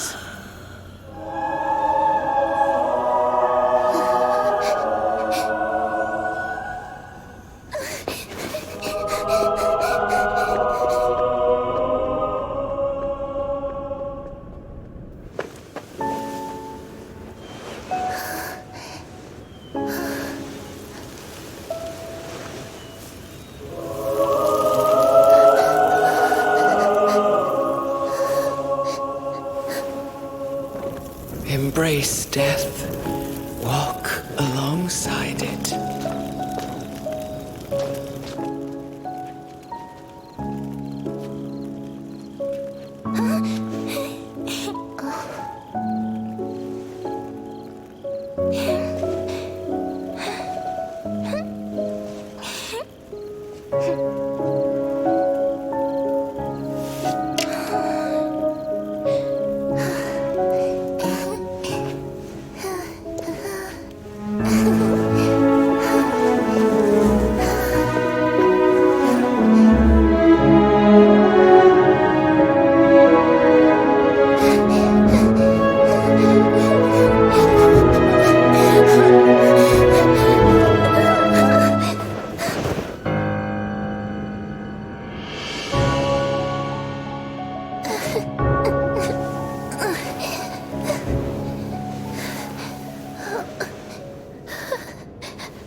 Is that you, Casterus?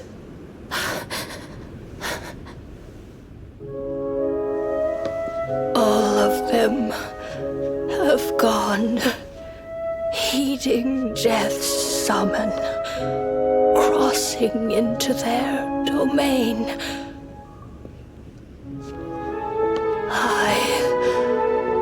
must go too. I don't fear it, just I have some regrets. Watching people leave this world again and again, it must be lonely for you. You must want to desperately embrace them before they go. I can't. These hands, they're too cold.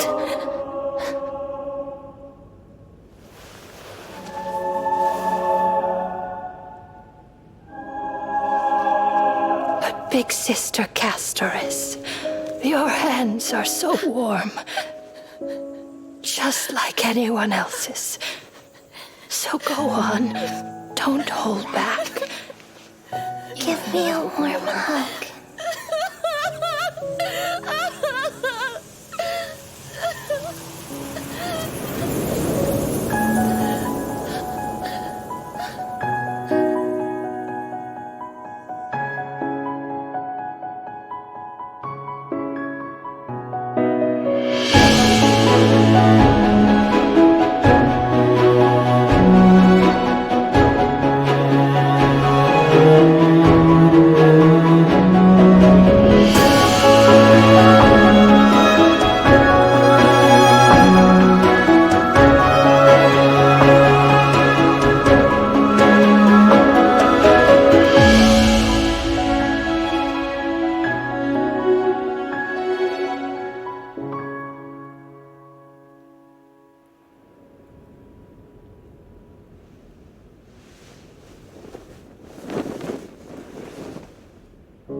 Like these really be warm?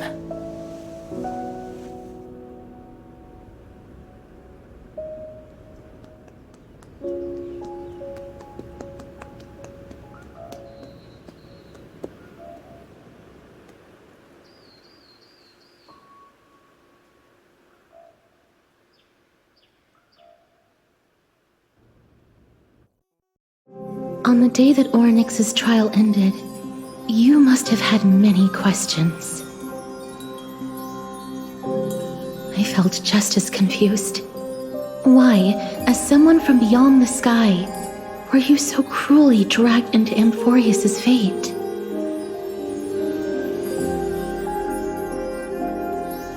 I wished I could take action, but no matter how hard I try, I cannot simply interact with the living as ordinary people do.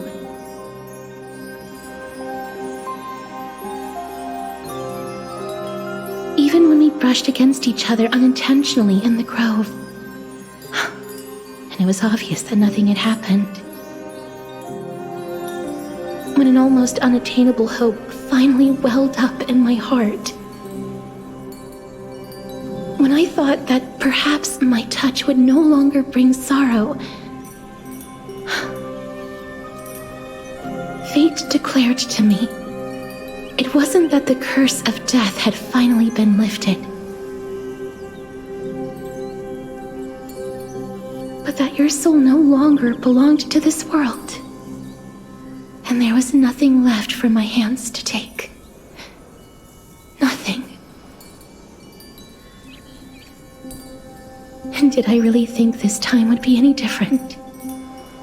It's not that I don't understand this reality, just that I'm unwilling to accept it.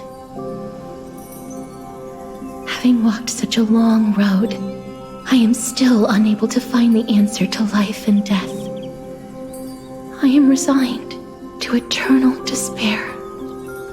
Anything I wish to hold on to, death will inevitably wrest from my grasp. From that moment on, I lacked the courage to confirm it again.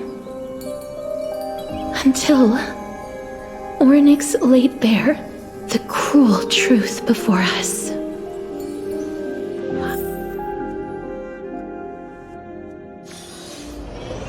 But now, perhaps I might have one last chance. Long ago, Trinan read a prophecy to me.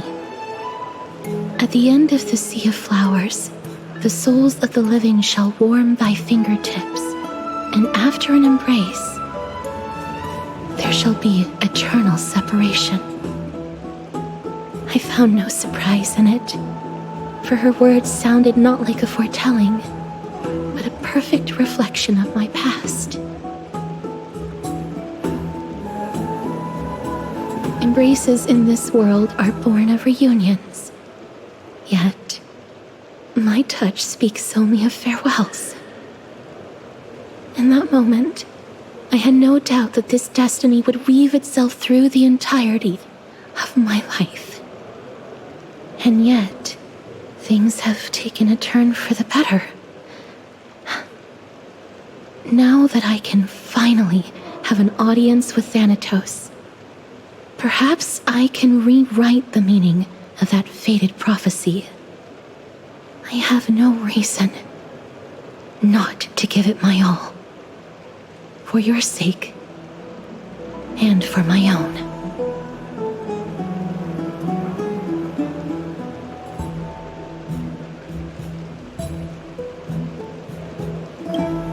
With that, I won't have any regrets.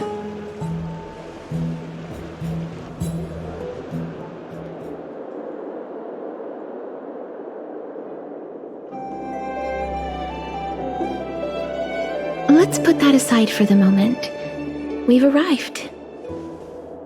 I want to retrieve a small gift I specially prepared for you. I made it myself, like the trinket I gave Lady Trian. I want to leave something for everyone, if possible. The journey to seek an audience with the Death Titan cannot be an easy one. I want to make full use of every moment I have before we depart, so that I don't have any regrets.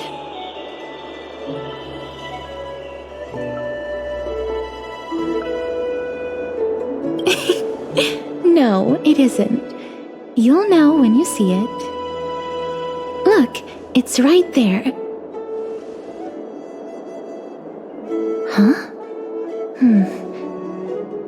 Where did it go? What's going on?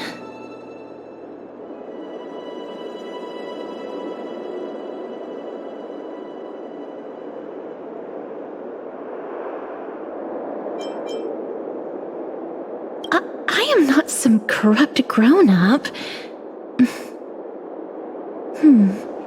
What's this? The coin of Zagreus and a slate. So it's her.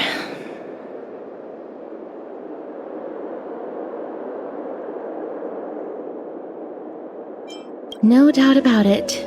This is her favorite symbol. It's a lady's cipher, the demigod of Zagreus whom Lady Aglaia had spoken of. She's a master thief who's left legendary tales all over Amphoreus. So many years have passed, yet she's still announcing herself in such a crass manner. Let's just do as the slate says and look for Lady Cipher.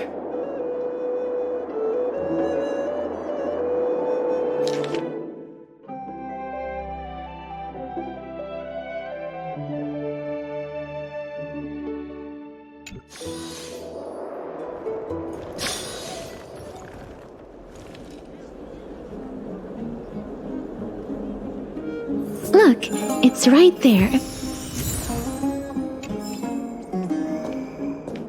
There seems to be a new show at the bats today. We must pursue her.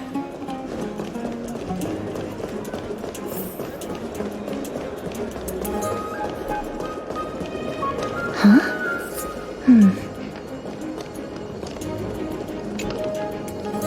This is a trick she left for us.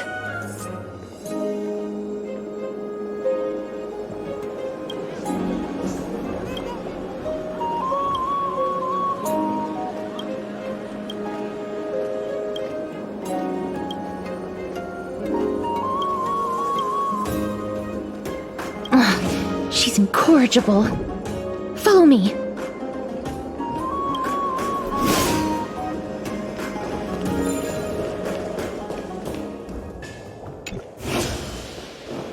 This is how it should be. We must pursue her.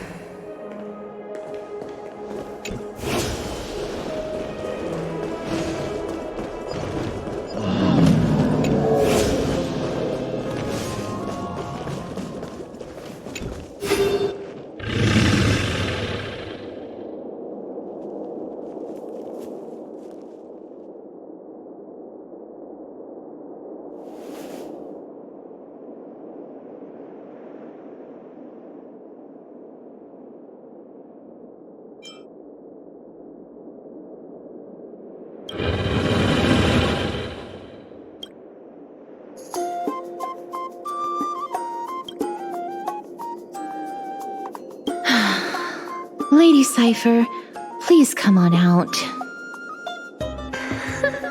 You're still careless as ever. Shouldn't you keep such a precious gift near your bosom? Since you know it's a gift for someone else, please give it back to me. Stop hiding among the people and letting the wind carry your voice. Now, since I know it's a gift, that just means I need to milk its worth. The children of the wind never stay for long in one place. Unless your offer is tempting enough to steal the wind. What say you? Name your price. I'll give you however much you want.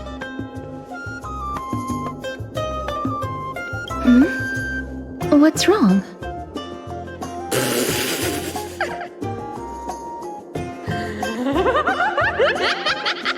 No wonder they call you Princess Homebody. Why don't you two come over to my place? It'll make a better venue for proper business discussions. You can find where I live through the winds I've sown. Right. Piece of cake. I can do that even if I can only sense your soul. All right, I'll see you there. Oh, by the way, everyone cool with me collecting a deposit before we reach an agreement, right? Now, come this way.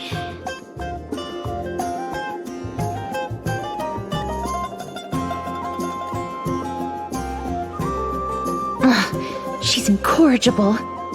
Follow me.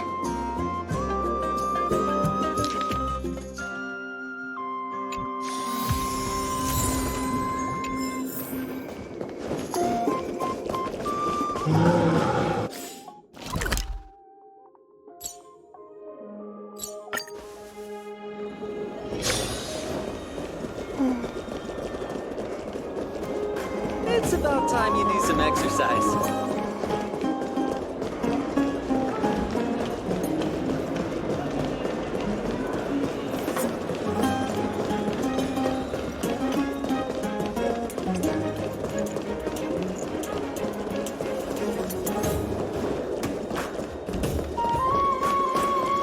Does it really work?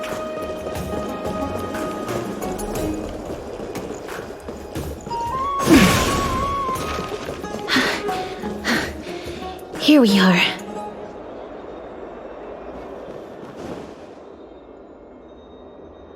Over here! Over here! No, not that way! This way!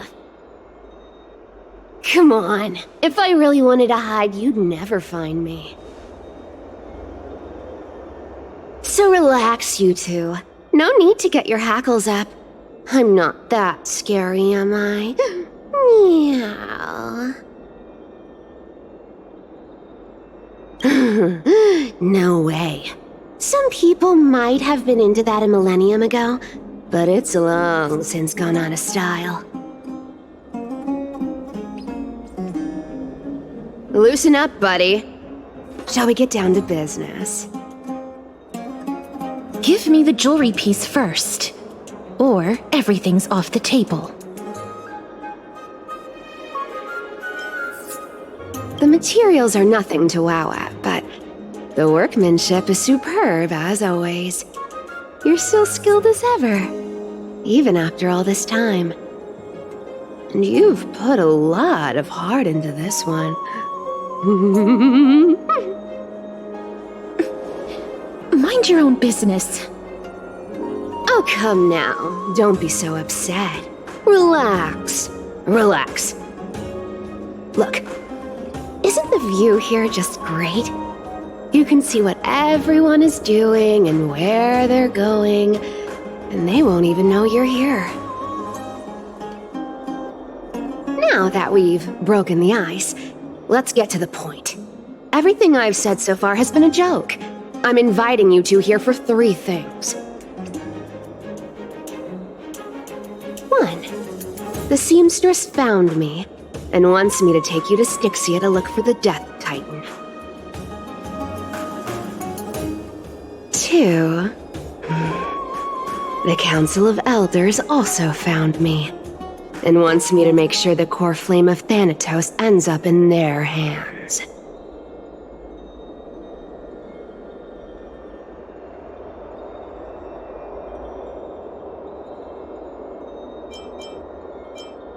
And last, but not least, I'm telling you that I'm not interested in doing either of those things. Don't go look for the Death Titan. The end.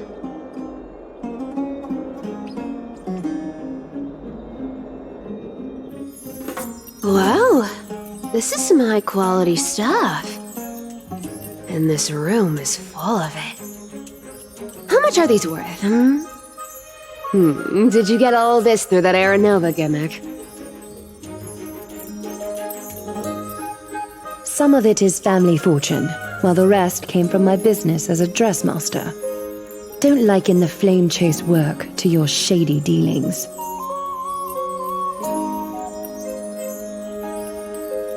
Wow, I should have busted down your door instead of going around like a thief. Well, spill. Why are you giving me so much money? Payment for doing work. You're worth this much. Did you forget my stance to all this? I thought I made myself very clear. You wish to run away. Run away from your responsibilities, from the prophecy, and from your destiny. You shall walk with greed and die over petty change. I understand this prophecy weighs on you immensely. That is why I have never reproached the demigod of trickery for running away. But I need you right now, so don't turn me down. You know, maybe the gods got your tongue with their golden threads, Aglaya. I'm not hearing any sincerity in your words. Give me a reason why you're bowing your noble head to me. We lost Trian. Oh. The divine power of passages is running out. I need another demigod to escort Casterus and help her fulfill her lifelong wish. Oh, I get it now. You're sending Casterus to her death. And you want me to die with her.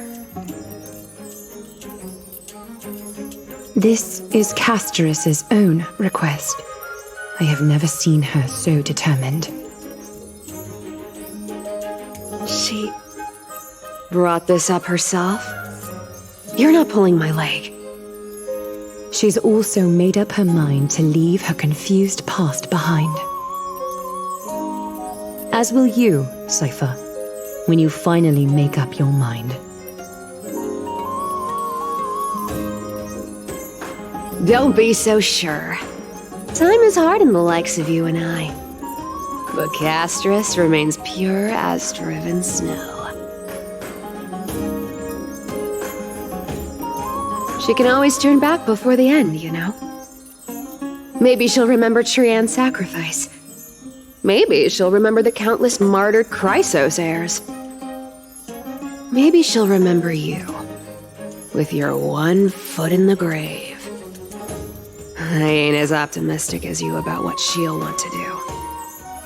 Tell you what, why don't I take this room of treasures as a security deposit, and we make a bet. Go on. I bet she'll change her mind and turn back. Now, if I lose, I'll do what you want me to do. Return this deposit to you, plus giving you another room full of treasures. How does that sound? You sound like you have all the confidence in the world. In that case, let's make a pact with those conditions. I hope you're prepared to lose it all.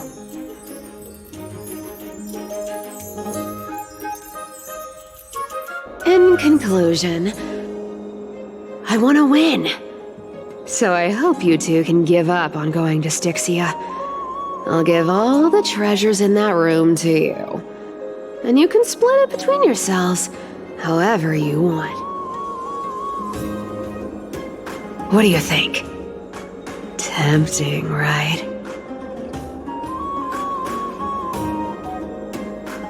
I decline. If we don't find the Death Titan, her soul will...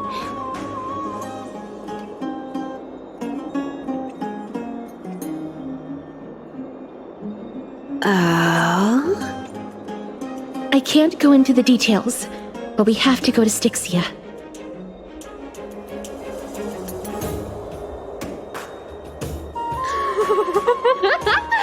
I really don't get how.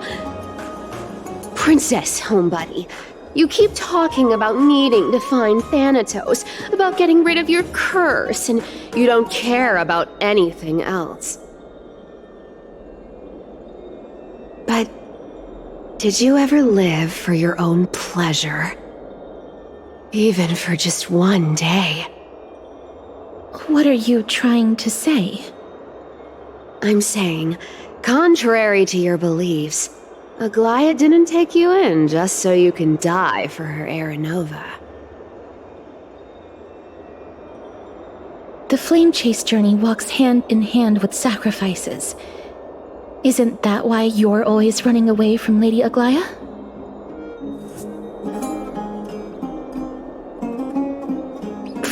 Fine. Never mind. We all have our own problems. I ain't gonna say anything anymore. It's not like I was gonna honor that bet anyway. But listen to me. Styxia is no tourist destination. Sure, the treasures buried in there are 10, no, 50 times richer than Aglaia's vault. Yet, I've never been there. And I never plan to. Because even a demigod can't be sure they can walk out of that place alive. And now I'm supposed to escort you to Styxia. Sure. Pay up.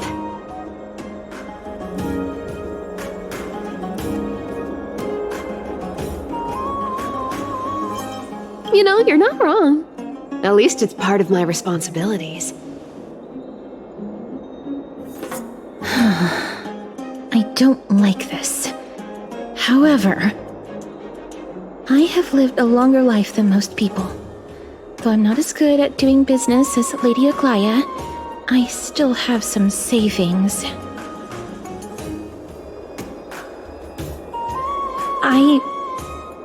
I can give them all to you. Then how are you going to live the rest of your life? Then I'll give you 90. No, 80%.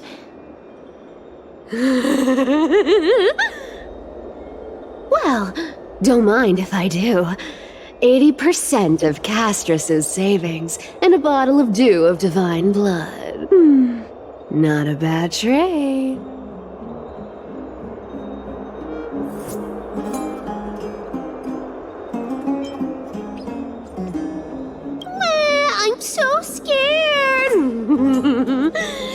even catch my tail? Here! Catch! Be careful with that! A minor change in plans, though. Don't go to the bath tomorrow. Come look for me at Akima's city gates instead. So, why are you changing the meeting place? Oh, nothing really. Just a bit scared of the seamstress's frosty face. I wouldn't stay a second longer in Akima if it were up to me. Well, now that we've struck a deal, why don't I give you guys a lift back? It's gonna be a long ride, so have a good rest.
Bright and sunny.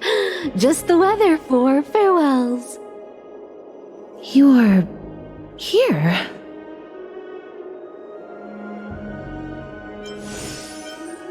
Totally. The trio team is the best set up to reach the finals. No need, I already told her.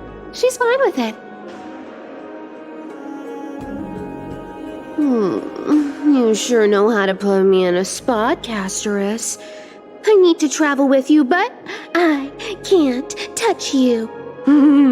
What a bother. Sorry. Aw, I was just teasing. Don't take it to heart. Did you know that the legends say you have to put an obol into the mouth of the dead or over their eyes if you want them to successfully cross the River of Souls and enter the Netherrealm?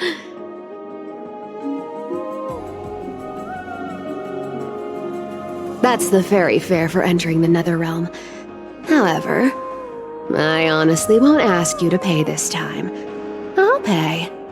And then we'll just have to go through the motions.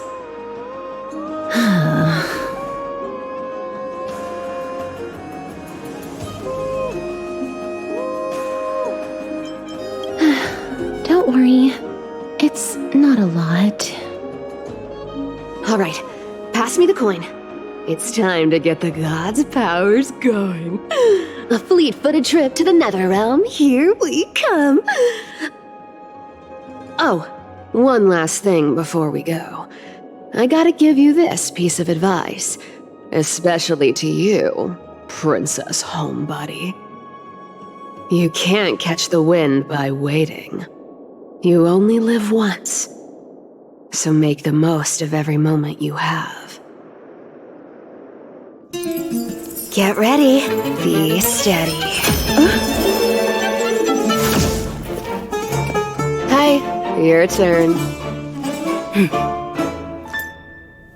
Don't be nervous. After all, it'll be gone in the blink of an eye.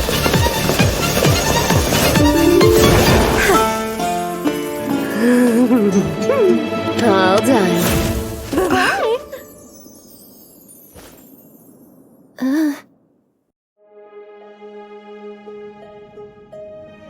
Are you feeling all right? She's the demigod of trickery.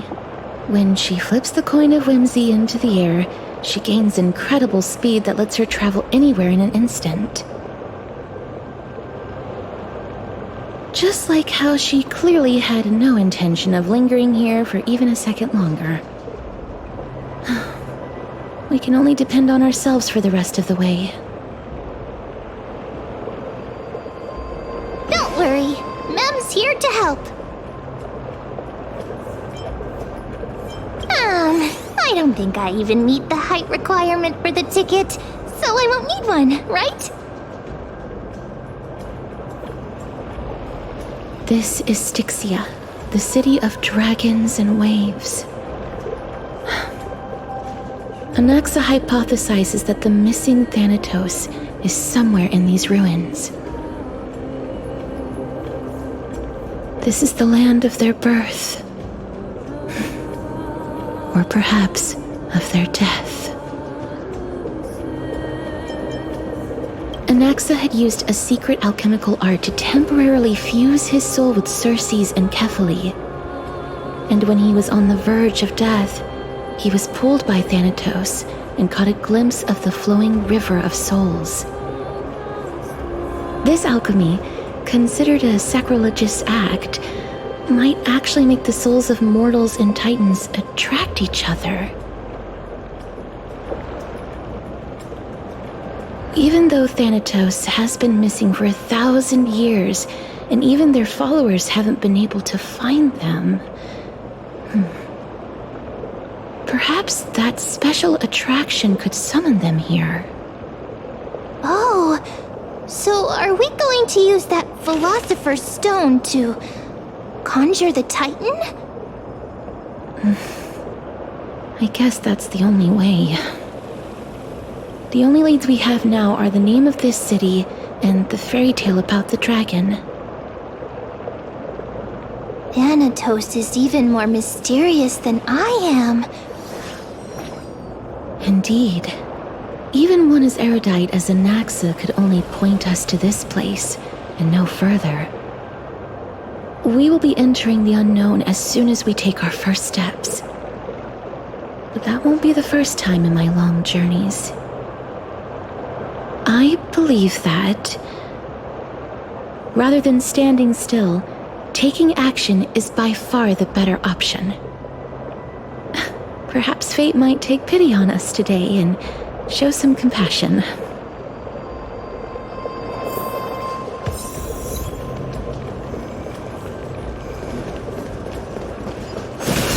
Go back whence you came. Go back. Ahead lies the realm of the dead.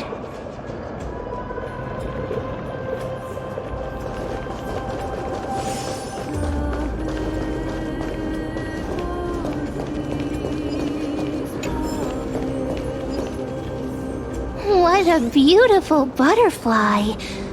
Is it talking to us? This is a eulogistic butterfly.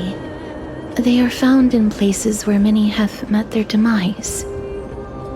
In Idonia, some think of them as manifestations of Thanatos' benevolence.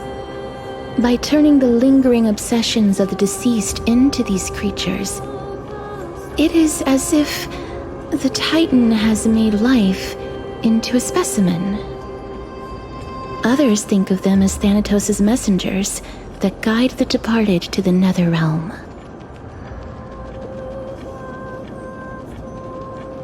The second theory sounds more believable. After all, the things they're saying are rather, direct. Perhaps. But the fact that we're able to hear their whispers proves that we're fast approaching the realm of the dead.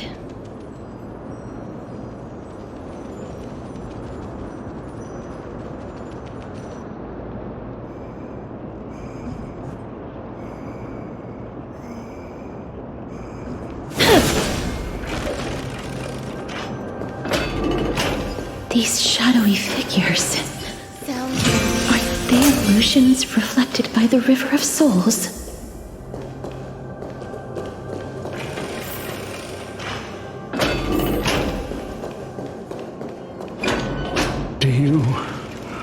want to buy any fish? Huh? He can see us? Wait. More living people.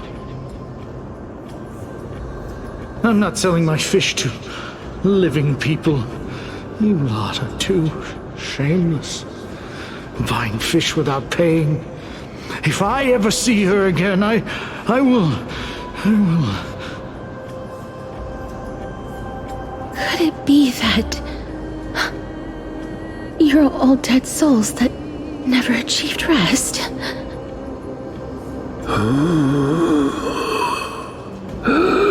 The Nether Realm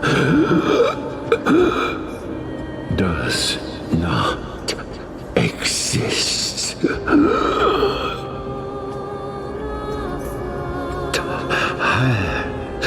Titan rejects you.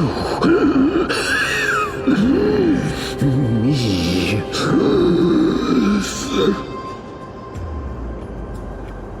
So, do you want to buy any fish? But there aren't any fish nearby. Other fish gone. The people are gone too. I can only keep selling fish. So, do you want to buy any fish?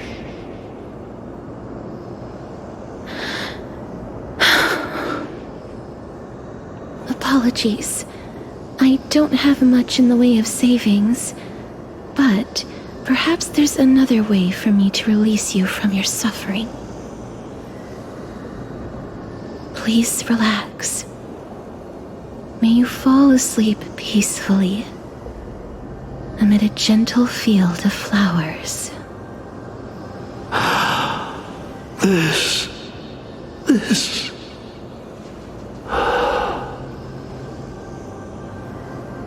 I knew it. These people aren't illusions. They're the souls of the deceased. They're supposed to reach the end of the west wind by floating down the river of souls. Yet, they have floundered upon the shoals of the stream, unable to move forward. Did Thanatos reject them? Or perhaps they didn't really die at all?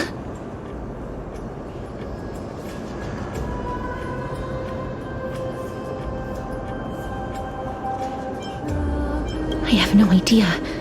This circumstance is completely unprecedented. Hang on.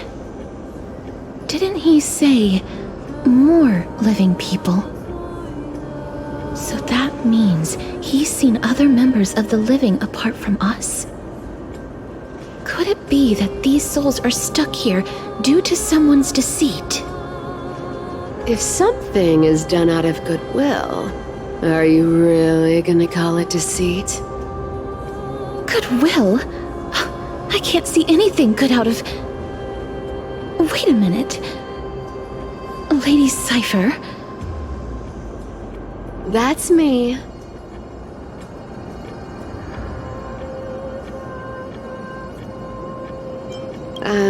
I still belong to the land of the living as of now. Thank you very much. Could it be that you are the living being that those souls met? I couldn't take their behavior anymore. So I stole some things here and made up some lies there. Just trying to give them something to look forward to, you know? It's because of vile living creatures like you that we're being misunderstood by all of them. What else am I supposed to do? You can see the mess this place is in. These poor souls are denied by the Netherrealm.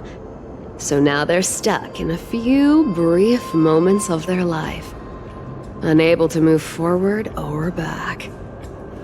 Did you see those two blacksmiths on the way? They've been here for as long as the sun's been around, wailing over and over about casting a shield. Styxia is so freaky. Then why have you come back, Lady Cypher? Hey, I'm not here to aid your adventure. I hate water more than anything else in this world. Especially that stinky river of souls.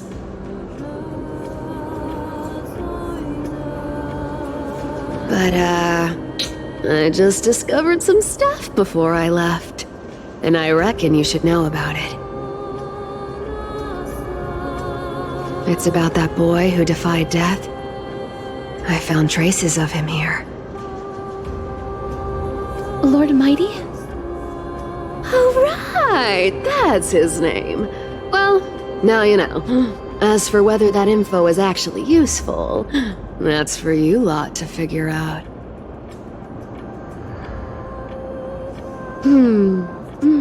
So long, Princess Homebody.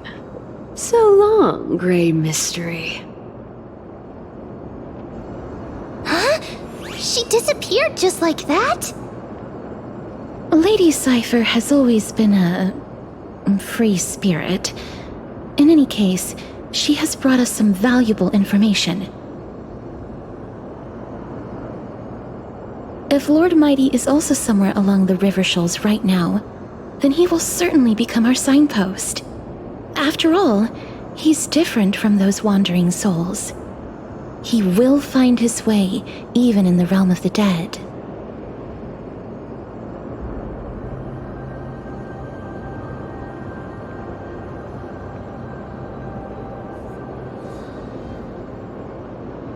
Don't worry, it's time for me to shine. Ornyx's rune of recollection is nearby. Use prayers to return the river to before it got flooded.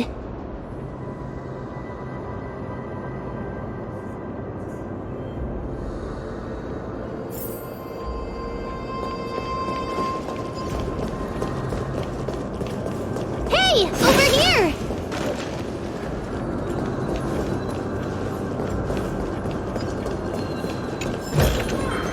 I want to make something with it. But what to make?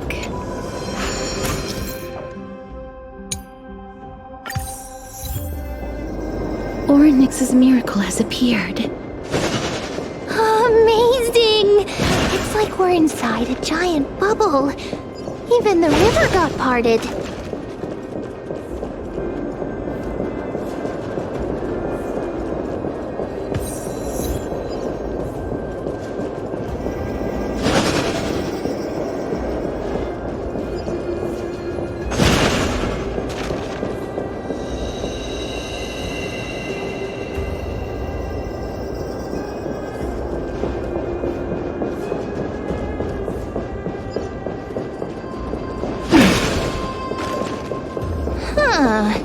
So this path actually didn't exist back then? Make sure you keep it safe.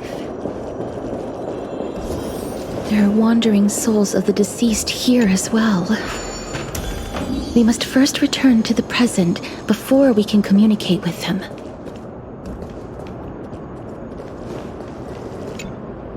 Ah, by the looks of it, you must be the foreign warriors that the Queen had mentioned, right? Since the current campaign requires the utmost care, I wasn't able to make time to welcome all of you. Please, forgive me.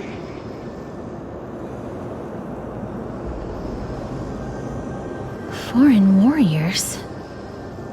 A priestess, a warrior, and a divine beast. You look identical to the blessed saviors that the Queen described.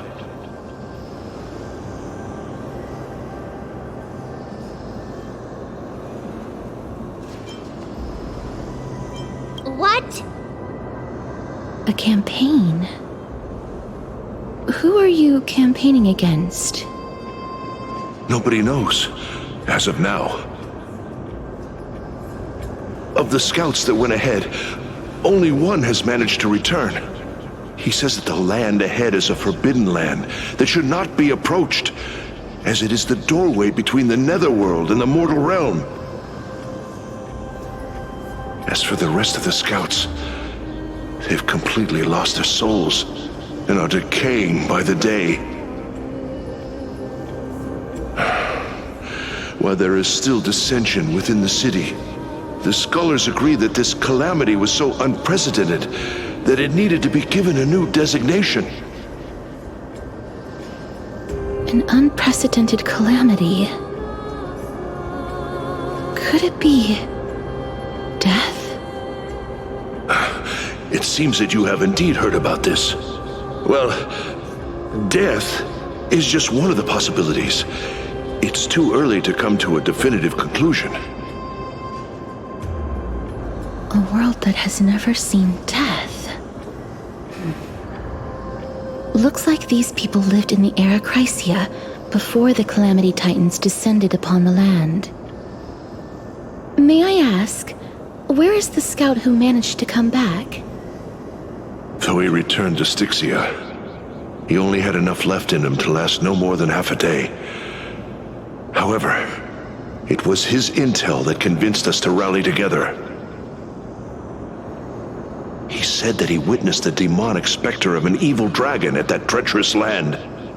The apparition opened its giant maw and devoured everything in sight, and thus brought Styxia that thing called death. Styxia. An evil dragon that brings death. It all sounds rather familiar. Wait, wasn't this part of that fable? Sir, could I ask how the Queen and Princess are doing? The Queen?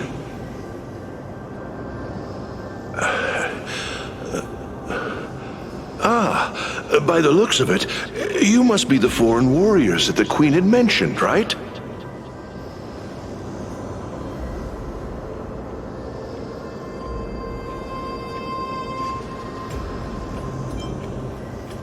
Oh, it's the same lines. Looks like he's still trapped in the moments before his death. Leave it to me. Sir, the war ended long ago. Styxia no longer exists.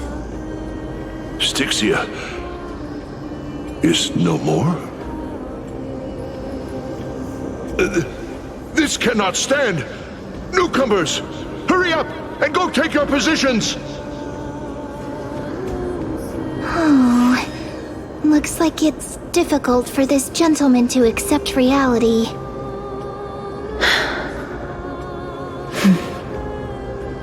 Sir, I am the Maiden of War, sent here by the Queen herself.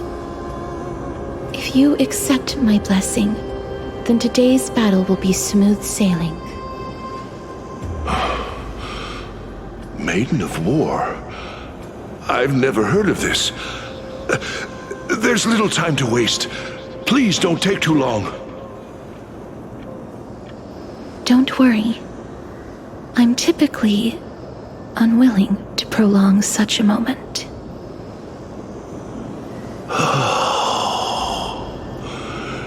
Is it over? Have we won?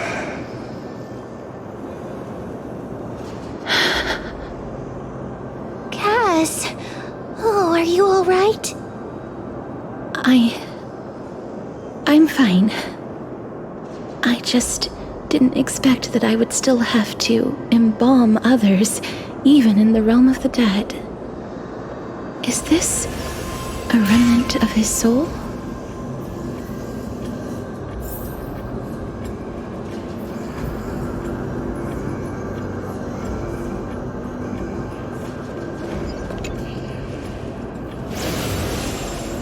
Well then, why should I place my trust in you? Holy maiden from afar. Wait, this is... I don't quite understand what you're trying to say. Since the prophecy has already pronounced your name as Chrysos, heir of death, Akima ought to treat you as an esteemed guest. However, You seem to have no intentions of concealing your involvement with the Council of Elders, while most likely being aware of my issues against them. I cannot deny your claim. It was the Council that offered this room to me, and they had only one request. They want the curse of death to be completely subjugated to your will. I was agreeable to that request. But why? I am unable to rid myself of this innate curse. However, from this day onward, I shall use it according to your will. I will never make any superfluous moves on my own. I see. So that is how they plan to control the flame chase journey. They have shifted the heavy responsibility of granting death over to me. If I ever become obsessed with executing people, they will then have ample reason to terminate the Chrysos Heir's journey. And yet, you seem to not mind. This is quite surprising to me. That's because the fate that we were born with is a burden far heavier than that of an individual's life. I've woven many unforeseen events into the tapestry of fate. This is but one instance.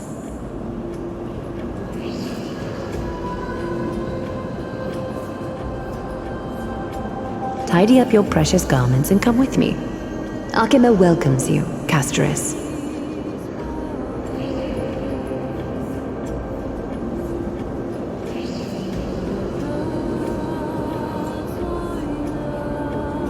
I didn't think we'd find vestiges of memory here. Maybe they've got something to do with Orynyx's rune? Perhaps. But I do not need a reminder from them. This memory is one that I will never forget.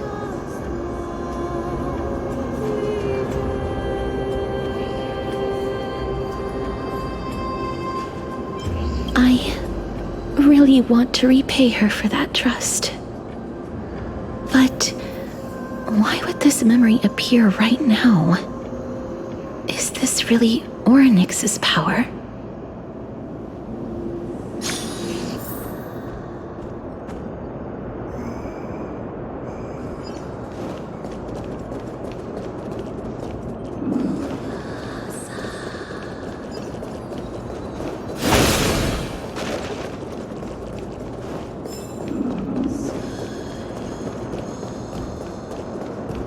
Could these dead monsters actually be...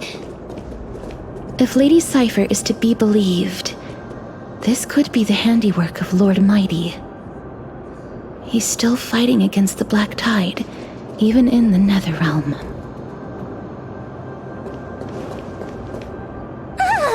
Why are the Black Tide monsters here too? Can they swim in the River of Souls? Even Thanatos wouldn't be able to accept Black Tide monsters into their realm. These traces seem to suggest that anybody who trespasses upon death will pay a heavy price.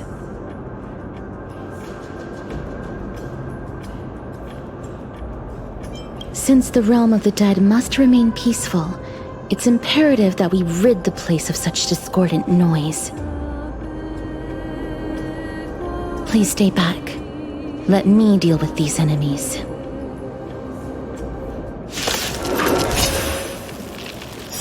Existence is unity. Some value I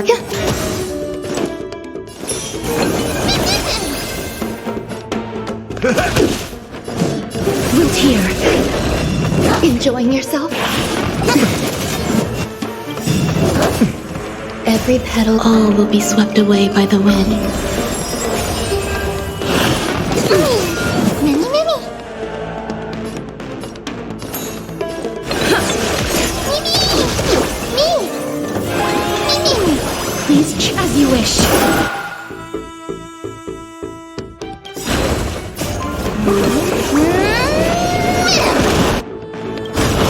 like my friends.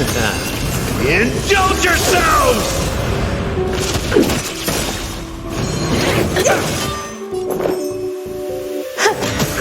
Mimi!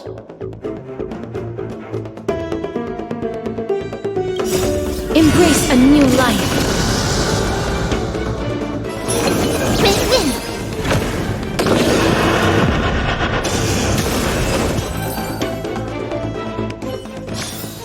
May wandering souls... The path ahead is blocked by the River of Souls again.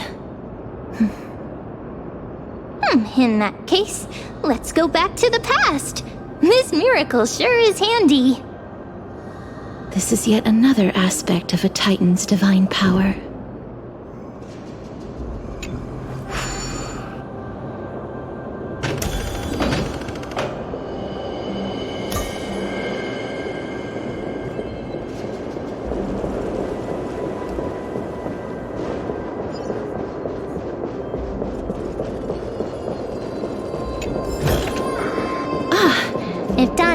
Around, he'd definitely be able to raise the waters of the River of Souls into the sky.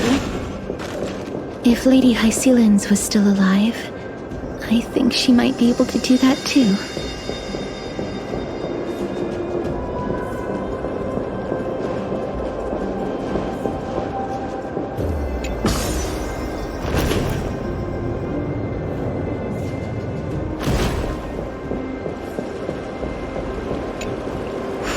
You seem to be able to discern both the past and the future.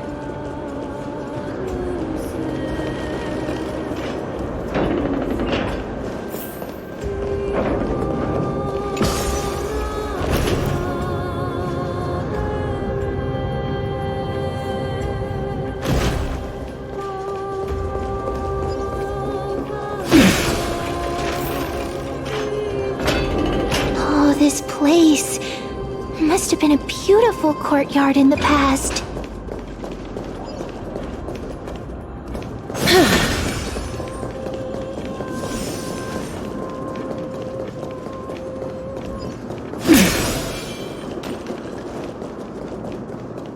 Please excuse me.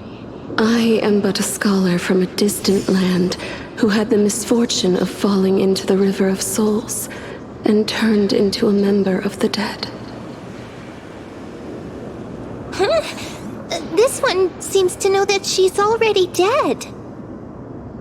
Oh, I was merely speculating, but it seems I was right.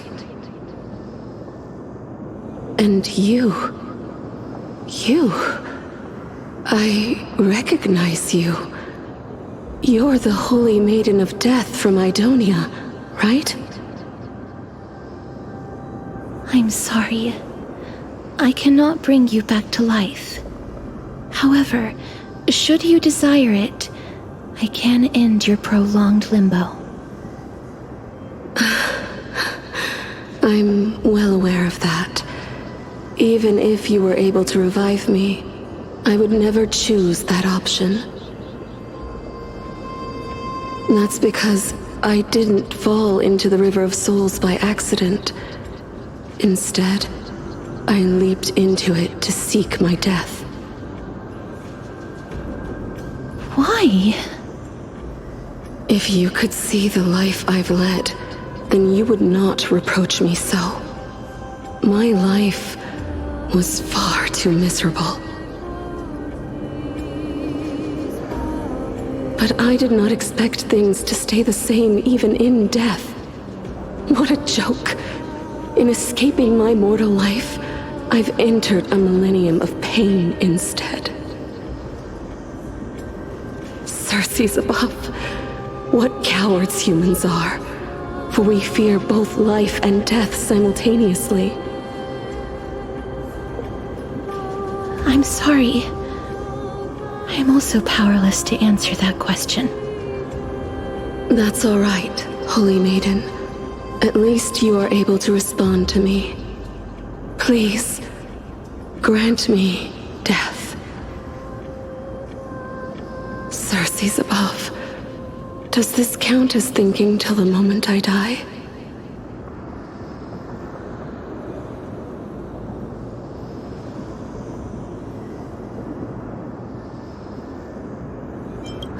seen too many farewells.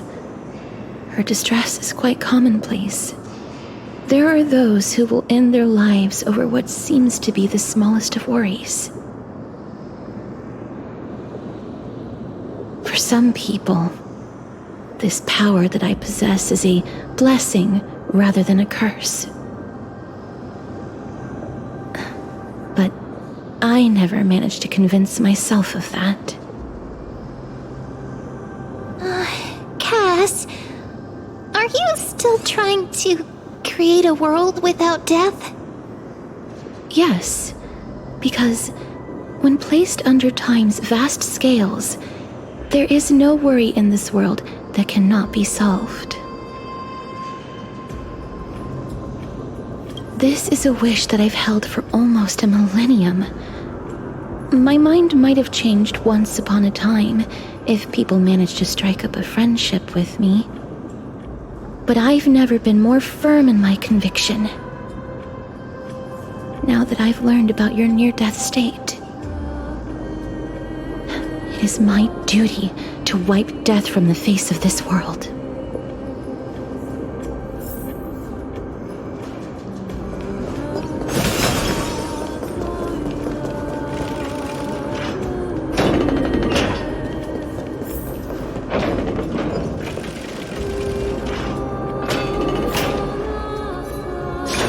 Wow! This place is so spacious! Is this the kingdom's vault?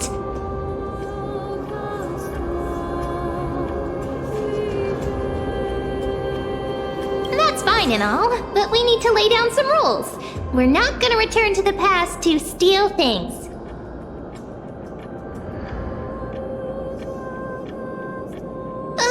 Do we need to enter that doorway to climb even higher? There seems to be a person. Oh, more like a soul guarding it. But how should we get up there?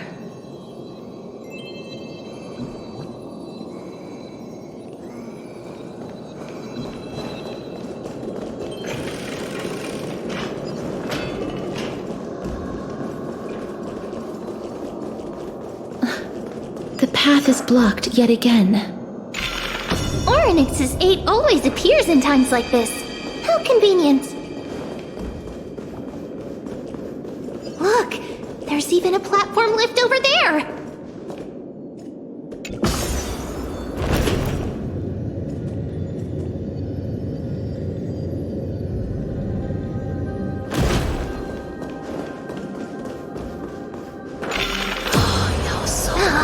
A chest of the past has been left behind, but none of its treasures remain inside. I want to make something with it, but what to make?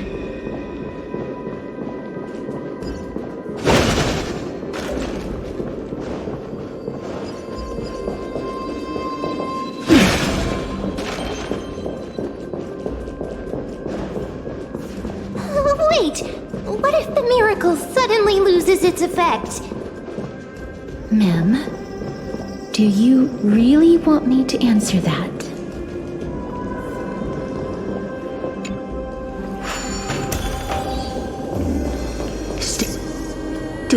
Don't come near me!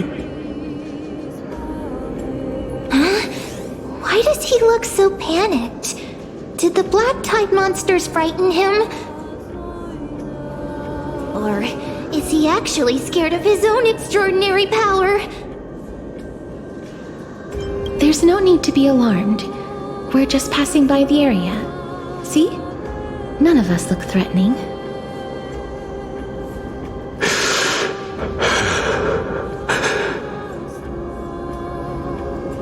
You have a point.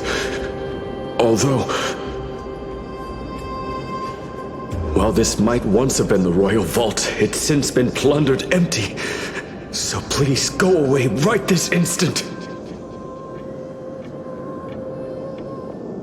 You've misunderstood us. We simply heard your shouts as we were passing by, then decided to come over to find out what happened. My goodness. Did I really yell out loud? How rude of me. I'm sorry to have bothered you. I merely saw a warrior. While that spirit didn't harm me, his blows really packed a hefty punch. A warrior? Could it be... Wait a minute. You seem to be quite different from him. Are you actually alive? How can you walk around here while alive? It's a long story. We're here to seek an audience with Thanatos. Thanatos? Who's that? Is it possible that he's also living in the era before death descended? Death? Could it be that you are here to defeat the evil dragon Pollux? Pollux? Is that the embodiment of No. Death? According to the warriors under the Centurion's command, that evil dragon has been dead for quite a while. The curse that condemns people to death didn't originate from it. But they saw a girl within the dragon's embrace, and she is the true Reaper.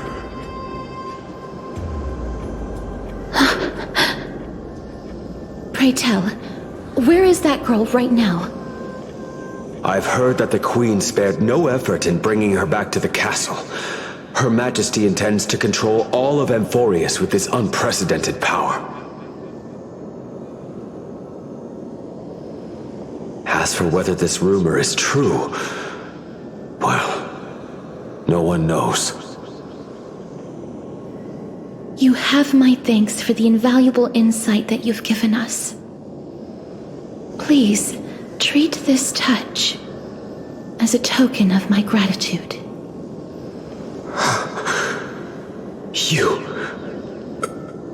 Are you...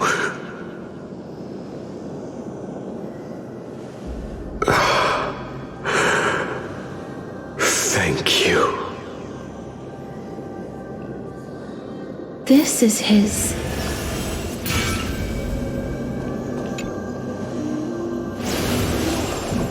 Then you granted him death? That isn't like you. You would have refused even if I commanded you to do so. I don't know. I did it out of sympathy, believing that I wouldn't be racked with agony, but... I am still in a state of turmoil. Sympathy? Sympathy for that youth who triumphed in every battle?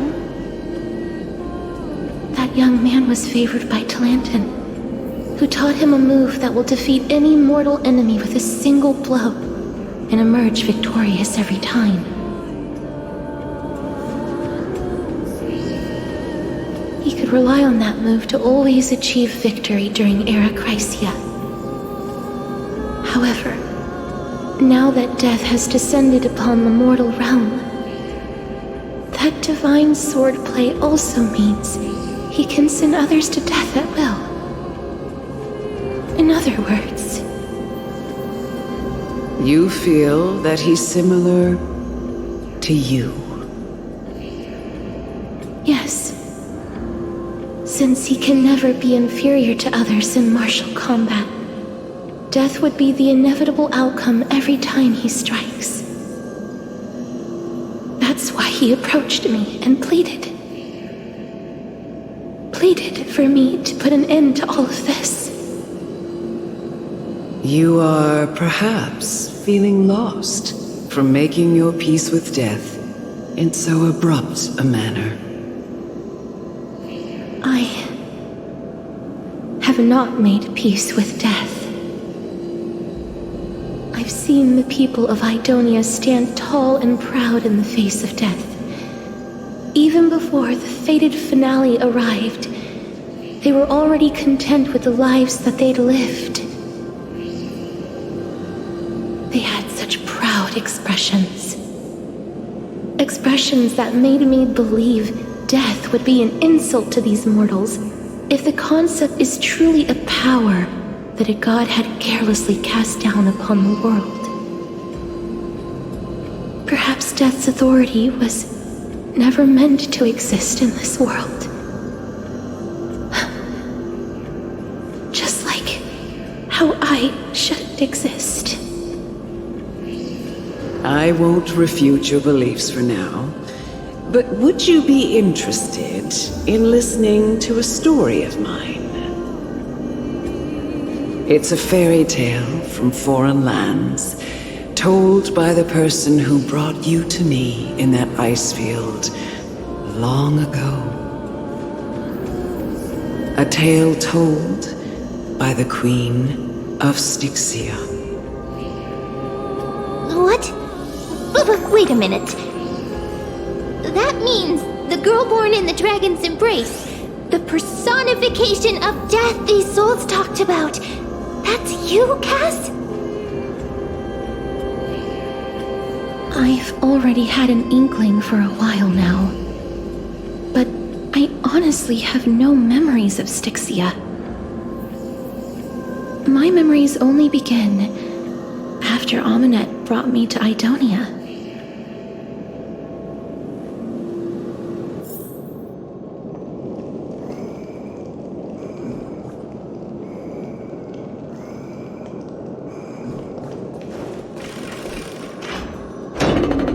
Don't look back. Keep moving forward. Always.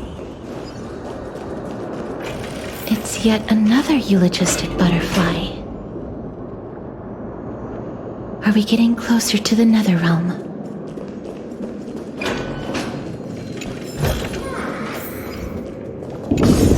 Oh, this is...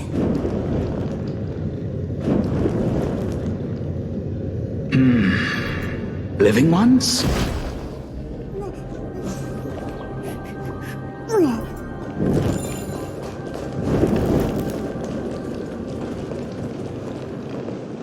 Oh, could you be the scions of Styxia? Did you hear about the great work that I'm doing here, and have thus arrived to give me the last material that I need for transmutation?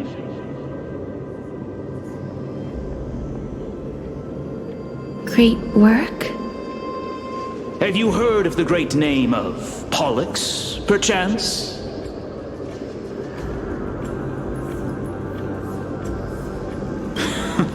You have? Then that's good. During the Age of Myth, a time likely before your birth, I was the unsurpassed zenith of alchemy that none could reach.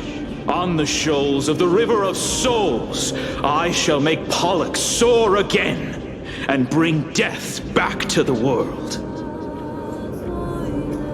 But didn't that dragon already bring death to the world? Oh, looks like you don't know the whole picture. Well, it's true that the missing girl can grant death to mortals. Pollux, the one who delivered her onto this world, makes it so that humankind cannot die.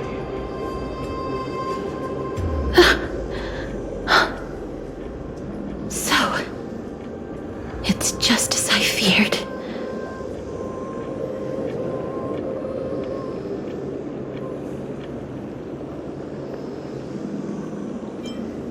This is my guess. The deceased are supposed to drift down the River of Souls until they reach the end of the West Winds. But this River of Souls was blocked by Pollux's fall. That's right. That's why it's imperative that I bring the dragon back to the mortal realm and make it soar the skies again. I have long since prepared my alchemical matrix in the tower, although I am still missing the most crucial material of all. That final ingredient, the final sacrifice, is none other than the girl who lives out her days with death. Huh? What's going on? You didn't touch him, did you? I know that I am no longer capable of carrying out that task. Take this, all of you, and please fulfill that great undertaking on my behalf. This... We had been inebriated in Fagusa's feast for too long before we began to seek divine bestowed death, so that we could be freed from the whims of fate. However, that brought doom upon us. Instead of summoning a supreme god, we encountered a monster that cut off the River of Souls. That detestable dragon Pollux denied all the dead from the gates of the Nether Realm. Unable to rest in peace, these departed spirits engulfed Styxia like a roaring tide. As a result, my city and its people no longer exist. That child is the only person whom I managed to save. Born within the evil dragon's abdomen, she has possessed the talent of death since her birth. She must have been granted to us by the gods as a chance for us to atone for our sins. Please, you must nurture her to adulthood and prevent her from experiencing all of the suffering that we went through. I promise that I will care for her as a mother, that I will protect her from the evils of death. By Fagusa above, thank you for your kindness. As her mother, please bless this child with a name before I am swept away by the River of Souls. Please, let me know how I should address her in my next life. Oh. Like how a transient raven butterfly, a fleeting papilio castor, perches on the twig of death. Castorus. That shall be her name. That's where my name comes from? The sound's back. What is making that ruckus?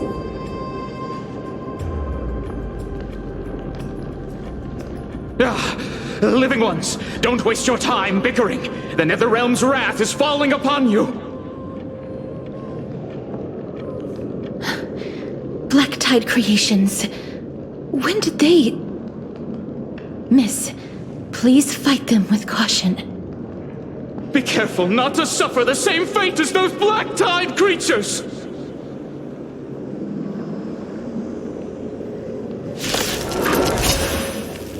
Everyone, hide behind me! Existence is unity. Step up, let's see ya!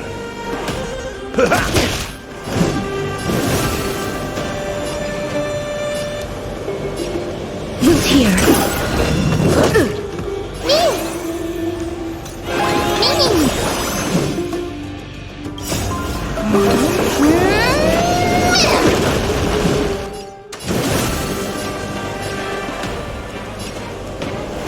As you wish.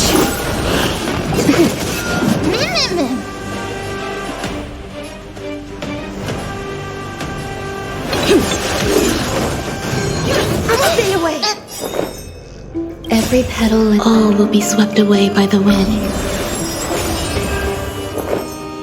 Nice second, my friends.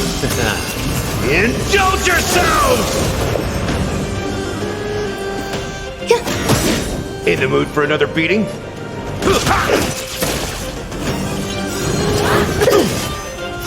Embrace a new life.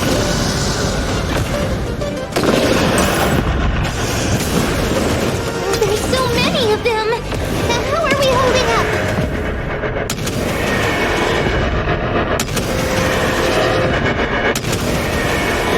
May death protect us! Our souls for the feast of strife on their triumphant return.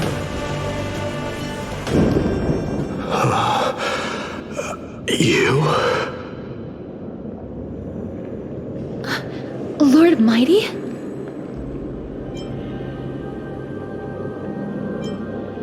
Lord Mighty, you've been through some tough battles once again.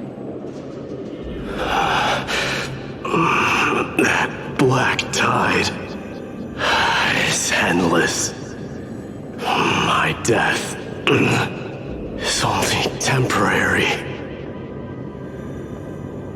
I will find my path of return and go back to the world of the living and continue my protection. Lord Mighty, I have always wanted to. Why does death reject you? I'm the one resisting it. I must resist the temptation to go with the flow.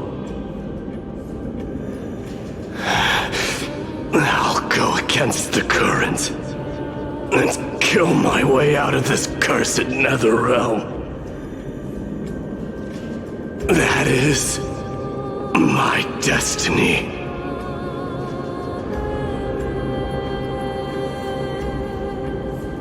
It seems like he's completely focused on resisting the temptation of the dead's whispers.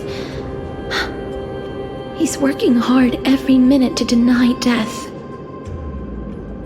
It seems his battlefield is not limited to the world of the living.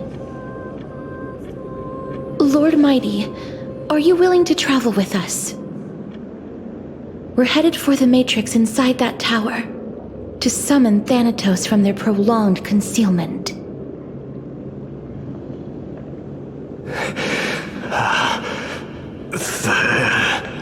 Thanatos. Challenge. Death. That's right. If we can work together and defeat them, you won't have to be troubled by the curse of immortality any longer.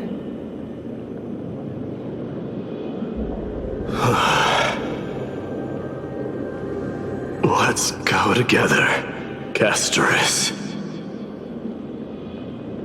Let the person who has brushed against death countless times guide your way. Cass, are you sure you want to do this? The alchemist said he wanted you to be a sacrifice.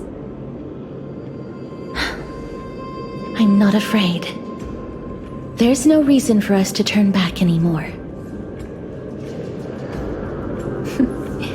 Rather than standing still, taking action is by far the better option. Perhaps fate might take pity on us today and show some compassion.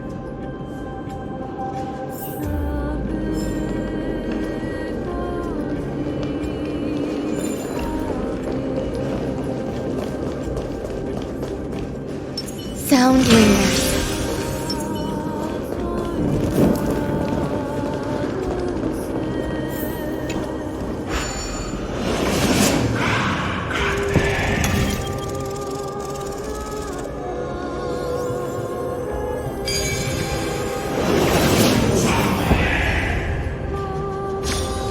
I've seen puzzles like this in books.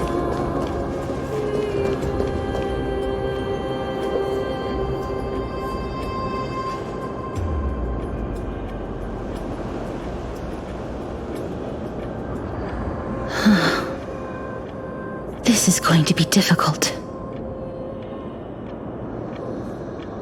I'm familiar with this kind of mechanism. But I've never repaired broken chains. If I was more powerful, I would be able to carry one person with each limb and fly the four of us to the other side. The Rune of Recollection is here, but I can't find the miracle orb anywhere. So weird. Oh, could it be in that collapsed tower in the distance?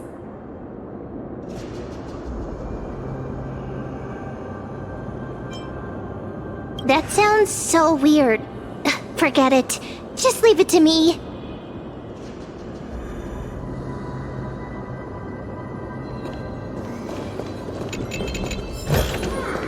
I want to make something with it. But what to make? Just shout for me when you need my help! Got it! Just leave it to me!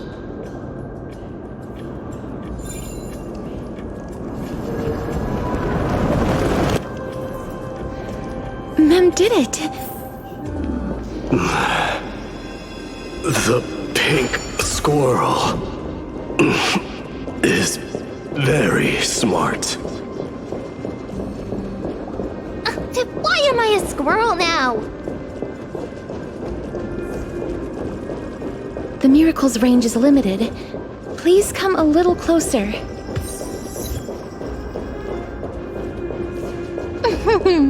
Aren't I a good fit for Orynyx's priest? Of course. You're the most competent priest ever.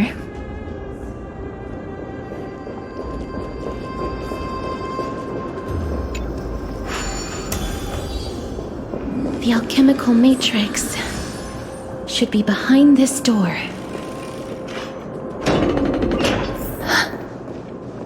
Is that...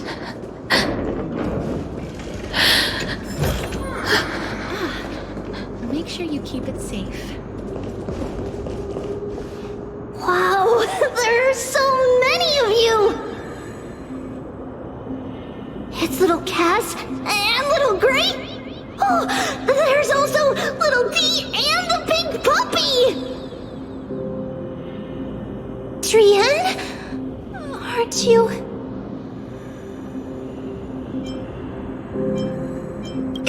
Get what? I'm getting even more confused.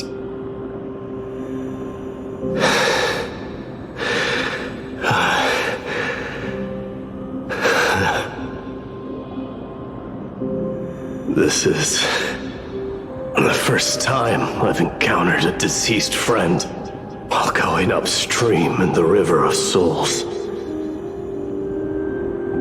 It really works like this.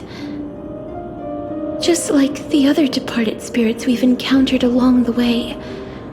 I'm also unable to sense the aura of the living on Lady Trien. Yup, you're right. Trien already knows that she'll not be able to return to everyone's side. But Trien believed that little Cass would eventually return to the Netherrealm. So, Trien has been standing here, at this spot closest to the world of the living, and waiting for little Cass. Oh. It must have been very tough for you. But according to what Trien said, we're almost at the entrance of the Netherrealm. Trien promised Trevi and Trinen that when little Cass got here, Trien would get the gift ready and be the first person to run over and welcome you. So, little Cass, don't cry. Please, accept this. We finally finished it! This is what Lady Trevi once mentioned. The gift for me that you didn't manage to finish. only maiden of Yanis. Even when separated by life and death, their thoughts are still connected. Trian spent a lot of time drawing this. Trian hopes that little Cass likes it. Seriously? It's seriously a wonderful drawing. Lady Trian.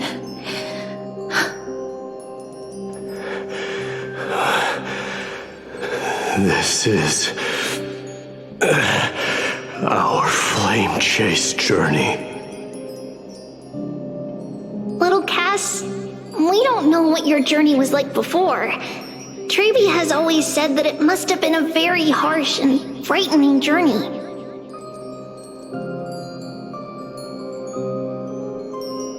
But little Cass no longer has anything to fear now, because everyone is here with you in this flame chase journey!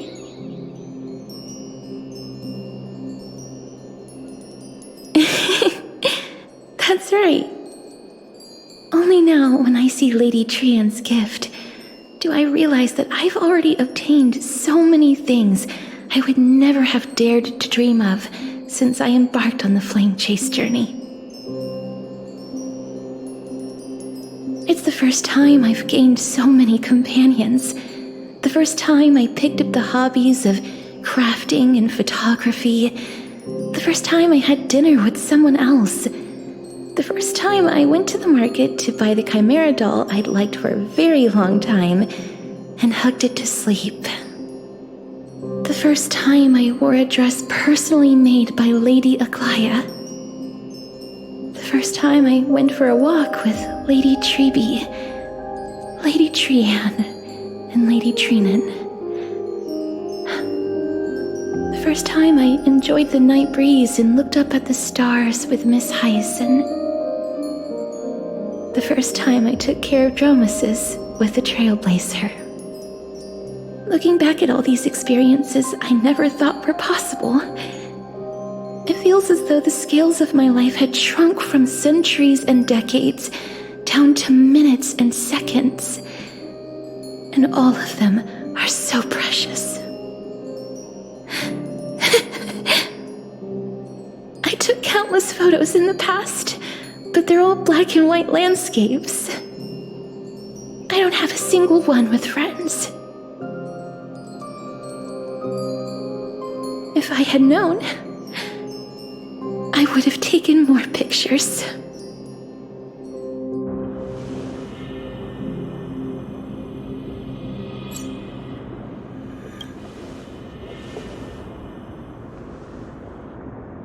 Trian says yes!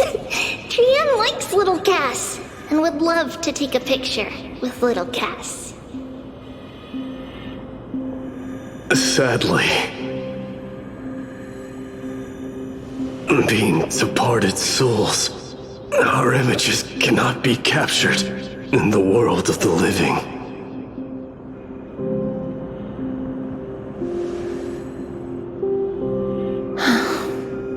I thought so too. What? Are we seriously going to leave any room for regret?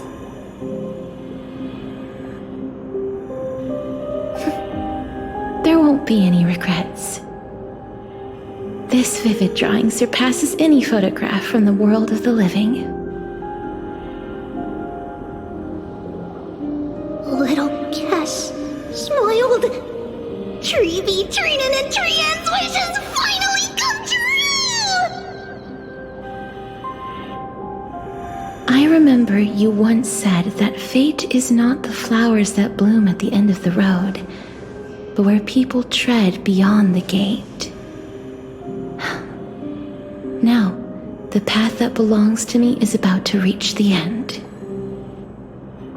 Thank you for bringing me the final key. Key? Little Cass, why are you talking in riddles all of a sudden? I have a feeling that soon, this gift of yours will become the key to saving Mrs. Life. Wow, that's amazing! Then keep smiling and carry on bravely! Little Cass, Little Gray, everyone, see you tomorrow!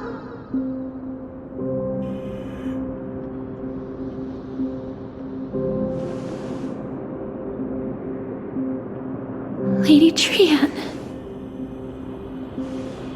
The aura of this place.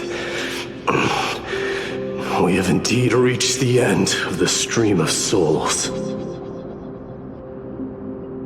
If I go any further, I might lose myself. I must leave now, for the black tide still wreaks havoc in the realm of the living.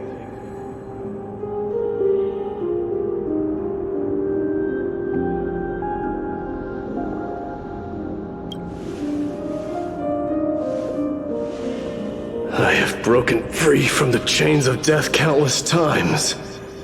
This time will be no different. Castorus, will you fulfill your duty for the flame chase?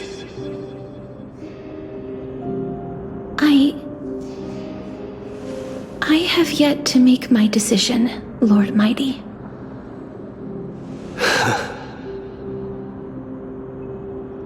No matter.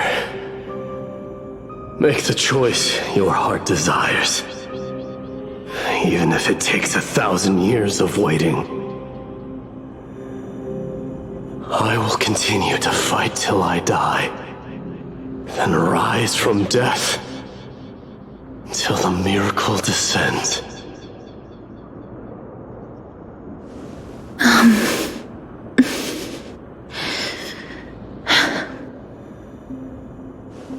There is one more thing you should know, Lord Mighty. What is it? Professor Anaxa may have deduced the principles behind the Era Nova. You and I may be reincarnated as strife and death in the next cycle, becoming calamities wreaking havoc upon the world. I see.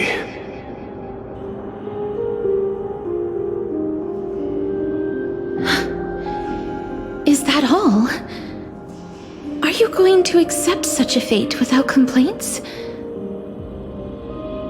Do you have a strategy to shatter the shackles of our fate?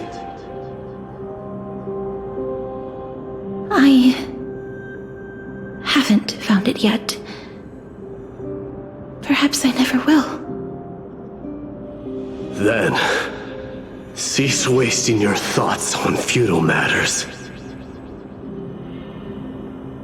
Control what little you can. And when fate's inescapable grasp comes, resist it with the strength of your mighty will.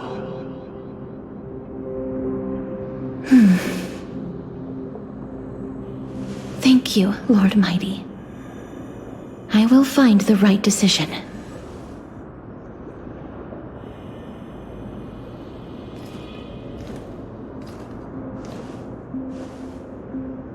In the name of strife, may you meet a fitting end. This must be the alchemical matrix the spirit mentioned. Let's see. We need to insert Aquila's sky, Georios' earth, Kephali's fire, Fagusa's ocean, and Nestia's love.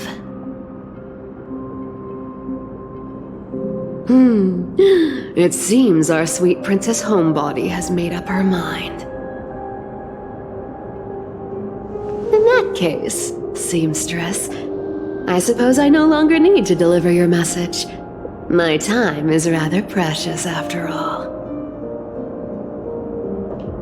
Whether you wish to break free from death or not, please, follow your heart.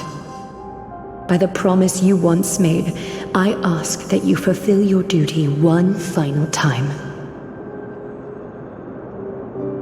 Castorus, please, live as a human, and die as one.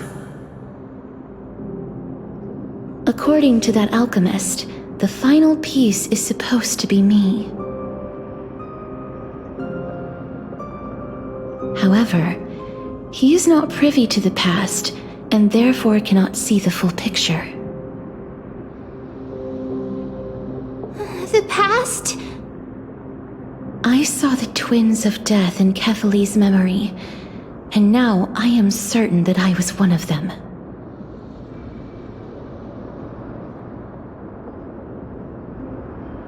The trial of the Hand of Shadow demanded taking the life of your family. I died during that trial, falling before the gate to the new world. And my sister, whom I never met, became the Titan Thanatos of this cycle. She was consumed with regret over my death, so she used the Titan's authority to reforge my soul. Yet, it also means she has never revealed herself to anyone, hidden away from the entire world. That's because the Titan she became already fell at the start of everything. They died for me, and now lie in slumber in the River of Souls. You mean Pollux? That's right. The River of Souls is no material river. It cannot be blocked by ordinary means. Only a divine corpse can prevent the dead from reaching the next world. And that's why we have to awaken Pollux from death before we can retrieve the core flame of death. We have to reforge its body with the power of alchemy.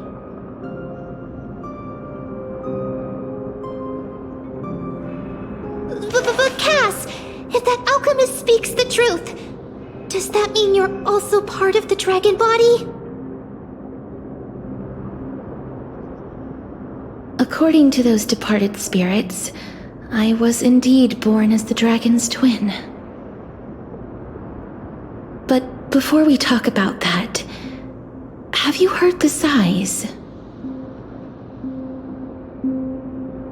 No, not from me. The sounds that come from the memories when we were collecting the souls. I heard them too. So what are those? I think it's probably the sign of Pollux's wish being fulfilled. They must have realized how heavy a price they'd need to pay when they used their divine authority to resurrect a dead woman. That's why they exerted every ounce of their strength to send me to Styxia, a city that called for death, a land where none is hostile to death. They never saw their wish fulfilled and fell so prematurely, all because they wanted to give me a new life. Pollux must really want to know how their sister has been after giving their all to save her. That wish is the reason Pollux's soul still lingers in the mortal realm even after their fall, quietly watching and documenting every detail of their sister's life. So instead of picking up objects on the way here, we were instead showing things to a strand of yearning that lingers here. Now, we must weave these yearnings together and restore them into Pollux's complete soul. But all of this is just a hypothesis, right? What if we go through with the ritual and it turns out totally different?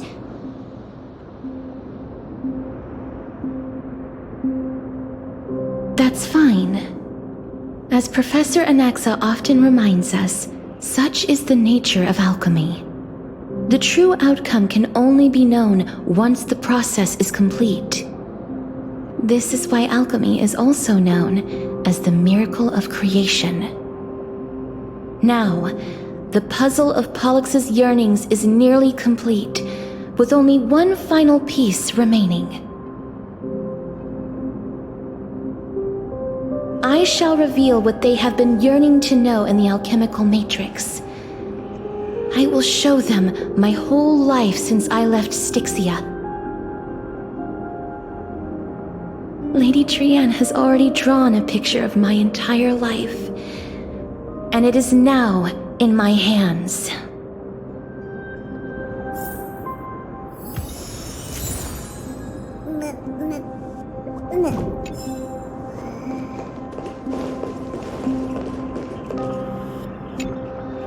Then, let the ritual begin.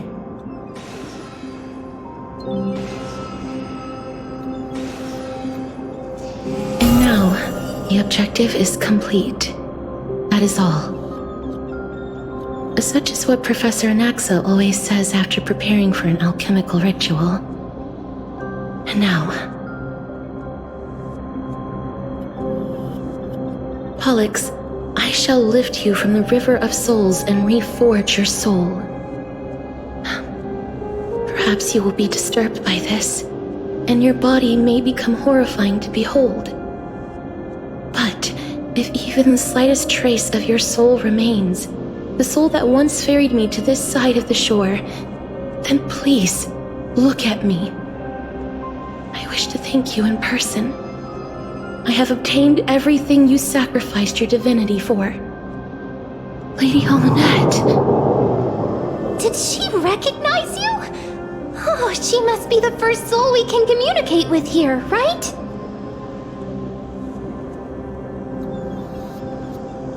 I'm afraid she is just another spirit trapped here, like the rest of them. The only difference is that I was there when she died. Please, go on. I'm listening.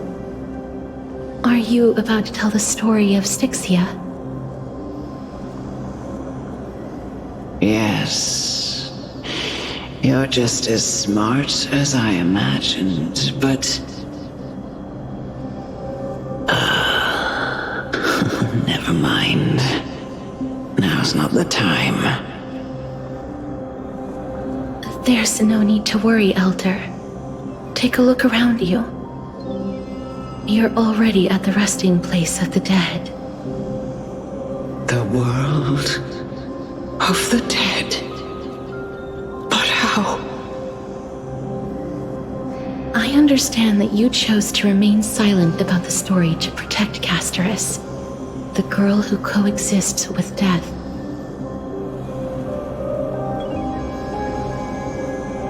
But you no longer need to hide that story. I can assure you that you have protected that girl's life well.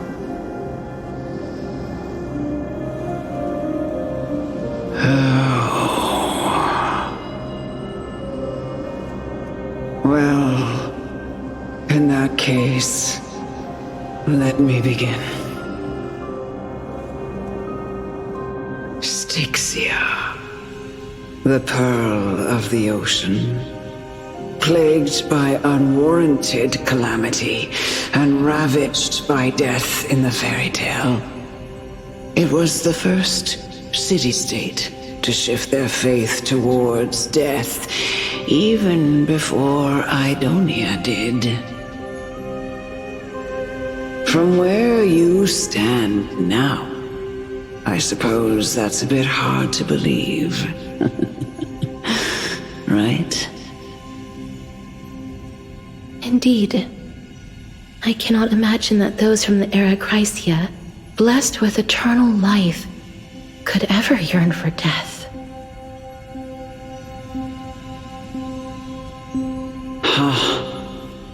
I have pondered the same question, child. But I am afraid there is no clear answer to it. Journeys and epics are only glorious and magnificent because all things eventually fade to dust. That's how someone once explained to me why death is necessary to the world. But I still can't take that as the final answer. Would a world without journeys and epics be worse off?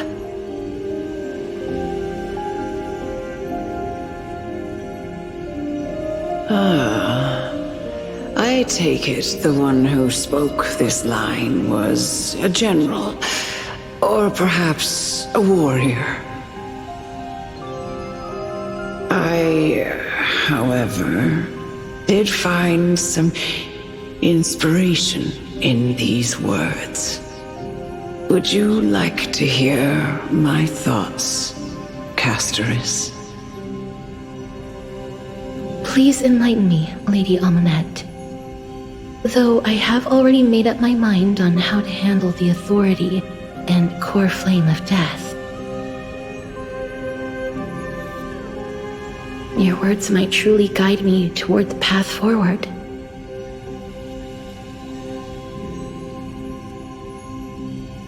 You and I are neither warriors nor generals. Therefore, journeys and epics cannot truly resonate with us. But what if I reframe it like this? What if love is not a trait bestowed upon mortals by Nestia, but a blessing from death? Love. No one ever invented the word cherish in the era when life was eternal. For all the good things in the world could be revisited endlessly, and every bond formed carried no risk of being severed. The so-called Era Chrysia was an age devoid of both virtue and sin. People did not truly live. They simply existed, going through the motions without passion or purpose, then waiting for something to happen. Perhaps the people of Styxia chose to embrace death not out of fascination with its cruel and fearsome side, but instead became fixated and obsessed with the impulses and desires tied to a finite existence. Therefore, death is not a thing of fear and desperation, but... That's right, Castoris. It is the reason we shed tears when parting ways, and also the original spark that ignited the passion of mortals. If you truly intend to deprive the world of death, then be prepared to witness it return to a state of stagnation. I understand, Lady Amunet. Our limited lifespan shapes all that we know and love. Not even the Death Titan has the right to take that away from humankind again. Nestia's love was the chrysalis of gold's first blessing, but it most likely wasn't understood by mankind. We only learned to interpret this wonderful gift after Thanatos' arrival. If the world was bereft of death, then the Queen of Styxia wouldn't have played midwife in delivering me into this world. You wouldn't have welcomed me into Idonia, and Aglaia would never have invited me to join the flame chase journey. None of these stories would ever have happened. And I would never have lived let alone found happiness. Thank you, Mother. I will use all the love I've experienced in this long life to complete the final miracle.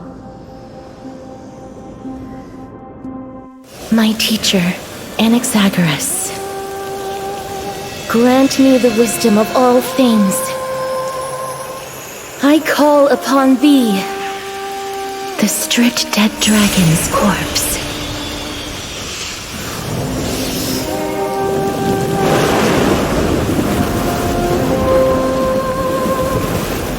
Rises from the earth, falls from the sky. As above, so below. This is the greatest power of all powers, unstoppable in this world.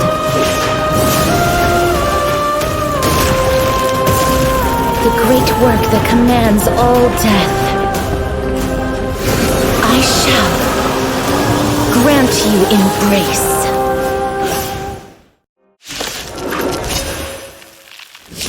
All things are as one. What do we have here?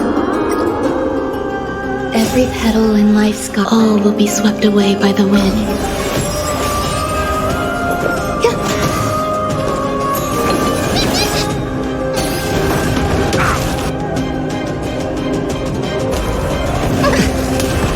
Is the girl who once saved my life truly gone?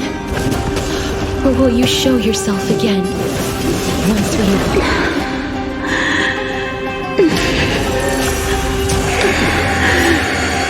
I know you're anxious. Shh. Don't be afraid. Some value, I suppose. Eternal.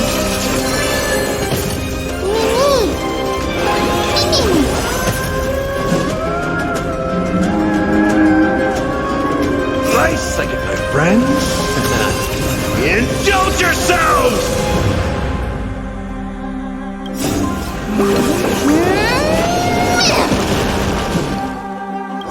Embrace a new life. Darkness with me.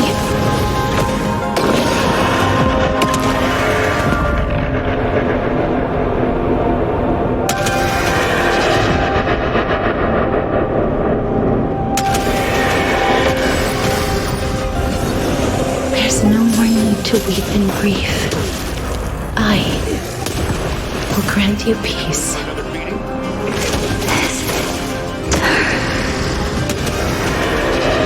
Yes, it's me. I'm back.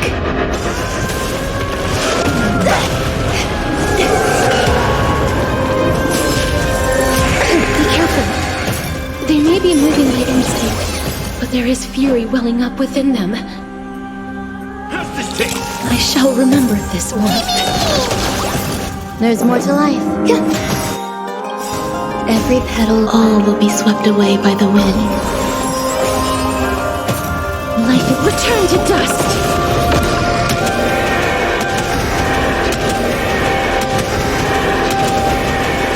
May death protect us! Please, don't turn back to the nether realm.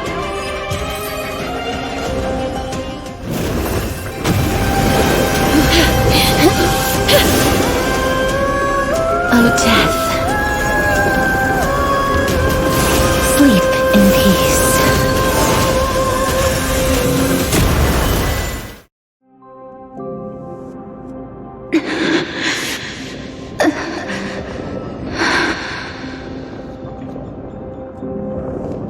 I'm sorry I have to wake you up from ancient death.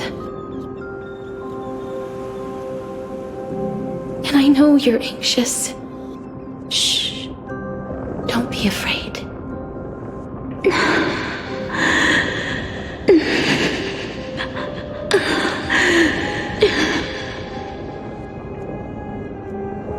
Do you remember me? I'm the once carried across the sea of souls.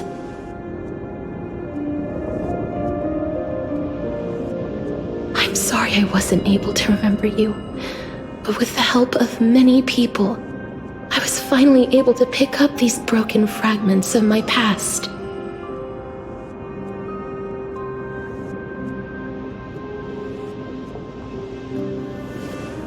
I'm back, Pollux.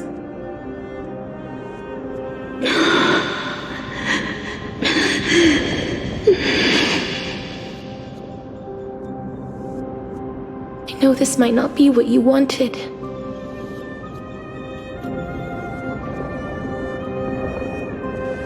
But I have to do this.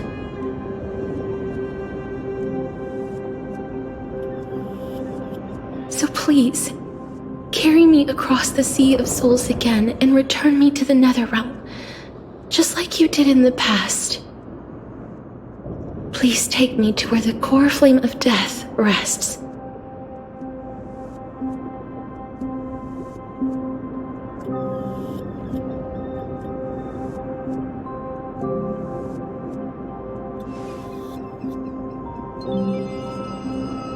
I'll be going now.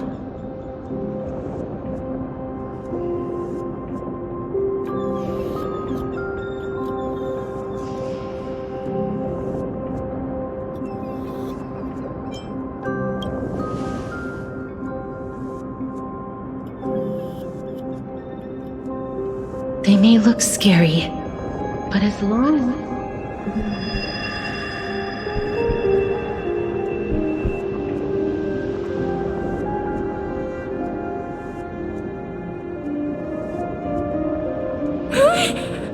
What's wrong?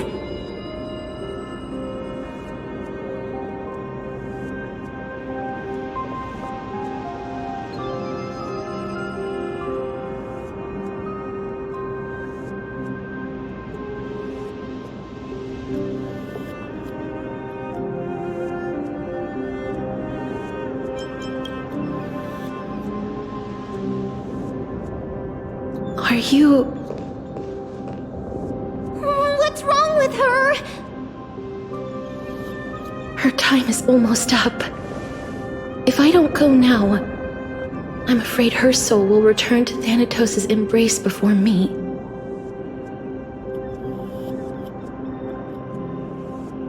What? Oh no! Is there anything we can do? Don't worry. I promised I would ask Thanatos for the Trailblazers' right to roam the Earth again. Mem, stay here and keep a close watch until I return, all right? All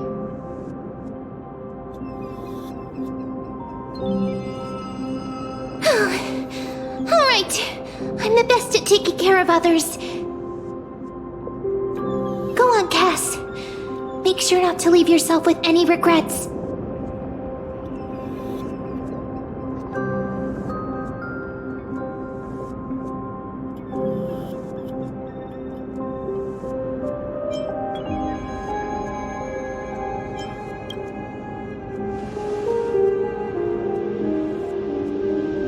It's a deal then.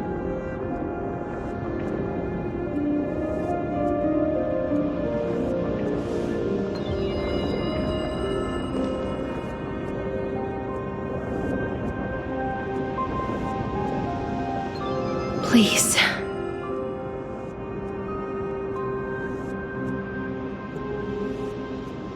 Wait for me.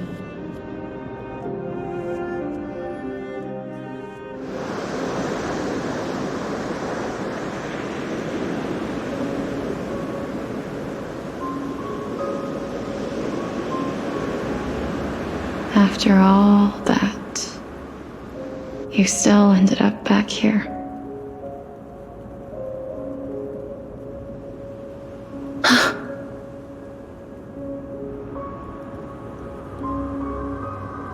So the legends were true. The Netherrealm really is a sea of flowers. Yes. Just like the flower fields we tended to back then.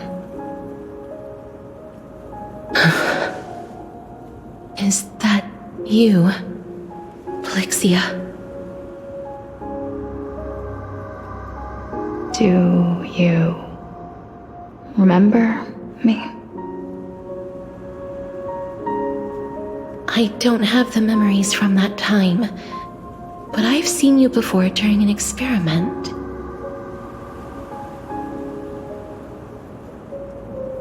I see. Call me Thanatos, then. It'll be easier. However, since you recognize the name, you must already know everything about Thanatos, right? Yes. I'm here to reforge the order of life and death in Amphoreus.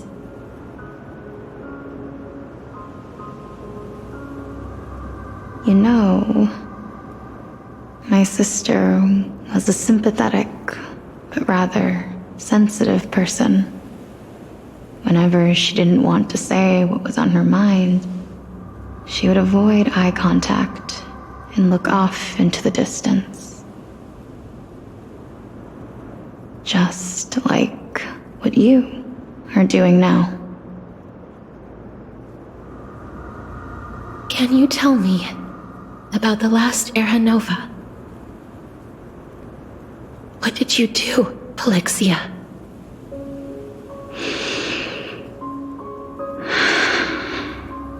Where should I begin? I suppose we can start from the beginning.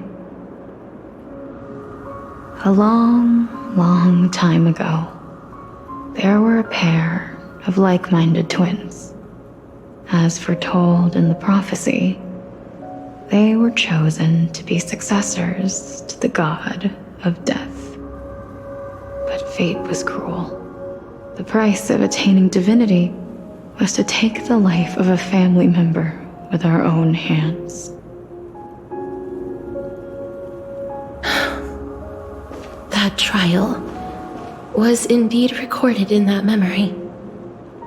Then you should already know that my sister voluntarily gave up her own life, so that I could ascend as the demigod of death. But I couldn't accept that. Why did we have to kill each other for a future she'd never see herself? That's not fair.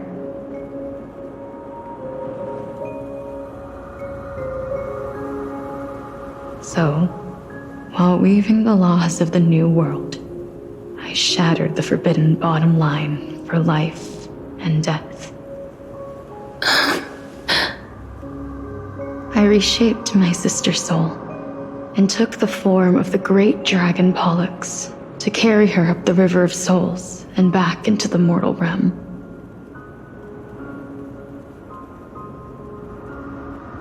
But our fates were already decided and manifested in unexpected ways in response to my futile actions. Aging is an unbreakable law of nature laid upon humankind, created at the same time as death. When the living die, their souls will meet Thanatos, who would determine where every soul goes. If the Reaper raises their left hand, the soul is granted death and allowed to enter the Netherrealm to await reincarnation. If they raise their right hand, the soul is rejected by the Netherrealm and returned to the mortal realm to continue walking the earth. That's why the Hand of Shadow can only lay down judgment and not embrace another being. Yes. Death was originally a pair of hands, but they were split in twain when we reached the mortal realm, never to touch each other ever again. The half of Thanatos that represents life, the undying human who grants death, that was the curse I forced upon you. Then, what about you? As the half of Thanatos representing death, I shoulder the fate of defying death. I died the moment I entered the world of the living. From then on, my Titan also no longer existed in this world. The cycle of life and death stopped. Souls were denied their audience with death, and were left stranded within an ever-rising river of the dead. What irony.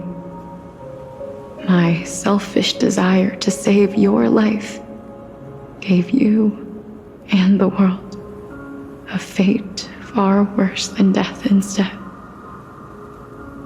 Then, what was left of my reason was left behind in the Netherrealm, where I've been taking care of these flowers day after day, until there is now a sea of them, all while mulling over the subject of life, death, parting, and enduring an endless loneliness.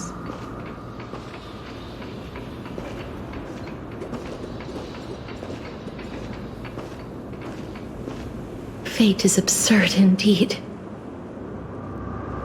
Our lives were a mirrored image of one another, like a pair of hands. Even so, we arrived at the same destination.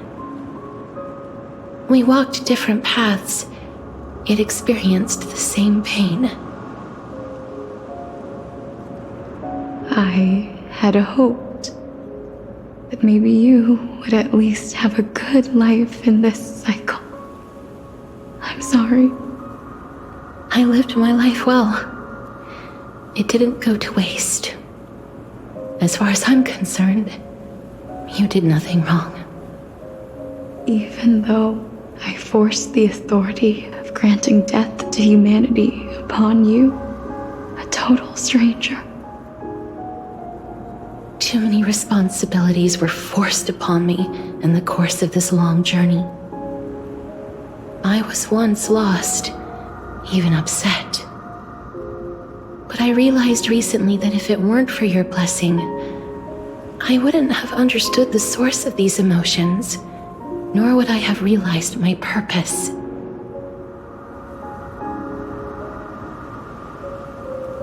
I wouldn't have made it here to reunite with my missing half. And we wouldn't be discussing our past while sharing the same view of this landscape. I wouldn't have understood the meaning of our existence. The meaning of our existence. This sea of flowers blooms on dead land, because we sowed it with the seeds of our separation and watered it with our tears of loneliness. Yes, the only thing death is allowed to create are flowers that bloom from blood and tears. That's why Thanatos cannot create living beings at will, nor can the hand of shadow determine a person's remaining days. Because the life and death of mortals should never be dictated by another's will. Are you saying there's no point in Thanatos' existence? No.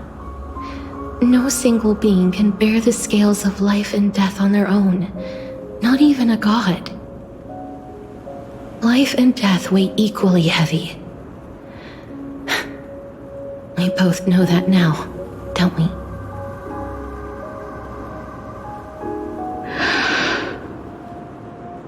You, too, must have had a difficult life.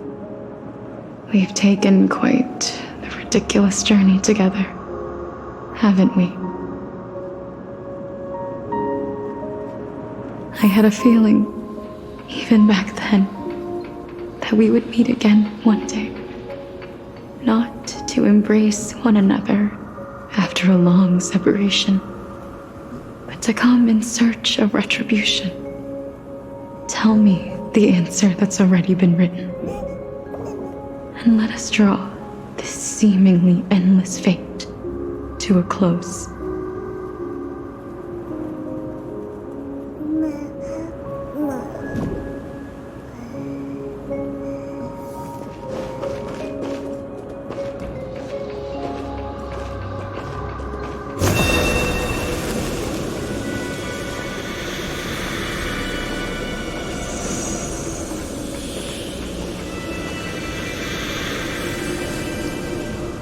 far too long. I've waited here for centuries, watching day after day as desperate spirits are denied by this lonely wasteland. I always hoped I would see you among them, but I was also afraid of seeing you. I didn't know how I could possibly face you again, but more than anything, I was afraid that you might have forgotten all about me. I know. But don't you see, Polixia? I made it back anyway. You don't have to shoulder death's authority on your own anymore. It was always meant to be held in two hands anyway. So, let's give our core flame to her and have her take it back to the mortal realm. Give humanity back their cycle of life and death. Our responsibility as Thanatos was never about picking out favorite souls. We were only meant to watch over life. Let's tend the field together and create a warm sea of flowers for all the souls to come.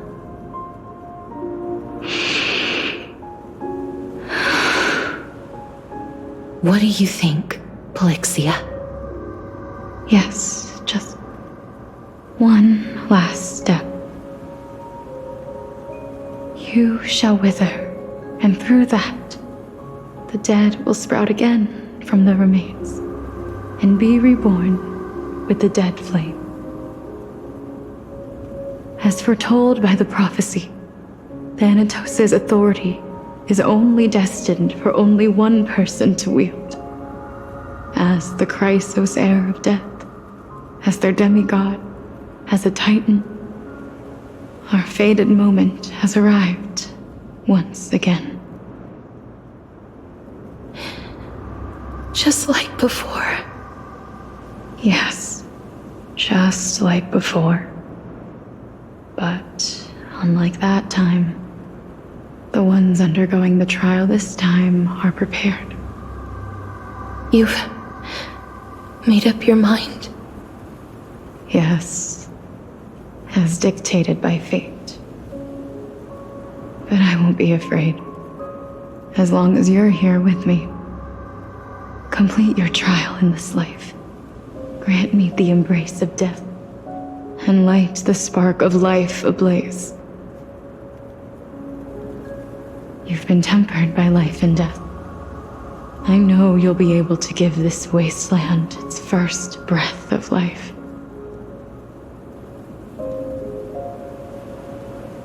Like a raven butterfly, flying swiftly into the netherrealm, perching on the twig of death.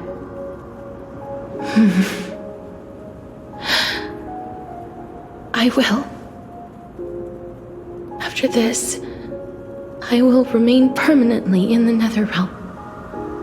The river of souls shall return here and rain down from the sky, scattering souls across the earth. The cycle of life and death will flow once again. This sea of flowers you sowed shall bear countless joyous or sorrowful souls and bloom evermore.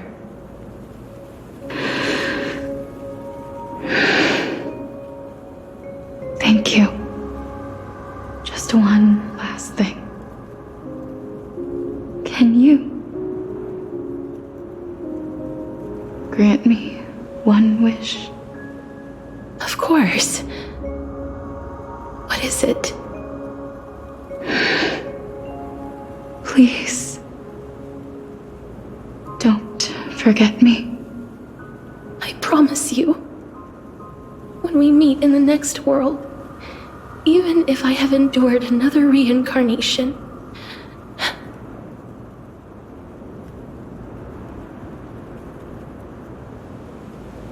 even if we do not know each other's names, I will still hold you tightly in my arms just like what I did when we were born. Casterus. Casterus. You're as beautiful as a fleeting butterfly.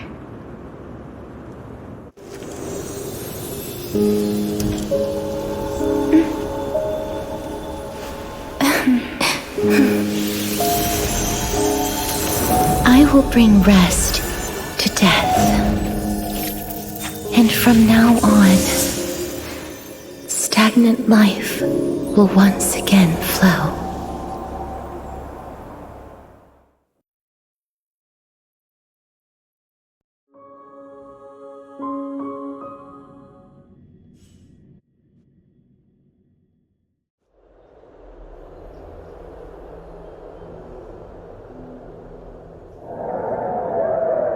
Time flies.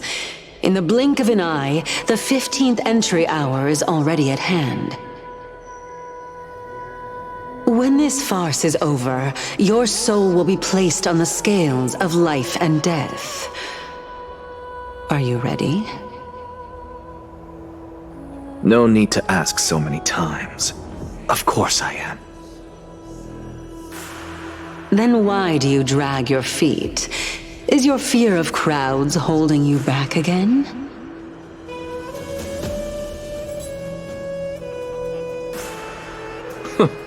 I simply find them too noisy. Paying attention to conceited fools like them would be an utter waste of my time. Such harsh words. As I see it, you are no less arrogant than they are. I couldn't agree more. Oh. I did not expect to hear that from you. Are you not going to refute me? I know myself better than you think I do. At the very least, better than a stowaway like you. And they say men whose ends are nigh have but kind words. Well, that is exactly why I chose you. Should I thank you for the compliment? The hour of the trial has come. Do you have an answer for me? And how will you prove the veracity of your argument? I suppose there is no point in putting this off any longer. Do you recall where we stopped the last time? You were saying that Amphoreus' history is cyclical. Indeed. The demigods that bear the core flames eventually become the new titans at the world's end. Remember what happened on the Holy Mountain? Calypso, Naias. As their destined ends approached, one by one they left this world, leaving only the twins, who are fated to succeed death. Unfortunately, while their journey is consistent with ours, you and Calypso, as well as Nicodor and Naias, act as supporting evidence. I can only come up with a rough sketch for my theory of a cyclical history. For all the pains I took to reach this point, I had already lost hope of ever obtaining definitive proof. After all, the past is in the past. Proving that we are the legacies of heroes of the past is a hopeless endeavor. That is, until I met a girl named Polixia and her sister. If Casterus was truly sent from the past to the present for the Titan's self-serving reasons, then having lived through 2 cycles, and with Styxia as the pivot, she will no doubt be the link to connect all of this together. If the Twins of Death can bridge 2 cycles to reunite at the shores of the Sea of Souls, then my hypothesis will no longer be just a hypothesis. And you too will get the answer to your question. That is all well and good, but how can you be so sure? If there is even the slightest error in your hypothesis, the girl will be shattered. It matters not. The most important quality a scholar must possess is foolhardiness. If you are overly cautious, then you'll never have the gumption to make the first step, and change will never come. Besides, I, Anaxagoras, am destined to overturn this farcical world. Come, let us go and teach those pathetic worms one final lesson.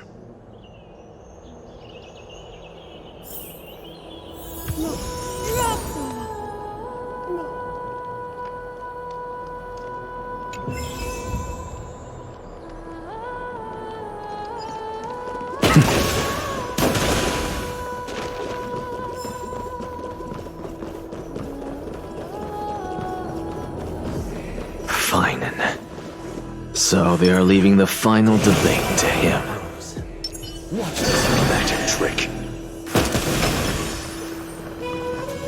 Let those Chrysos heirs who started this terrible war hear you. Let them hear the voices of the people!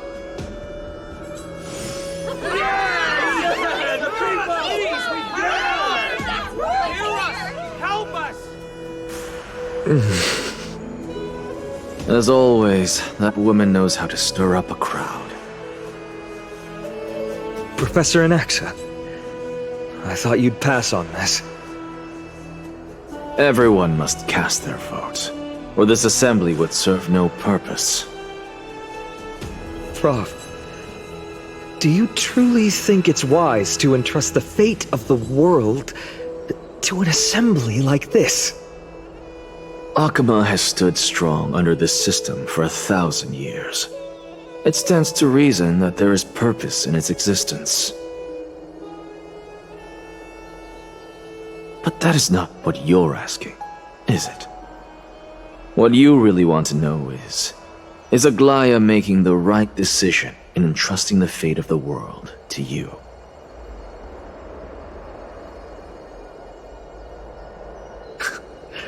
Nothing ever escapes you. I didn't spend all those years teaching you for nothing. Most people only take 4 years to graduate, if I recall. To tell the truth, I feel like I'm on my way to an execution chamber instead of a podium. So, do you have an answer to that question? No, I don't. I thought so. Because that question is not yours to ask in the first place. Is Aglaia entrusting the world to you the right decision? Don't make me laugh. That is a question that woman must answer herself. Why are you fretting about this on her behalf? Or have you been seeing yourself as her pawn all this time? Listen up. I'll say this only once. Flip your perspective around and ask yourself this instead. What should I do to ensure that the world doesn't stray from the correct path? That is what you should be thinking about. You still have time, so give it some thought. Oh, and don't bother telling me the answer. Tell it to those begging for salvation from the gods. Got it. Thank you, Professor Anaxa. That's Anaxagoras to you. Who will you be voting for? That'll depend on how well you perform. May Circe safeguard your thoughts.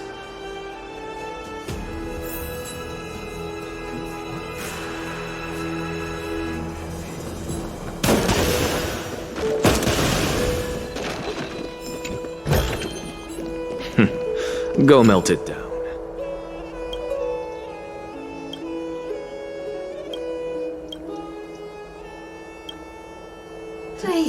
Please don't necessarily find things remaining the way they are. The way you say it. I've seen my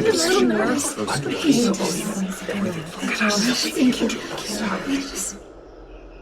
Elders and citizens, silence, if you please. As the Theoros, I present to you Finan of Ides Elysiae, virtuous citizen of Akima, and the last speaker of the assembly. Much obliged, Lord Lycus. I remember him. He's the penniless lad working for Aglaia. Where's Lady Goldweaver? Why is she sending this guy to give the last speech? Is this really the end of the flame chase journey? Can this dude really face down kindness? I actually don't necessarily find things remaining the way they are. The way you say it. By Kefali above, dear citizens of Akima, as you look upon me, so too do I see you. I see your fear and misgivings, your apprehension about the discord between the Chrysos heirs and the Council of Elders, and your uneasiness about the future of the Holy City. Yet, before you contemplate something as grand as the fate of the world, I ask that you look closer. Look beyond the horizon illuminated by Kefali, at the crisis threatening to overwhelm us. What?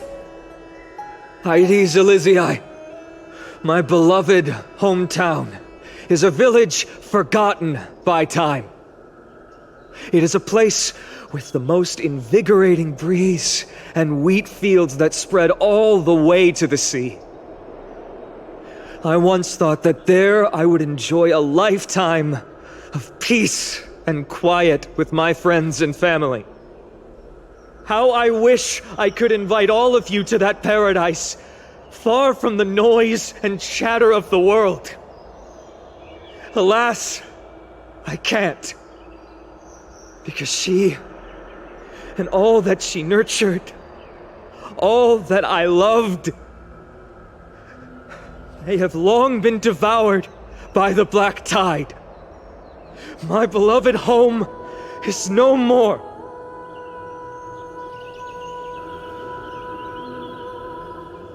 I will never forget the day the black tide struck.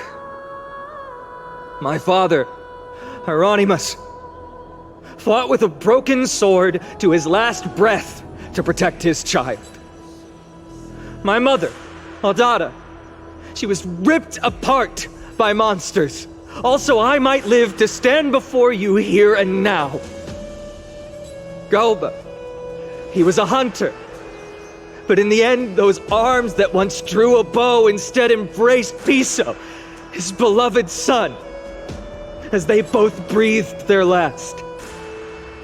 Pythias, the teacher, risked her life to save her students, but a burning beam fell on her, crushing her. And what of Livia, her daughter? Did she make it out alive? No, she didn't. Livia, Piso, and so many other children. My childhood friends. They were all swallowed by the black tide and turned into monsters. They kept saying the same thing over and over. Even up until the final moment, I finally steeled my heart and granted them eternal peace with my sword. Why, Finan? Aren't we the best of friends?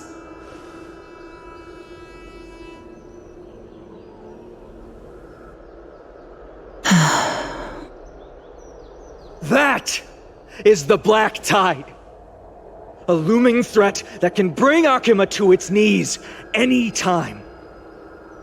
kindness may have promised that with the 3 titans of calamity gone, Akama will return to an era Chrysia once more, but much as it pains me, I must disappoint you. While the demigod of strife has done everything in his power to hold them back, they are still coming. By now, the name of that black-robed swordmaster, the Flame Reaper, has likely echoed throughout the city already. The roaring thunder is a message from the strife demigod. The Flame Reaper has risen from death, and they hunger for the core flames of the gods.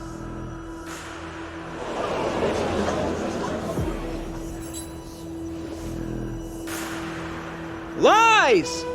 If such a powerful enemy is indeed approaching, why is Akama still a picture of peace? Exactly! The city of Akama shows no signs of pandemonium or chaos. And why is that? I beg you, spare a moment to think about this.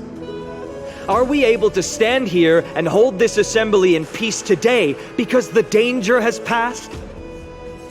No! This peace we enjoy is no gift of fate.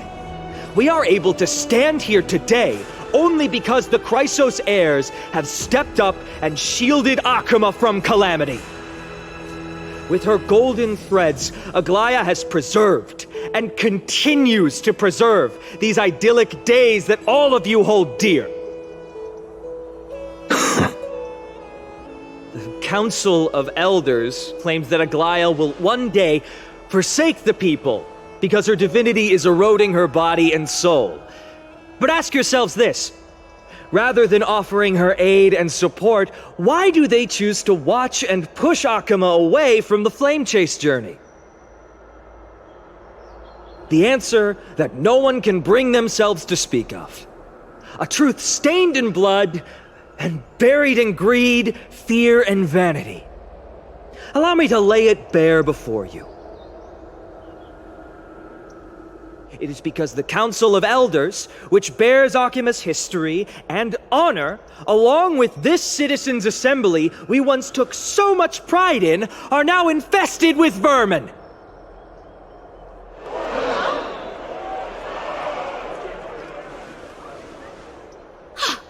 You insolent whelp! How dare you! It is true that Aglaya has reached her limit. Why? Because she has been working tirelessly to weave the defenses of our holy city against the encroaching evil. All while these vermin are making up baseless accusations about her and scheming in the shadows. Not once has she ever failed Akama. Yet these vermin attempt to tear her apart, tarnishing her name with unfounded allegations. She may have been blessed by divinity, but hasn't her heart always stayed true to humanity?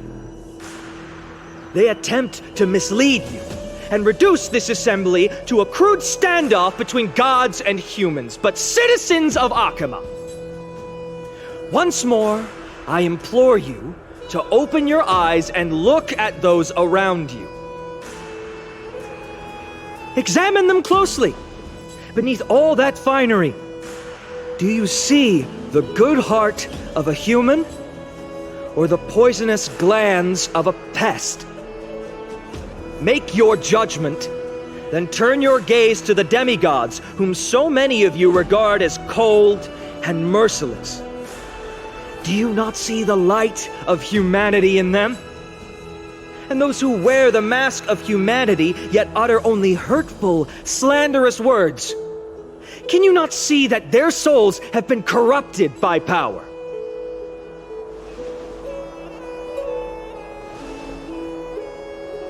Yet, no matter what your answer is, and no matter who your vote goes to, rest assured that you have nothing to fear. For Aglaya, Trebios, and I will remain your faithful guardians and pledge our lives to upholding your decision. And this vow will stay true until the end of our days, where it will be passed on to future flame chasers.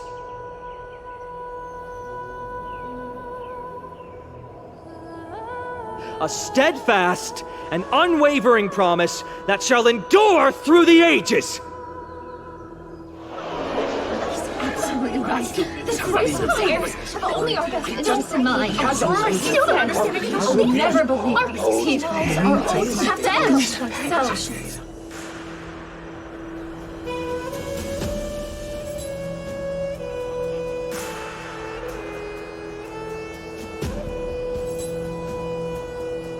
At the present time, on the scales of Talenton, those who call for the continuation of the flame chase journey, and those who demand its suspension. Each faction holds an equal share of votes, resulting in a perfect balance. As expected. This is the moment when the flame chase journey is the closest to its end. And now, it's your turn to vote, Lord Anaxagoras. Is there anyone else who hasn't voted? No, you're the last. Cast your vote with care, for your decision will break this impasse. I have long since made a decision. Very well. May you bring much needed change to this farcical world.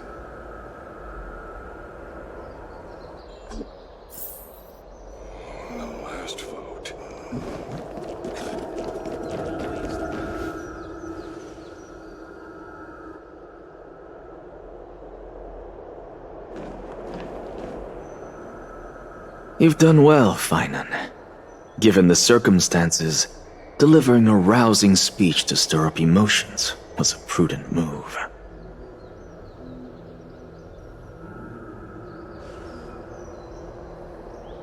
Thank you all for your patience.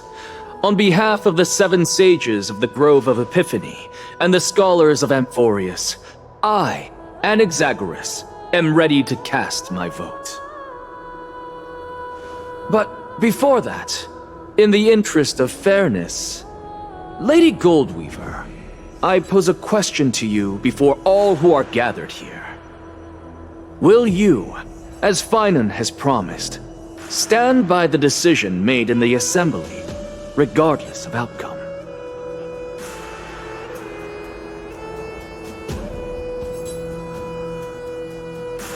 In the interest of fairness, I make no promises, lest it should influence your decision.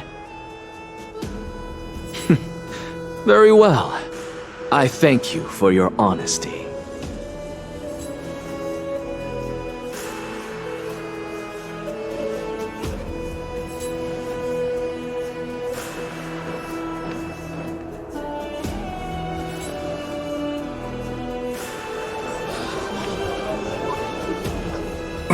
What's he doing? The stakes are high. Let's be patient.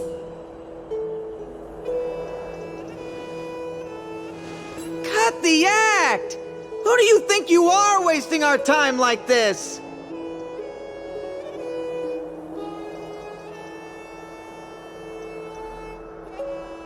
Lord Anaxa, please do not forget that I...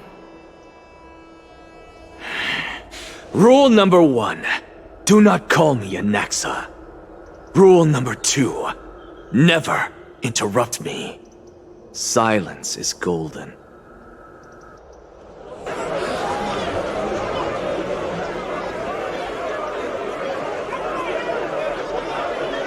Just vote already. What are you waiting for?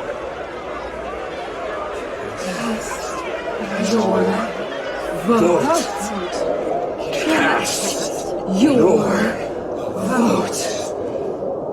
Cast your vote.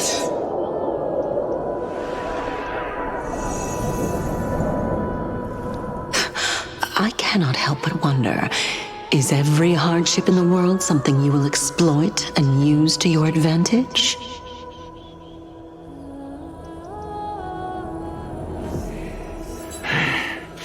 How else am I supposed to make use of this situation where my body and soul are separated? Oh, Circes. Or should I say Calypso? Accompany me on this final journey.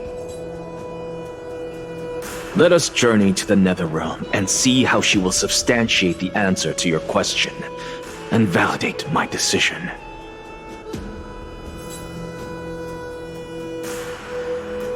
We need only to follow the sound of the tides.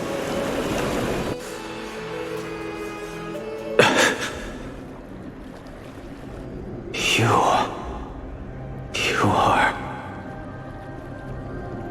Well done, child. Just as I foresaw, you have achieved great things. Teacher.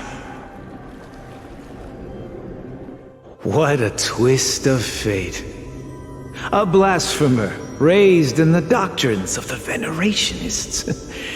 It's like a foal kicking its mother in the belly after taking all her milk. I respect you immensely, sir, but... You cherish the truth even more. So, child, do not be troubled by the criticisms I have borne. Do not let those voices hinder you as you forge ahead. As the sage of the Venerationists, I am duty-bound to oppose you. But, as your friend and mentor, Anaxagoras, I say, go forth, for the truth is already in your hands.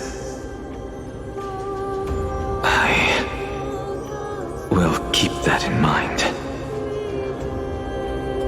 Go now, child. Your lonely pursuit is about to welcome a new chapter.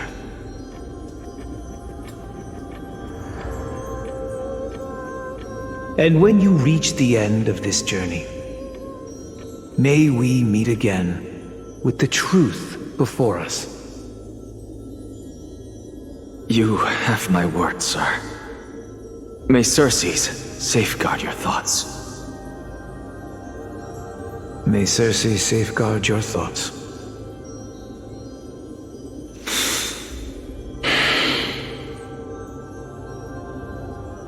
You are right, Empedocles.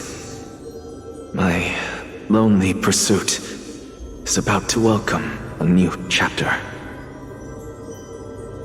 I must be on my way now. May we meet again with the truth before us, Empedocles.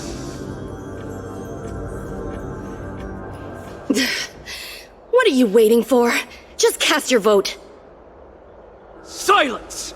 Silence, everyone! Behold, Circes, here at the center of the world, I shall write the final step of my proof. For this place is but one step away from the truth.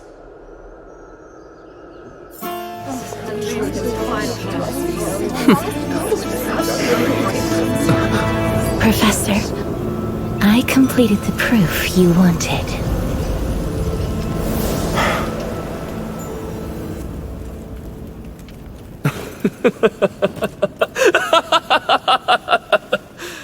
Thank you, Castorus.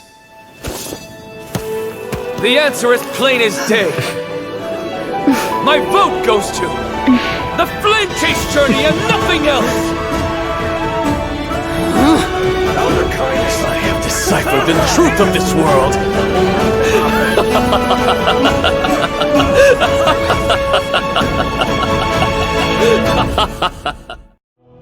With the balance shattered, the result is clear. By carefully enter Lenten above, as the Theoros I have observed, No! Lygus, you can't! Anaxa, what have you done? Have you lost your mind? I hope you are prepared for the harsh punishment awaiting you. Mark my words, I will make sure that clever head of yours never forgets the price of betrayal. Have you forgotten? I told you that happens to be one of my rare talents. You put on such a grand performance, just to aid their preposterous flame chase journey? Performance?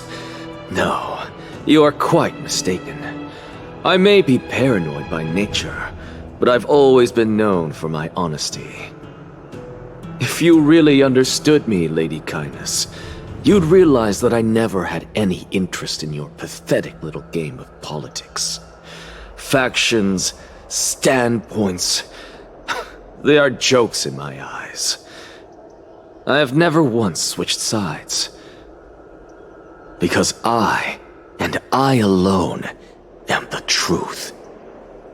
Lady Kindness, with all the citizens here as witnesses, we should honor the spirit of democracy and respect the decision of this assembly. I have observed that Akama has chosen her destiny. This citizens' assembly has resolved to continue the flame chase journey. This resolution shall be put up on the wall of heroes, such that all citizens are aware of the city's way forward. You! It seems not everyone is ready for the assembly to end. Very well. Let me entertain you for a little longer. By your leave, Lord Lygus. Interesting. Elders and citizens, your attention, please. Stay for a moment more, if you will. Anaxagoras of the Grove of Epiphany has an announcement for the assembly. What is this performer up to now? Absolute flame chase journey. You think he'll continue? I don't know. So apropos.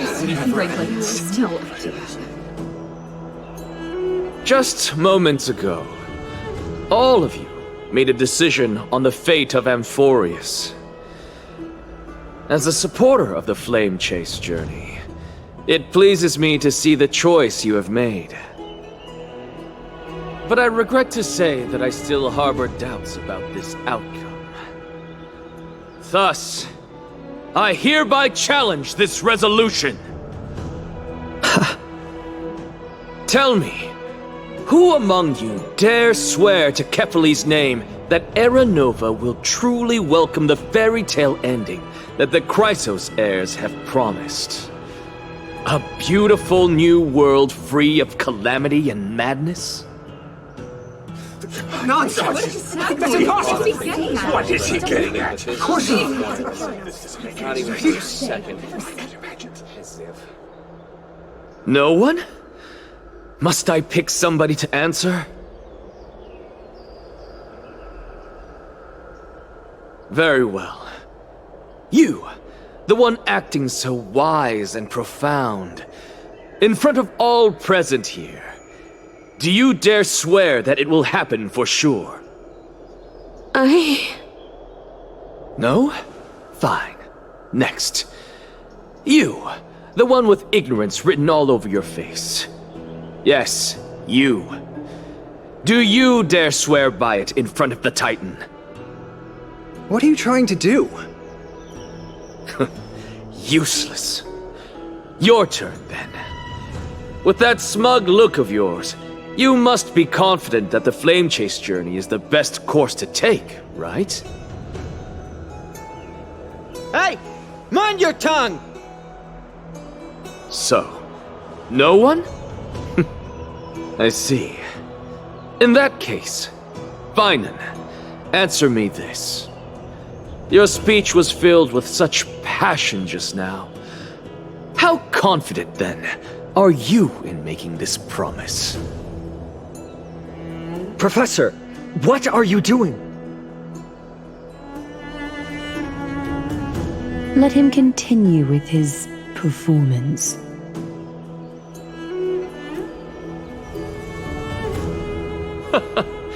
Will you look at that? Even Finan and Aglaya lack the courage to make such a promise. And what's even more absurd is that no one but I can promise you this new world. And yet, the Assembly passed the resolution anyway.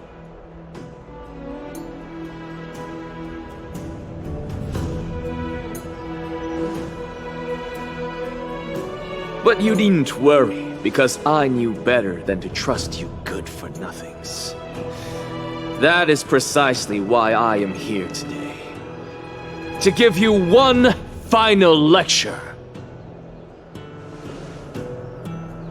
Now listen up and listen well. I, Anaxagoras of the Grove of Epiphany, hereby declare everything that the Flame Chase journey promises is true! Finan of Ides Elysiae, the prophesied demigod who shall succeed Kefali, will reforge each and every one of us in the new world with his complete, intact memories. What?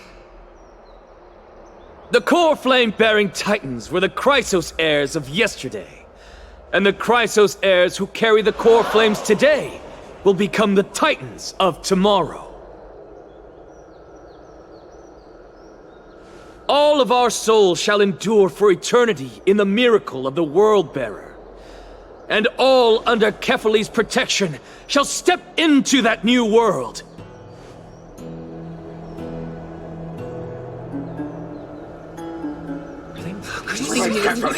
This is pure blasphemy! It's impossible. What? Are you saying that we must bow down to you and worship you even in our next lives? Enough, you blasphemous imbecile! How dare you try to deceive us with all these lies and falsehoods? How can you prove? I told you, don't interrupt me. But since you've asked, I shall be kind and indulge you. My statements are based on my experiments on the divine body of Kefali themselves. You heard me correctly, everyone. With the tacit approval of kindness and the Council of Elders, I fused my soul with the god through alchemy and learned the truth behind Era Nova. What is he talking about? Isn't that pure blasphemy?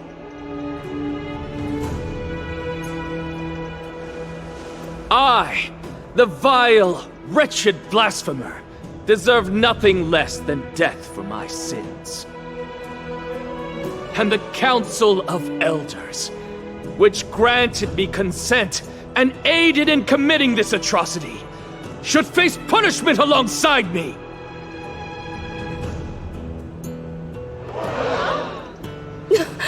By the gods, even kindness has betrayed Akama. The Catholics were carefully involved.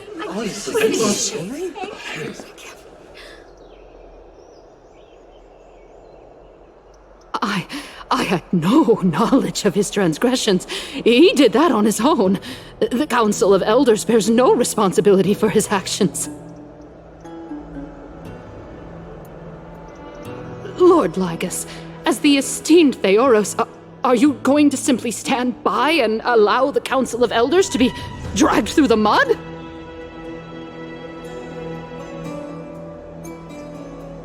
If the accusation is true, I will acknowledge it.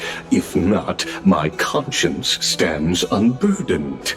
Lady Kindness, the reputation of the Council of Elders was not built in a day, nor will it be shattered overnight.